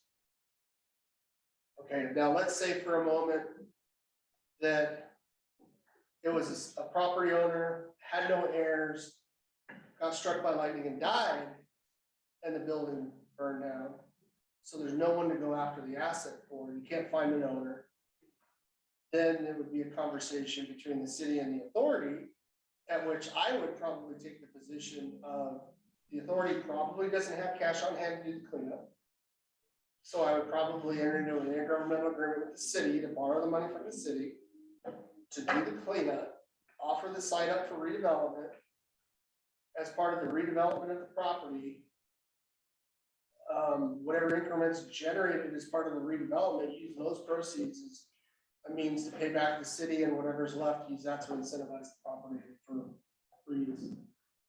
That's what I do, or just have the city grant you the money to clean up the site, and then you use the site to incentivize the redevelopment. It depends on your relationship with the city. Because someone has to bear that cost, and it's not cheap. No. But yeah, I mean, sometimes people will think, well, urban renewal is there to step into the property owner's shoes. You know, we're not there to do that. We're not there to forgive sins of someone. You know, he made the choice not to have insurance. Rightly or wrongly, you know. But I think with saying that, you have the residents at you constantly that absorb the cost, just get rid of it, it doesn't matter. And that's where the city has to step into it. Yeah. And, you know, we had a situation, different administrations handle it differently. I know how we handled it when I was doing it. We have a burned out building here in town, and they decided to just leave it up, which is very upsetting to me personally, but that's a political decision. But if you have the ability to pay for it, then you get grants for it, and you get, you know, I don't know. But do you have any idea what the cost would be? No, they are going for a brownfield, I believe, grant for the cleanup part of it. So what's the politics behind who owned it and why they're not willing to clean it up? Because he doesn't want to lose his investment. He's been offered $500,000 for the property, and he turned it down. But see, the city can compel him to clean it Yeah, up. I know, and I just think that, I don't know all of it, because I'm not with the city, I just know that they're looking at all of the different options, including that it's within the urban renewal district. I mean, what they might provide. Someone can make a call to the state health department Yeah, and say he's in violation of an air permit or something, and I mean, I get it, man. Small town politics is the worst. It is the worst. Like, you get, what? We're doing this because of why? No, man, I get it. Same issue, except the owner was willing to quit claim the deed over to us, so now we own the property. And sometimes that's the best solution. Sometimes, I mean, honestly, They didn't wanna pay for the cleanup. it's like every time we had to acquire property from the railroad, for example, they never returned your call. You know this, they never returned your call. We had to actually file condemnation action for them just to return a phone call. There's sometimes you have to do certain things, like this gentleman, you may just have to say, look, man, we're gonna go to district court and get an order for you to clean it up. It's gonna cost you X amount of dollars to clean it up. Why don't you just sell it to us for $200,000? We'll call it good. We'll clean it up. You sell it to us for $200,000. At least you're walking away with $200,000. You're not, you know. There's got to be a deal to get in there because he can't have his cake and eat it too. Right. Yeah. You know. Jared, if you want to just kind of wrap up here. I'm done. Okay. Any other questions for Jared? How quickly do the funds, I mean, once the tip is established, how quickly do the funds realize to put out? It depends on the construction activity in the district. And it's based on the assessment that happens annually and when the property tax is actually paid. I guess I have one question. With that district, it encompasses essentially the entire commercially zoned area of the city. Of Lamar? Yeah, Wow. most of it. On the, at least northern side of the city. It seems really, based on what you're saying today, that seems like a really inefficient way It to is. do it, because now, like, well, the roads are there, the buildings are there, like, what benefit can an urban renewal district give to a business that wants to come in if it's the whole? There's pros and cons to it. There's pros and cons to it. My guess is they did it that way to get it started. Yeah, they beat the 2015 clock. That's part of it, I think. But there are ways to amend it later on. And, Yeah. but part of it's you doing this education stuff and all that. How many urban renewal districts does Pueblo have? We have 11. And then, are there different sizes? I'm sure there's a building, or I'm sure there's blocks big, or. Oh, yeah, some of them are massive. Some of them. You're sitting in one. Right now.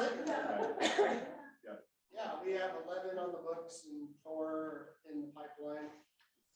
And is there ever a max, like you can only have X in 25 years? No, and we amended them, we made major amendments to shrink them or split them in half, stuff like that to reset the clock. They have a budget book that they give out towards the end of the year that's really cool because it shows all the financial activity of each urban renewal area throughout the year, what it generated, what came in, what was spent. So it's very transparent, but it's also very, very interesting to see. You know, we've evolved a lot. I've been involved in one way or another in every district we've created since 2004. There were only 2 districts that were created prior to that, since we were established in 1959. Oh my gosh. And so, I've grown up with urban renewal and it's grown up with me kind of here. So I have some horror stories and some best practices I could suggest to you. So, you know, offline or whatever, I can help you if you guys are dealing with this stuff. I'd be more than happy to help you so you don't have to go through the brain damage that I've had to go through over the years. But it could be a really good tool if used appropriately. Exclusive offer to the Leadership Academy only, right here. Yeah, yes. Yes. Well, thank you for coming, Jared. Don't tell them up north.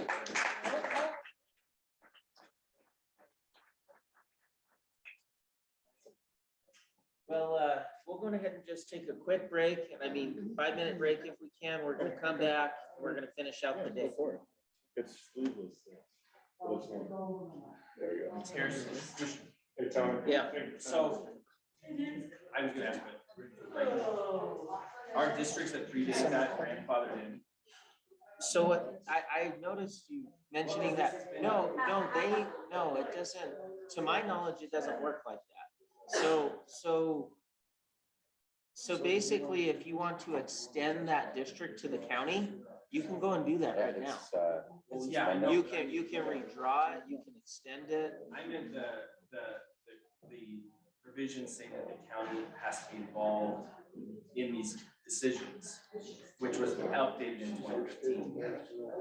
Because what So- was so- held out by the urban school district and by the city. And the commissioners have said multiple times, I've tried to get a copy of the contract from whenever, I think it was 2010 that they started it. So until they amend it, but basically what he's saying is that change allowed those districts to go outside the city limits. But for the county to get involved, you have to wait until it's time to renew the agreement. Right. They have no power until it's time to say, let's reset it, or let's change it, or they And have that's no what say. they That's talked correct. about. If they decide to expand it at all, then the county would actually. Or even just reset it, or anything, yeah, that's correct. That'll be cool. Yeah. That'll be really cool. So I wanted to tell you guys really quick, I was just on a call with the Pueblo, the Greater Pueblo Chamber. They do their legislative calls to take position, so they decided I'm on that committee. Because, and I referenced some of the things discussed today, so they switched position, or they took a position, they switched positions on the hospital facilities one. And they went from a support to a monitor on 166, and they want more information. So I said that we would, and I told them that you're gonna be testifying against it on The your own. presentations and Um, then. I do call. Oh, started. Yeah. Just sent Katie first Laura. a message saying we wanted to testify on this. Okay, perfect. So if you do that, that will be, and you can testify all you want, but that will be your requirement to officially testify against a bill. Against. Super. Yeah. That's awesome. Or you have to testify. Huh? I know. It's just Yeah. like the- Yeah. Yeah, so, Well, it's- anyway, I just wanted you guys to know that the work that you're doing in here, that's about strengthening that voice. It's already making a difference. So they already, oh, he Yeah, can. it'd be nice. I can't. Just quit. Just quit. So, hey, Tony, I know you've already sent it to me, but will you send me, so I can send it over to our chamber director? Will you send me just a quick little summation, like a, yeah, like a one page? Also, a couple of things failed yesterday. There were a couple of bills that failed yesterday. One of them was the, over 70,000 requiring, 5 county commissioners. That's what I heard. So that one, Thank so goodness. that one failed. And then we're gonna double down, and I haven't put this to my board yet, but our board is gonna be against this, but it's the injection site. So, there's gonna be a lot of back and forth discussion. There will be a question from me, at the legislative breakfast tomorrow morning. Great. I think we're gonna do the final presentation. Yeah, let's Let's do finish the- out with the presentations. That way we can bring home the last presentation and end the day. So Yeah. that way we're. Who have not gone yet? Sorry. Okay. I think my list is up. Roll up, so, Yeah. Oh, sorry. No, Okay. So the Mean Girls went, Cole went, 166 Yeah. went. Janelle hasn't gone. John went, Mark's team went. Yeah, so we have. So we have, who's doing 1085? Is that Janelle and Jason? Who's doing 1085? Careful, show the owls if you write your notes. Yep. I'm moving it right now. Oh, that's fancy. I'm learning it as we go. Was it really up my nose? Yes, we saw boogers and everything. Brian McCain. Well, it was fun for the Zoom. Yeah. So we have, Brian McCain. no, It's Dean, it's Dean. Dean McCain. No, I do. I'm like Brian D. McCain, but I also make up middle names for him. So, yeah, was Ryan in your group as well? Yeah, because I think we have Michelle. and- After the presentations, can we do the beer tasting so I can liven them up for my finale? We can do the beer tasting. We're doing a beer I I serve at the leisure of the chair. So we only have one more presentation than Michelle. Michelle, if you can hear me, if you want to jump on, we lost the COVID. Yeah. Do those of us online get to taste the beer too, or no? Yes. I will drink it in front of the camera so you can taste it with me. Deal. Hey, don't you worry, I've got you covered, Paul. I'll take care of you. St. Patrick's Day. I like this album. He may not be speaking. You can't do the beer tasting, can you? You're what, 19? 20. Oh, just. In October 8th, that's all I gotta wait for. Gotta hold out for that one. And then you're gonna do My birthday, that's when I turned 21. And I'll have my first ever sip of alcohol. You've never had alcohol before, right? Right, exactly. I'll have my first ever. I think I was at your graduation. Oh, like you haven't I snuck don't know any. what you're talking about, Brian. We know you snuck. I've been to your house before. Yeah, You've seen that, like a cabinet, huh? yeah, like a fish.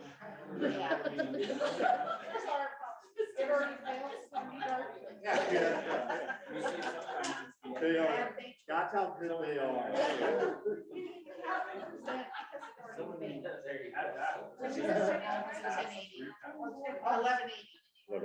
The 70,000. Oh, that's okay. And this isn't, I want to hear what your argument is. Okay, Are we ready? We're ready. So there's an idea effective team, we've already got this bill killed. Yeah. We already killed the bill. Good job. Yeah. Presented. All right. All cameras are on you. Okay. Okay, so Chairman, thank you for your time and consideration on my position on HB 23-1180 today.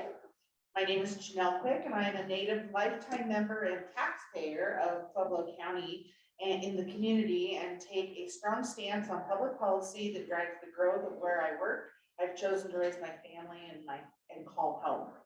I am advocating for a vote against HB 23-1180, where legislation is proposing counties in Colorado with a population of 70K or more carry 5 commissioners on their county government platform. This bill is addressing less than 1% of the 64 counties in Colorado.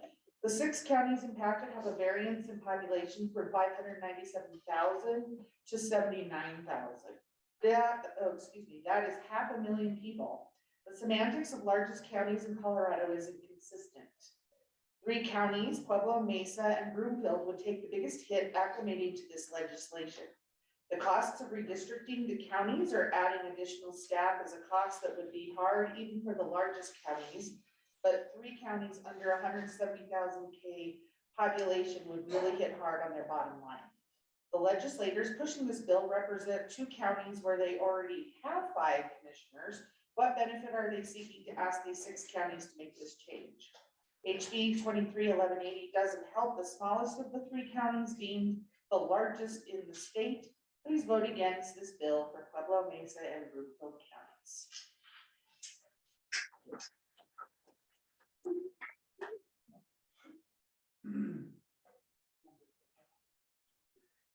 Chairman Commissioner Ortiz, members of the committee, thank you so much for the opportunity today to come before you to speak in opposition of bill number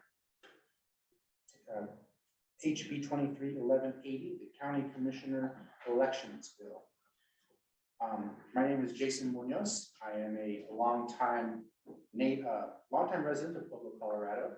I also am a taxpayer and I'm a voter. Although I feel that there could be some merit warranted to in advancing this bill, There's a few reasons why I wholeheartedly believe that this is the wrong thing to do for the state of Colorado. For one, it's an unfunded mandate to counties that have 70,000 and up to require us to move to a 5-commissioner system. In Pueblo, we are a unique community that is joined together as one.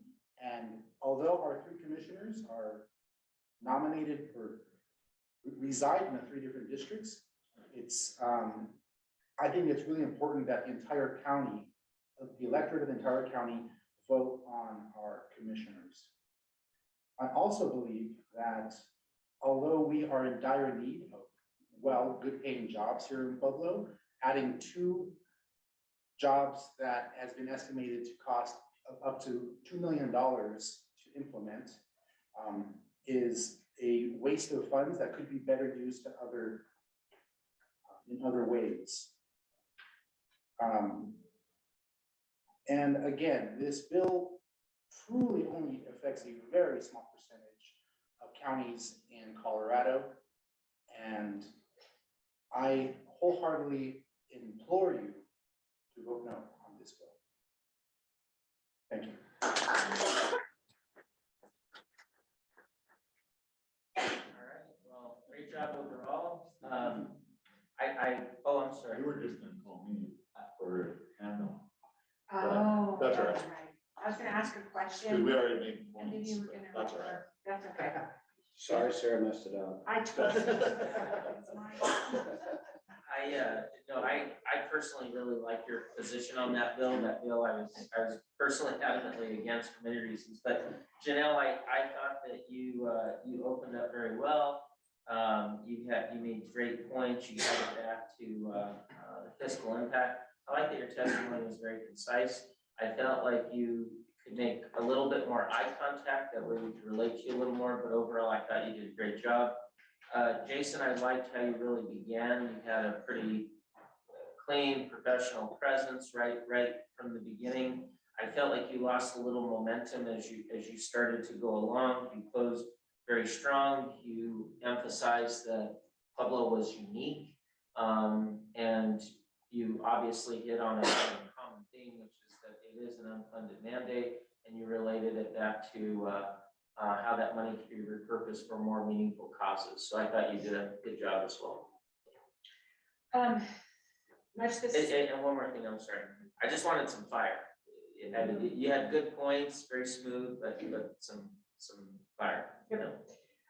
Same thing, Janelle, I would have liked you to pick something you were a little more passionate about, and I know it's. passionate, I just was probably. But it took the wind out of your sails. Well, I read it instead Yeah. of really practiced it, so I could speak without using my prompts. Yeah, you're completely irresistible. We adore you. So there's no reason not to own that. Yeah. And I want to see that personality from you when you get up there. I thought it was particularly impactful that you referenced the sponsors of the bill and what were they trying to gain. That's a question that would stick in the committee's head. Like, why are they pushing this when they already have it? So what do they want it for? So it forces the committee to do that sort of that analysis, and I really liked that a lot. And the other arguments were great, but I think that was your strongest one. Jason, same thing. Let's see some fire and some passion from you. I like that both of you said that you were for Pueblo. Here's the thing that we've seen the last few years. People will get up there and they'll testify and they'll reference Pueblo. And I've never seen them, or they no longer live in Pueblo. It's not, and they make it not about, they try to make them about Pueblo, but they aren't about Pueblo. And it's something that I'm seeing more and more of that I don't like. So it puts it on a very personal, like, this is relevant to me. And I liked how you brought back on that again. Your strongest argument is that it was the impact, and they don't.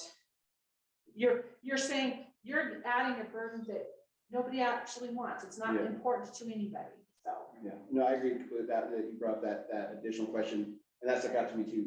Why are they even bringing this up there? It doesn't affect them at all. So I think that's a really powerful thing. And then, of course, DSC brought, like Commissioner said, that unfunded mandate, like that's such a hot button topic, like that's immediately gonna get everyone up on edge. And then actually, you're one of the only people that actually quoted the name of the bill that people are attaching to it too, which I think is really helpful for people to follow along, especially when they're hearing so many testimonies. And then, of course, they did the additional cost of adding that. I think you could have done a little bit more to relate that back to how that affects the overall budget, maybe of a city like Pueblo, but you guys both did a really good job of stating at the beginning and at the end of where you stood on the vote. So great job, guys. Good job. We got Michelle. Hey, Michelle. Oh, yeah, Michelle. Can you hear us, Michelle? Hello. Bye, Michelle. Okay. Michelle's lost. Somebody go find her. Okay, I guess we'll go to the next part then. So Was that the last? that's it, the rest of the jump off. Yeah, they jump off. Oh. Yeah, so that's it. So we're gonna close out with the final presentation. And we're doing your.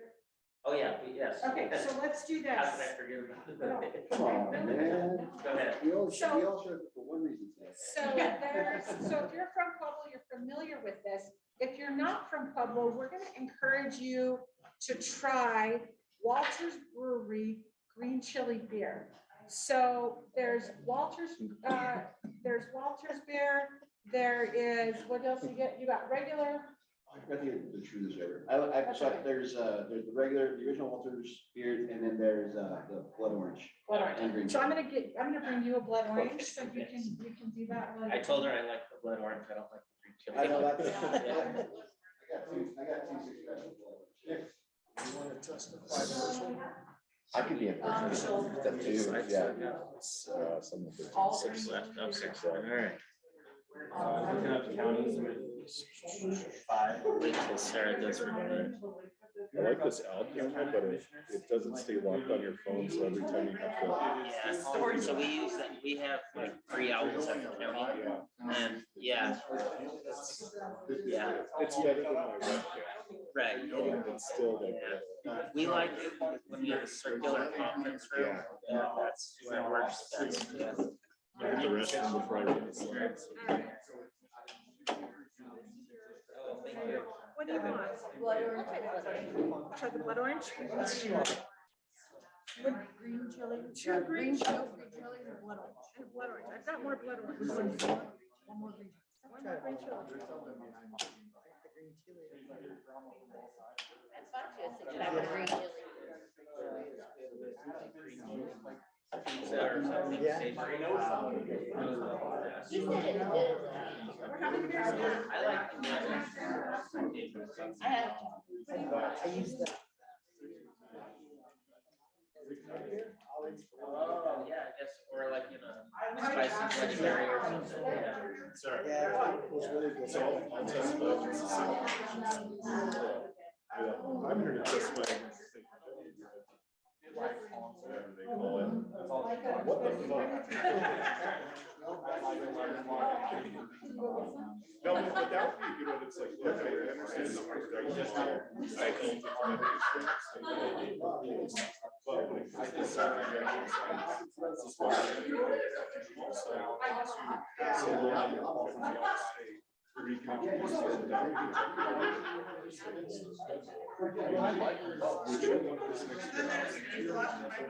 Also, as we see with the professional services, these are primarily located in areas that economically impacted, depressed neighborhoods, and it has to be. We have the data to back it up. Like we're gonna start since having the leadership for the next like 17, 80,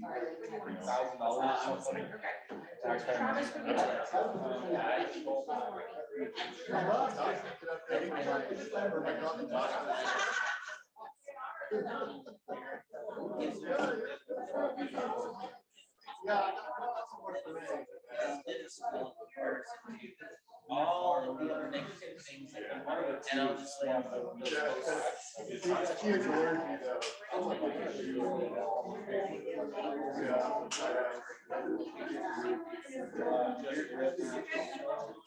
I'm so.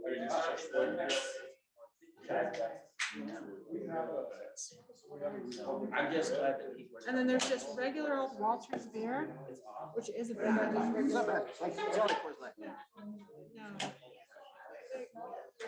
I don't love the green chili beer. I think it tastes like green chili water.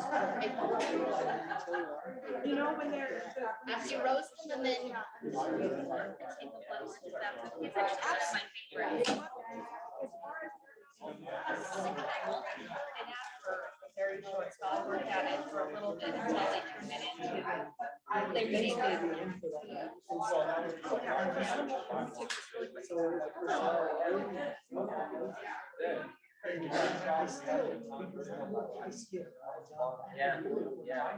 Yeah, yeah. Younger than all of you. It's just practice. That's all it is. I was Provost. and I do a lot of things throughout the years. I essentially was talking about the academy, so I could get, so they can type it. And I was. So something.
So that's by design so that we can finish strong, as Jen said, so.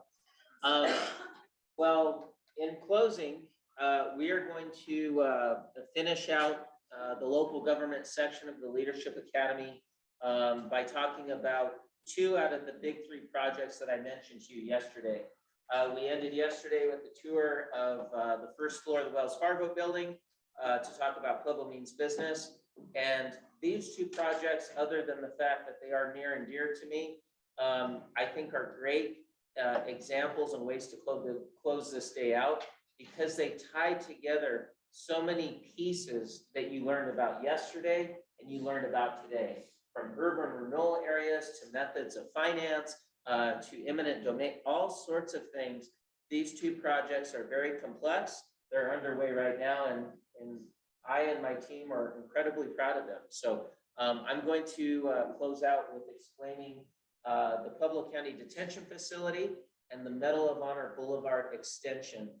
As you can see around you, there are a couple boards that you can actually see. Some of these slides touch on these things, but like the economic impact of these two projects, the entire summary is right there for you to read. So I did have Adam bring those in so that you can look at those either before, during, or after the presentation. So if you would get us started, Brent. So the Pueblo County Detention Center, this is actually a look at this project, what it will look like in 2026, end of 2025. The Pueblo County Detention Facility is a project that unfortunately Pueblo County has tried to implement back since the early 2000s. In the early 2000s, the tower of the jail, which was able to at that time accommodate 183 inmates, was bursting at the seams. They put a Band-Aid by constructing the detention facility back in 2009. That brought the hard bed design capacity essentially to 509 inmates. We had anywhere in the summers pre-COVID up to 780, 800 inmates in our detention facility at the time. What I would say is that this was not the funnest project to work on. It was certainly not the most politically appealing, but unfortunately, sometimes in government, you have to do not what you feel like doing. You have to take care of business, and you have to take care of the county. So we got after this project. I think what's pretty incredible is that in 2019, the sales tax measure for the jails I mentioned yesterday failed for, I believe it was its third time. Plan B was the marijuana retail sales tax increase that we spoke about that brought it from 3.5 to 6% countywide. The city stepped up to chip in and help with this issue by giving us their share. And that was only 40% of $140 million at the time. So we knew all along, even with that marijuana retail sales tax increase, there was still a heck of a lot of work to do. And I'll explain to you actually on this board right here, how we put it together.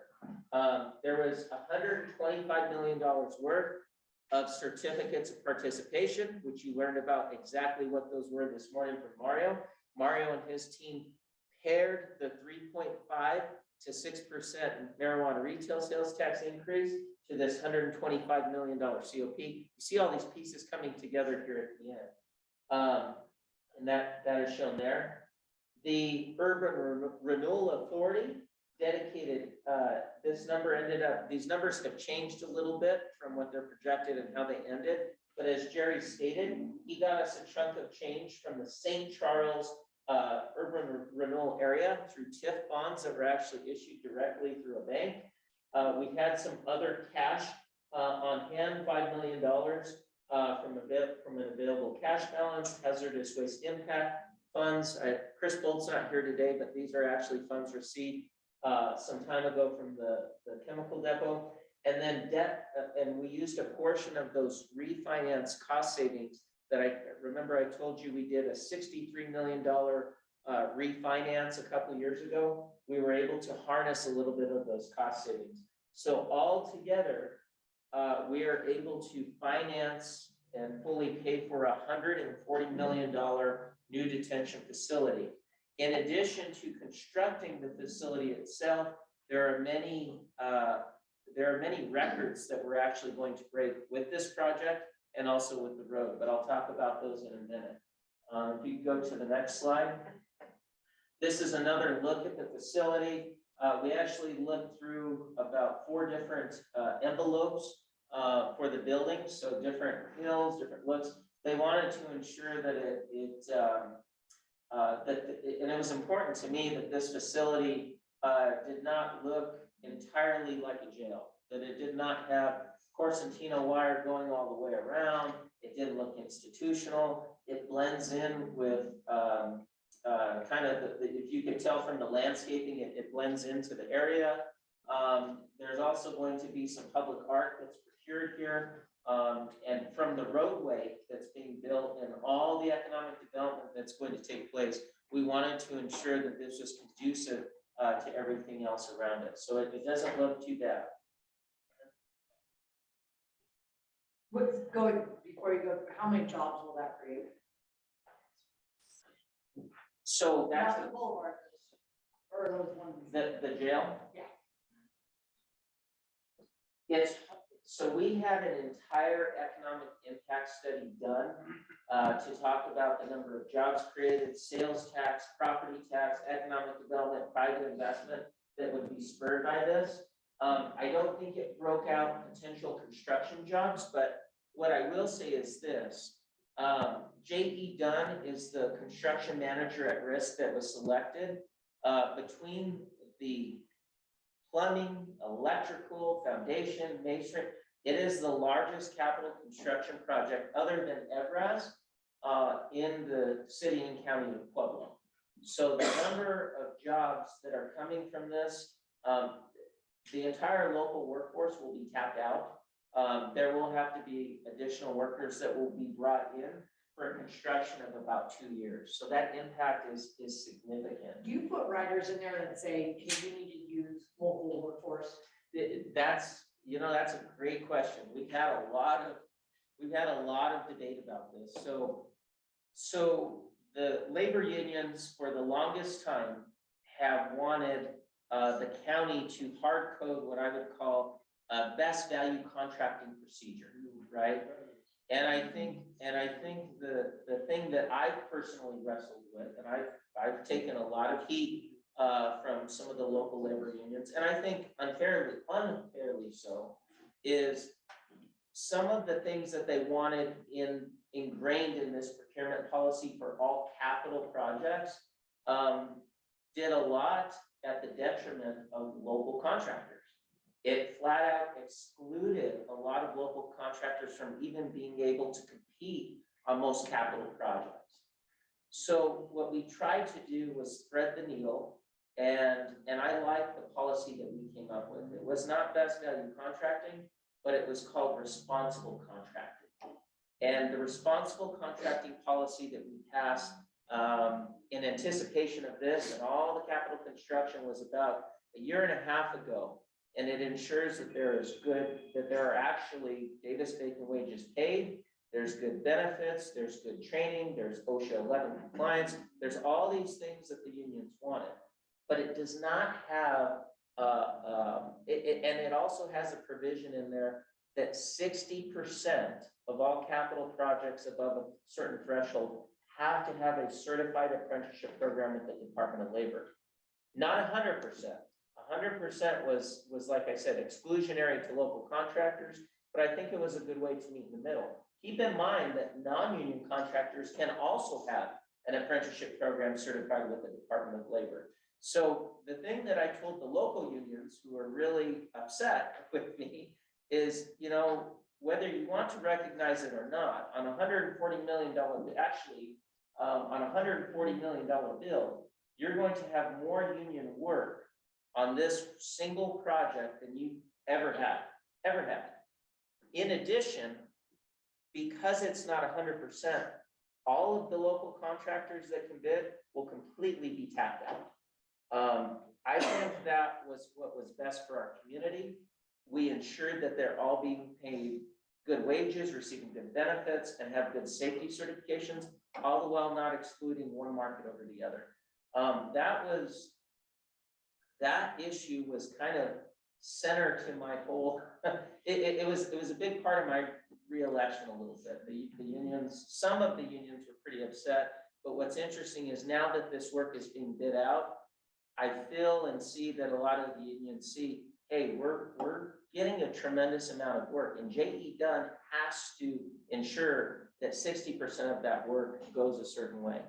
My thought was, if there is a contractor locally that is running a good business with good ethics, I don't want to preclude them from bidding because I have a hard line that it has to be a union contract. And I guarantee that it's either going to be out of Denver or it may not even be in the state of Colorado. For example, when you put in elevators, do you know how many union contractors there are for elevators? Do you know how many people will actually bid? Do you know what that does to prices? It's very few. Or if there are painters or carpenters, obviously the big trades, electrical, the foundation and excavation work, there's a lot of options there. So I think we did a good job by creating that responsible contracting policy, and that took about 2 years to develop, but that's a great question. Just really quick, follow up with that. Were they satisfied? They say, okay, we get it. As far as the unions go, do they back off at all? No, they put up about $30,000 out of them campaign against me. But you know, after the election was over, you know, I think Wayuna and several others came to the table and said, well, since you're gonna be here, can we work with you a little bit on this detention project? I said, well, and I said, the project, you know, the policy's created, guys. I said, we passed this. I said, you're going to get work. You're going to get 60% of the subs. And actually, J.E. Dunn is a preferred union contractor. So they're very happy right now. They have a lot of bids in and they're going to get a tremendous amount of work. The other thing that I would say, and I want to break this down, is in a flat out project labor agreement, depending on what it says, and what I disagree with philosophically and mechanically, is there are some provisions in PLAs where they require that non-union workers actually have to pay in to the union for the time that they're working on that project, meaning that they're paying for health benefits and pensions. And my question has always been, well, while you're paying into that, I get that, but when you walk away, you're never going to collect a pension. You're never going to really, you may benefit from those medical benefits temporarily while you're on the project, but after you walk away, what happens to all that money that was force fed into those pensions? And the answer is, it's just left there. And I just don't believe that that's the most efficient way to provide good value in construction. I would rather see those dollars put into the workers' pockets. And I said, instead of having waste, I think it's important that they make federal Davis-Bacon wages, and that it's tied, that they're receiving a fair wage that's tied to a federal schedule.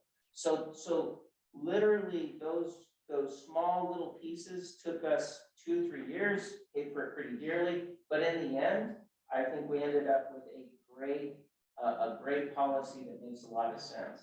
The other thing is, you cannot have a hard requirement in your procurement policy. You can, but it's not smart to say we give local preference.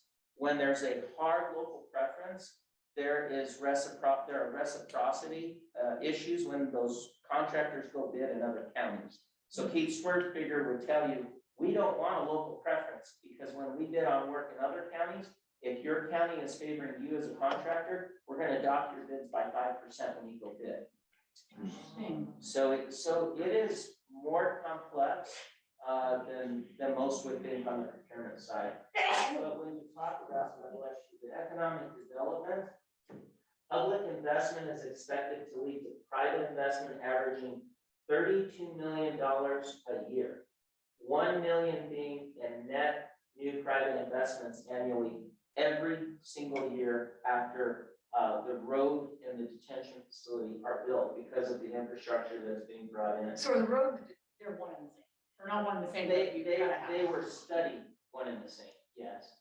Now, the road has the most economic development benefit. I mean, a lot of these numbers, if you partition that, I'm sure a lot of it's going to be the road. But the other thing you have to keep in mind, as you'll see here when I describe this, because of all the infrastructure that's being brought into the jail, which is close to about $8 million worth of gas lines, water lines, wastewater lines, that's going to allow those developers to come in there and create tons of business. So without the infrastructure the jail is bringing in, there's no infrastructure in the middle of that prairie.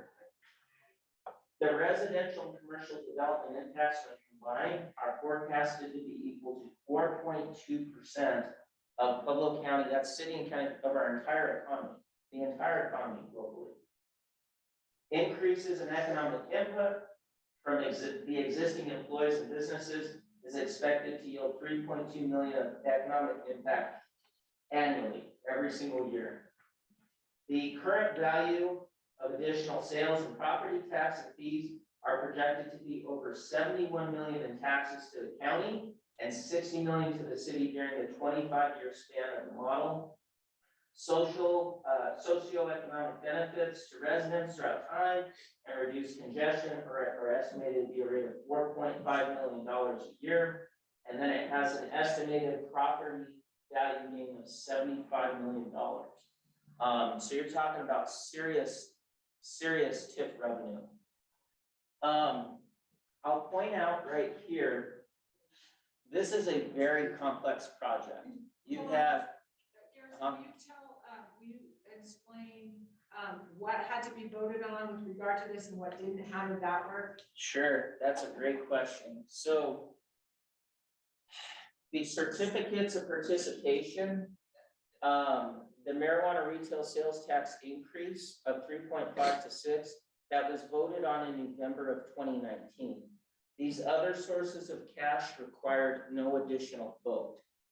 The Medal of Honor Boulevard extension right here, this is a $40 million roadway. That was this money, if you recall today, I was saying we issued $53 million for the last set of funding for the 2016 capital improvement project. That was voted on by voters in 2016. Those are 3 expiring property tax abatements. One was Comanche 3 that we spoke about yesterday. One was with Black Hills Energy, and one was with GCC, the cement plant. So there were technically 2 votes, one in 2016, one in 2019 that took place that authorized, I would say, a lion's share of funding for these projects. The other pieces that were cobbled together did not require a specific vote. This is the Pueblo Boulevard right here. This has been talked about as the Joe Martinez extension in Pueblo West. We thought that this really deserved its own name. And the reason I felt like it deserved its own name, not because there was anything wrong with Joe Martinez, who was a veteran, and I think there's a road that deserves to be dedicated to him. And as I've said in the community, this road is still dedicated to him. But if we're going to build this roadway, I want to name it, I want it to have a name that I would be proud to have it come all the way through the downtown city of Pueblo. And you know that I've said this many times. If it's what, Friday, yesterday was Thursday, how many people at 346 are walking in our downtown area compared to Springs, compared to Denver? Pretty big difference. If you want to revitalize the downtown area of Pueblo, you must have the traffic and the foot traffic to spur economic development.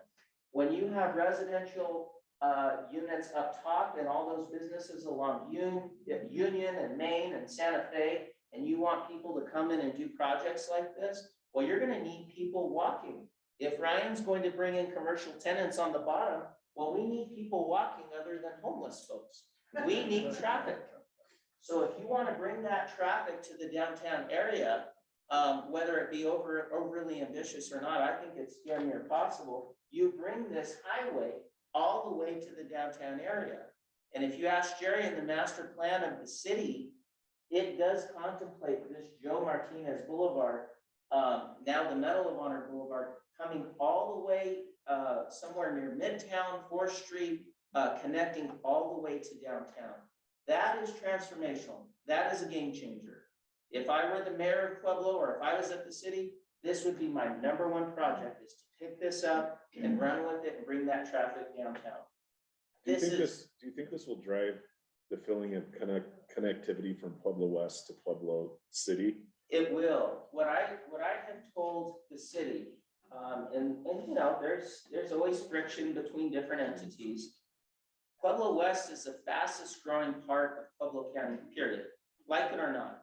If you look at the number of building permits that are pulled throughout the city and county, hands down, yes, there's a lot on the north side of town, but if you look over a 5-10 year span, there are tons of residential homes that continue to be built in Pueblo West. What I have called this, when there were some tensions here, and I said, look, I think it's a totally different proposition living in Pueblo West versus in the north side. I don't think by cutting off Pueblo West that we necessarily say, well, you're gonna develop now in the city. They may not come to live in Pueblo at all. I don't think you slow down residential home development, but I think you build a $40 million funnel of sales tax revenue into the city, and that's what I've called it. These people can now get quicker to downtown, to city limits to go and spend money, versus saying, well, traffic on Highway 50 at 5 o'clock on Friday is a little too congested. No, they're gonna take this road, they're gonna come downtown, and they're gonna spend money within the city limits. Like I said, if this could be brought all the way downtown, that is transformational change. If you look at the road layout in the city and county of Pueblo, you have the main artery being I-25, and then you have Highway 50 running east to west. This would be the most significant lateral and the only lateral running through the city of Pueblo, connecting Pueblo West.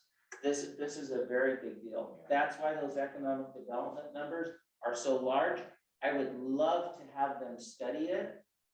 If we proposed in the study, tell me if you brought this thing all the way downtown. Do you That would know, be phenomenal. so is that, I mean, is that almost the exact same amount distance wise, or is it less? I mean, I'm sure, assuming if you extended it another $40 million. It would be more. It would be more because it's longer. You have more issues with eminent domain, with all the residences. You have to go over a railroad. You have to build a bridge. Years ago, they said, hey, it's a $60 million project. I have no doubt now that it's a lot more than that. But like I said, we started years ago with squat, with nothing, with no funding. So I think if you had the will, yes, and the focus, you can get this downtown. But you're gonna have to deal with a lot. You're gonna need the Urban Renewal Authority. You're going to need the best team that you can get, but this can be done. It can absolutely be done. So I have one more question, Garrison, I'm sorry. So if you look where it would come through on the west side right there, Yes, that's like one of the worst areas in Pueblo right now. Do you think this is the way to improve that area for the residents and even the market? Because that spot, I know everybody says the east side's bad, whatever, but that right there is one of the hardest areas to get people to develop and move into, et cetera, et cetera. yes, I do. And let me say why. When they knew that we were serious about this and not just talking about it, because it's been contemplated for over 30 years, all of this property ownership development took off like crazy. If they know that you're serious about bringing this down here, these properties are going to be they're going to be bought up.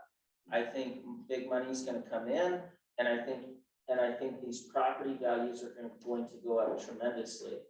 Dolores Huerta, Chavez Huerta over here has a 25-ish million BEST grant. I think they're doing almost $40 million worth in school construction. The city just received a raised grant for $14 million or so to actually do improvements through here. So this entire area is really starting to take off. There's a sign actually, if you drive up the Pueblo Boulevard, that shows the apartments, that talks about the apartments and all the development of this land. Jim Butcher owns most of this land. There's a slide where I'll actually hone in on this. I mean, this looks small. This right here is 70 acres. I mean, there's a lot of development to be had here. There's a development over here that's starting to take off. So I think just by bringing that roadway, I know that there's a lot of private development that'll come from it and is already starting to come. But to answer your question, if you bring that road, you bring all that lighting, you bring all that traffic, you're gonna have a much safer and much more appealing neighborhood through there. Here's what's the outlook for Pueblo West to incorporate themselves as their own city. You know, I think that's a whole other question. Block. I don't think it's happening anytime soon. Yeah. Okay. So can they stop making it like they're not part of Pueblo? Well, they just gave us a 1 cent sales tax increase, so I'm gonna lay off them for a little bit. Yeah, well, and actually, before you go to the next slide, can you go back here really Yeah. quick? The other thing that you see here in these two areas, we're proposing two different charging stations here. One is through the partnership with Black Hills Energy. We wanted this to be one of the largest EV charging plazas in the state. Recently, as we found out, that won't be possible. Quite frankly, just because there's not enough infrastructure or electricity here, as I've found out. San Isabel will be able to put in some charging stations here as well. But nonetheless, there will be a little bit of a magnet to pull traffic off of I-25. This road right here, which I'll talk about in a little bit, is pretty exceptional. Other than having a pretty profound name as the Medal of Honor Boulevard extension. If you go to the next slide, Brian. It is going to be the longest roadway in the world made from recycled plastics. And we did test out this technology because I said, hey, I hope you guys know what you're doing and this, this is gonna work here. So this is actually Siloam Road here in Pueblo County, and they partnered with Roots Recycling to actually come up with this, I guess I'd call it a mixture of asphalt, and they tried it on Siloam Road so that we can have a couple freeze and thaws to ensure that it worked out. But if you actually want to play this video real quick, Ryan, it'll show what that road, this is Siloam Road, what this looks like. It's now underway. We're currently painting Siloam Road in Pueblo County. Within it, we are using the recycled polyethylene plastic provided by EMC Materials, a Pueblo company. They specialize in this. We've already done one small track test section. The idea here is that we would be together with a compatibilizer, shredding the plastic, incorporating it into the aggregate. That way it is binds to the asphalt and makes it a more flexible and durable product. We hope by the end of this paving season to have done a total of 4 miles. Roadway lane miles would be closer to 8 because it's each lane. We're very satisfied with the product. In order to introduce the plastics into the asphalt itself, the first step is to shred the plastic. The plastic You can see those are recycled bags, plastic. We have those receptacles all over the county. So we say we're recycling our way to build another. Contract. The plan is to use about 7 million plastic bags to help build Medal of Honor Boulevard, making Pueblo bags. 1 lane mile equals up to 10 tons of plastic waste that isn't in our landfills. The county's intention to use this process in the construction of Medal of Honor Boulevard.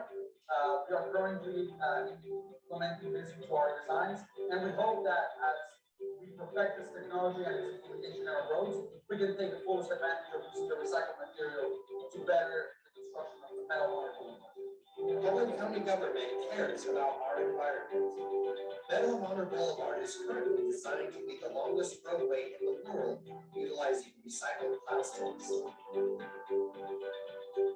you can see the video work, the branding, all the things you can see all these pieces coming together.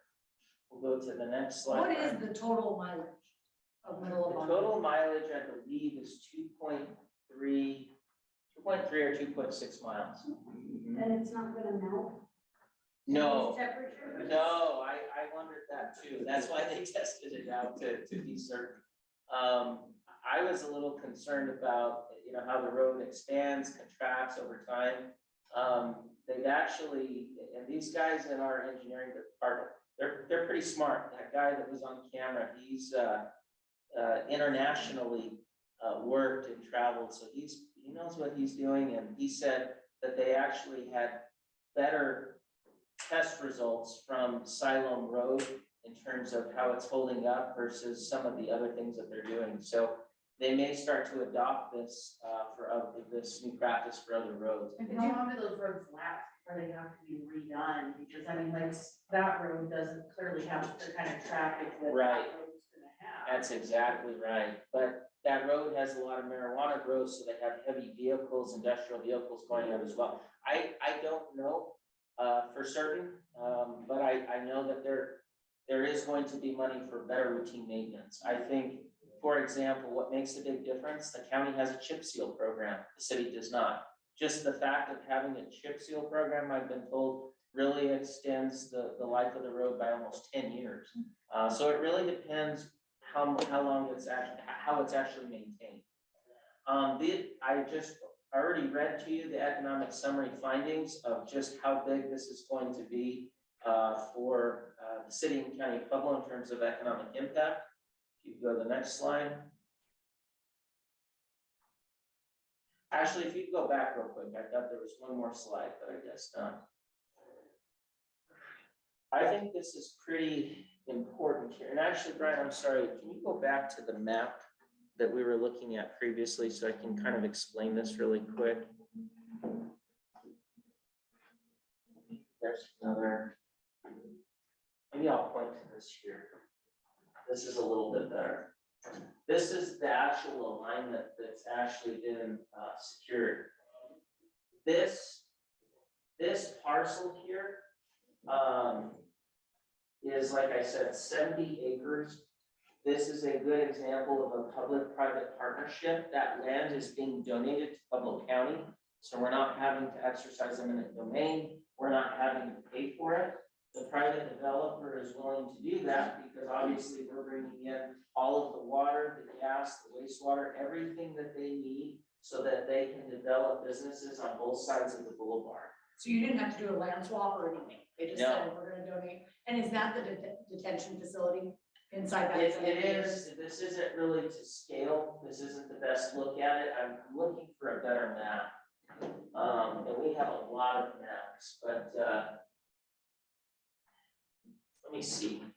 I think we have too many maps. Is the problem. If you look at this land right here, you can see this is about the footprint that we're being given. We wanted this corner because it has the best topography. So it means it's the least costly to develop. We don't have to do a whole lot of dirt work. It's the flattest area. We want it farthest back from the road to establish a security perimeter, and also so that, you know, it's not as visible from the roadway. There was no land swap. There was no purchase price. Like I said, they just benefit immensely from bringing in all of the utilities. We benefit immensely because, and Jerry didn't touch on this, but we're creating an urban renewal area here to capture all of this activity, all of this build, from Chavez Huerta to all of the apartments, to everything that's going to come in here. And we're going to jet this out to pick up all these B4 parcels with that urban renewal area. This would in essence become the first urban renewal area that encompasses both city land and county land, starting in the city, ending in the county. This is very complex. This is like Gary Rosso's life right now, because this land has to be annexed into the city before the construction begins, so that the city collects all the sales and use tax from all the construction that's going to take place. So we have a petition for annexation right now in the city limits. It'll then go through subdivision, and then after subdivision, it will ultimately be given back to the developer. Pueblo County took possession of all of this several years ago because bond counsel and Mario said, for us to go issue your debt, you have to own this land first. So is that road the city county, the dividing line? Boulevard? Yes, yes, all of this land right here, right now is in the county, all the way that way. And then everything. But what's interesting is the city owns this land here, but it sits under a conservation easement. So we have to keep everything outside of that conservation easement except this road, which is explicitly called out. Then you have Sky Corral, who has concerns about this road that we're dealing with right now. So from finance to land use to every little piece of this, and I wish I had a better map, I don't know of a more complex or sophisticated project in terms of land use, finance, and all the permitting that this all has to go through. There's a new head of regional building authority right now, and I think the cost to pull all these permits is estimated alone, just in fees to regional building is going to be about $700,000, just for the fees alone to pull the building permits for all of this. So it is It is significant. By next week, you're gonna see them cutting in this road for construction access, because the road and the jail are going to be developed in parallel. So this is, so you can see the members that I brought up here, I work with them very closely, because to accomplish this, it requires a lot of checks and balances. So. Commissioner Bedman, did I miss you talking about the environmental impact of the facility itself and how it's designed to go? Yes, I'm sorry, I forgot to mention that. So this, the goal of this jail is that it will be the first net zero jail in the United States. What that means is essentially that it will produce more energy than it consumes. And we're going to do that through a solar array. The HVAC systems, the way that it's designed and outfitted, is all geared to do that.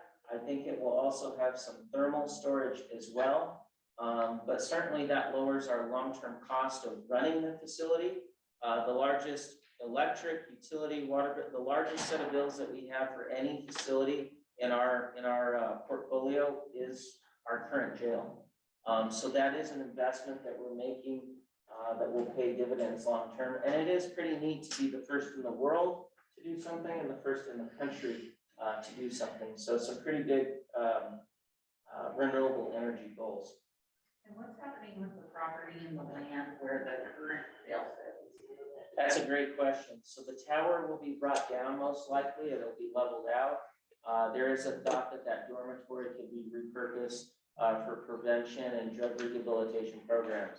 Do not include safe injection sites.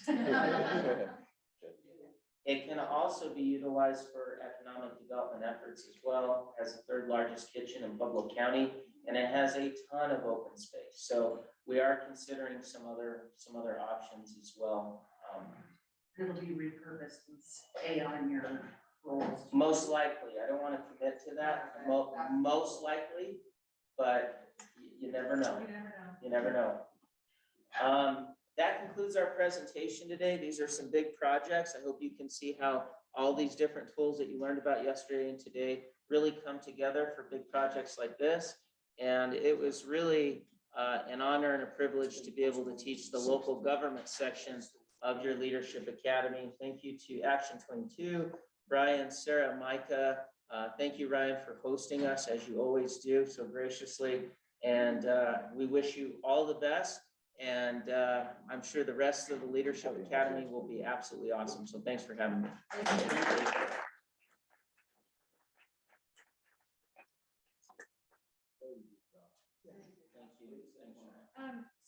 So I was just having a moment back there when I realized not only who was in the room today and yesterday, but I was thinking back once again to when I first met Garrison. And I decided, you know, this is somebody who needs our support. And he has, and I have the bar, the expectation bar for him is always really high in my mind, and he always so overshoots it. I'm gonna ask you to thank him when you get the chance, but also we need you to talk about the academy. We need you to do this. We need you to really tell people about the high level of information that you're getting. Nobody else does this. Nobody else gets this level. And I'll just tell you, Garrison does not have the time to devote that he's devoted to all of this, to putting all this together, to bringing in his team. This is so valuable. Will you help me thank Garrison? Think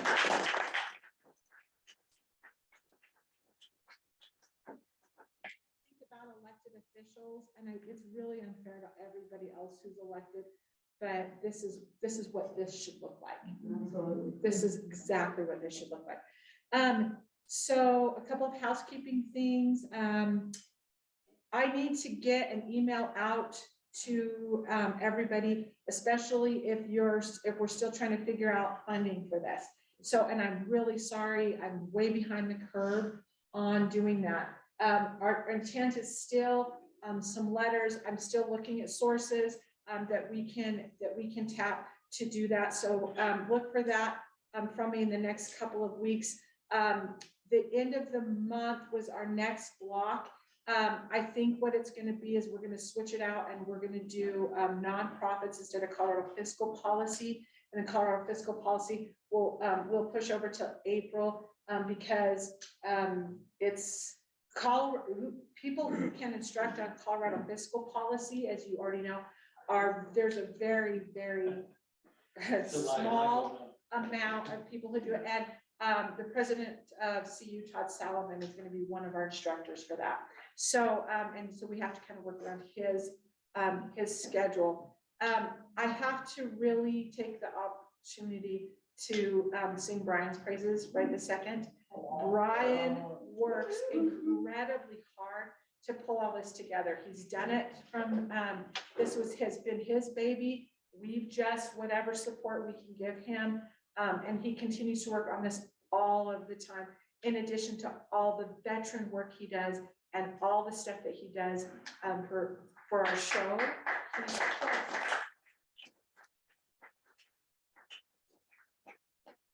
said it before, Brian's everything I'm not.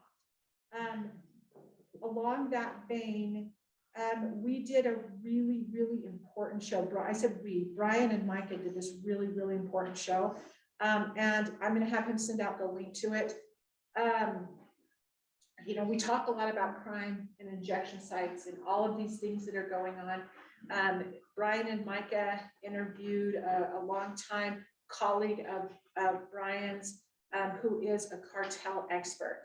He's considered a federal expert. He's done, he's been on something like 1,500 investigations.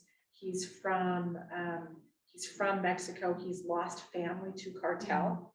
And I'm not even all the way through the episode. It went up last night, I think. Yep. So, and I'm still trying to get through it. We put a lot of trust and faith in you as being the leaders. And I hate to do this to you, but you really need to listen. You need to understand some of the things that are going on that we glaze over. So please listen to that. And we'd like to hear your comments on that as well. I'll email it out to everybody. Thank you. I'm also going to email out to you, I'm going to have Brian email out to you a list of the all the legislators' contacts. So I promised that to you earlier or last month, and I didn't get it out to you, as well as the district maps, the new district maps, so you can kind of get a feel for that.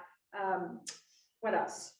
The webpage will finally be fixed soon, and everything that we went through the past 2 days will be up there.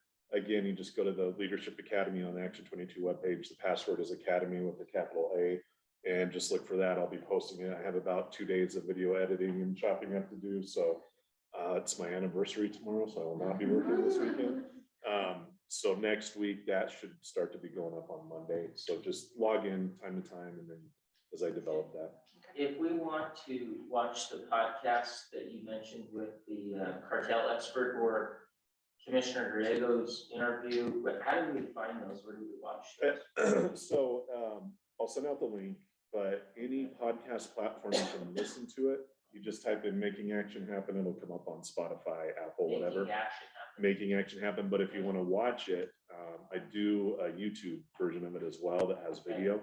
So just go to YouTube and type in Making Action Happen. It's on all of our signatures. So if you have an email from us, there's a link to it. So. And that, it's on every major platform. So whatever you listen to the podcast on, this one is really long. Hour and a half. It's an hour and a half. So it's longer than, we usually go 45 minutes to an hour on our podcast, but it's worth a listen.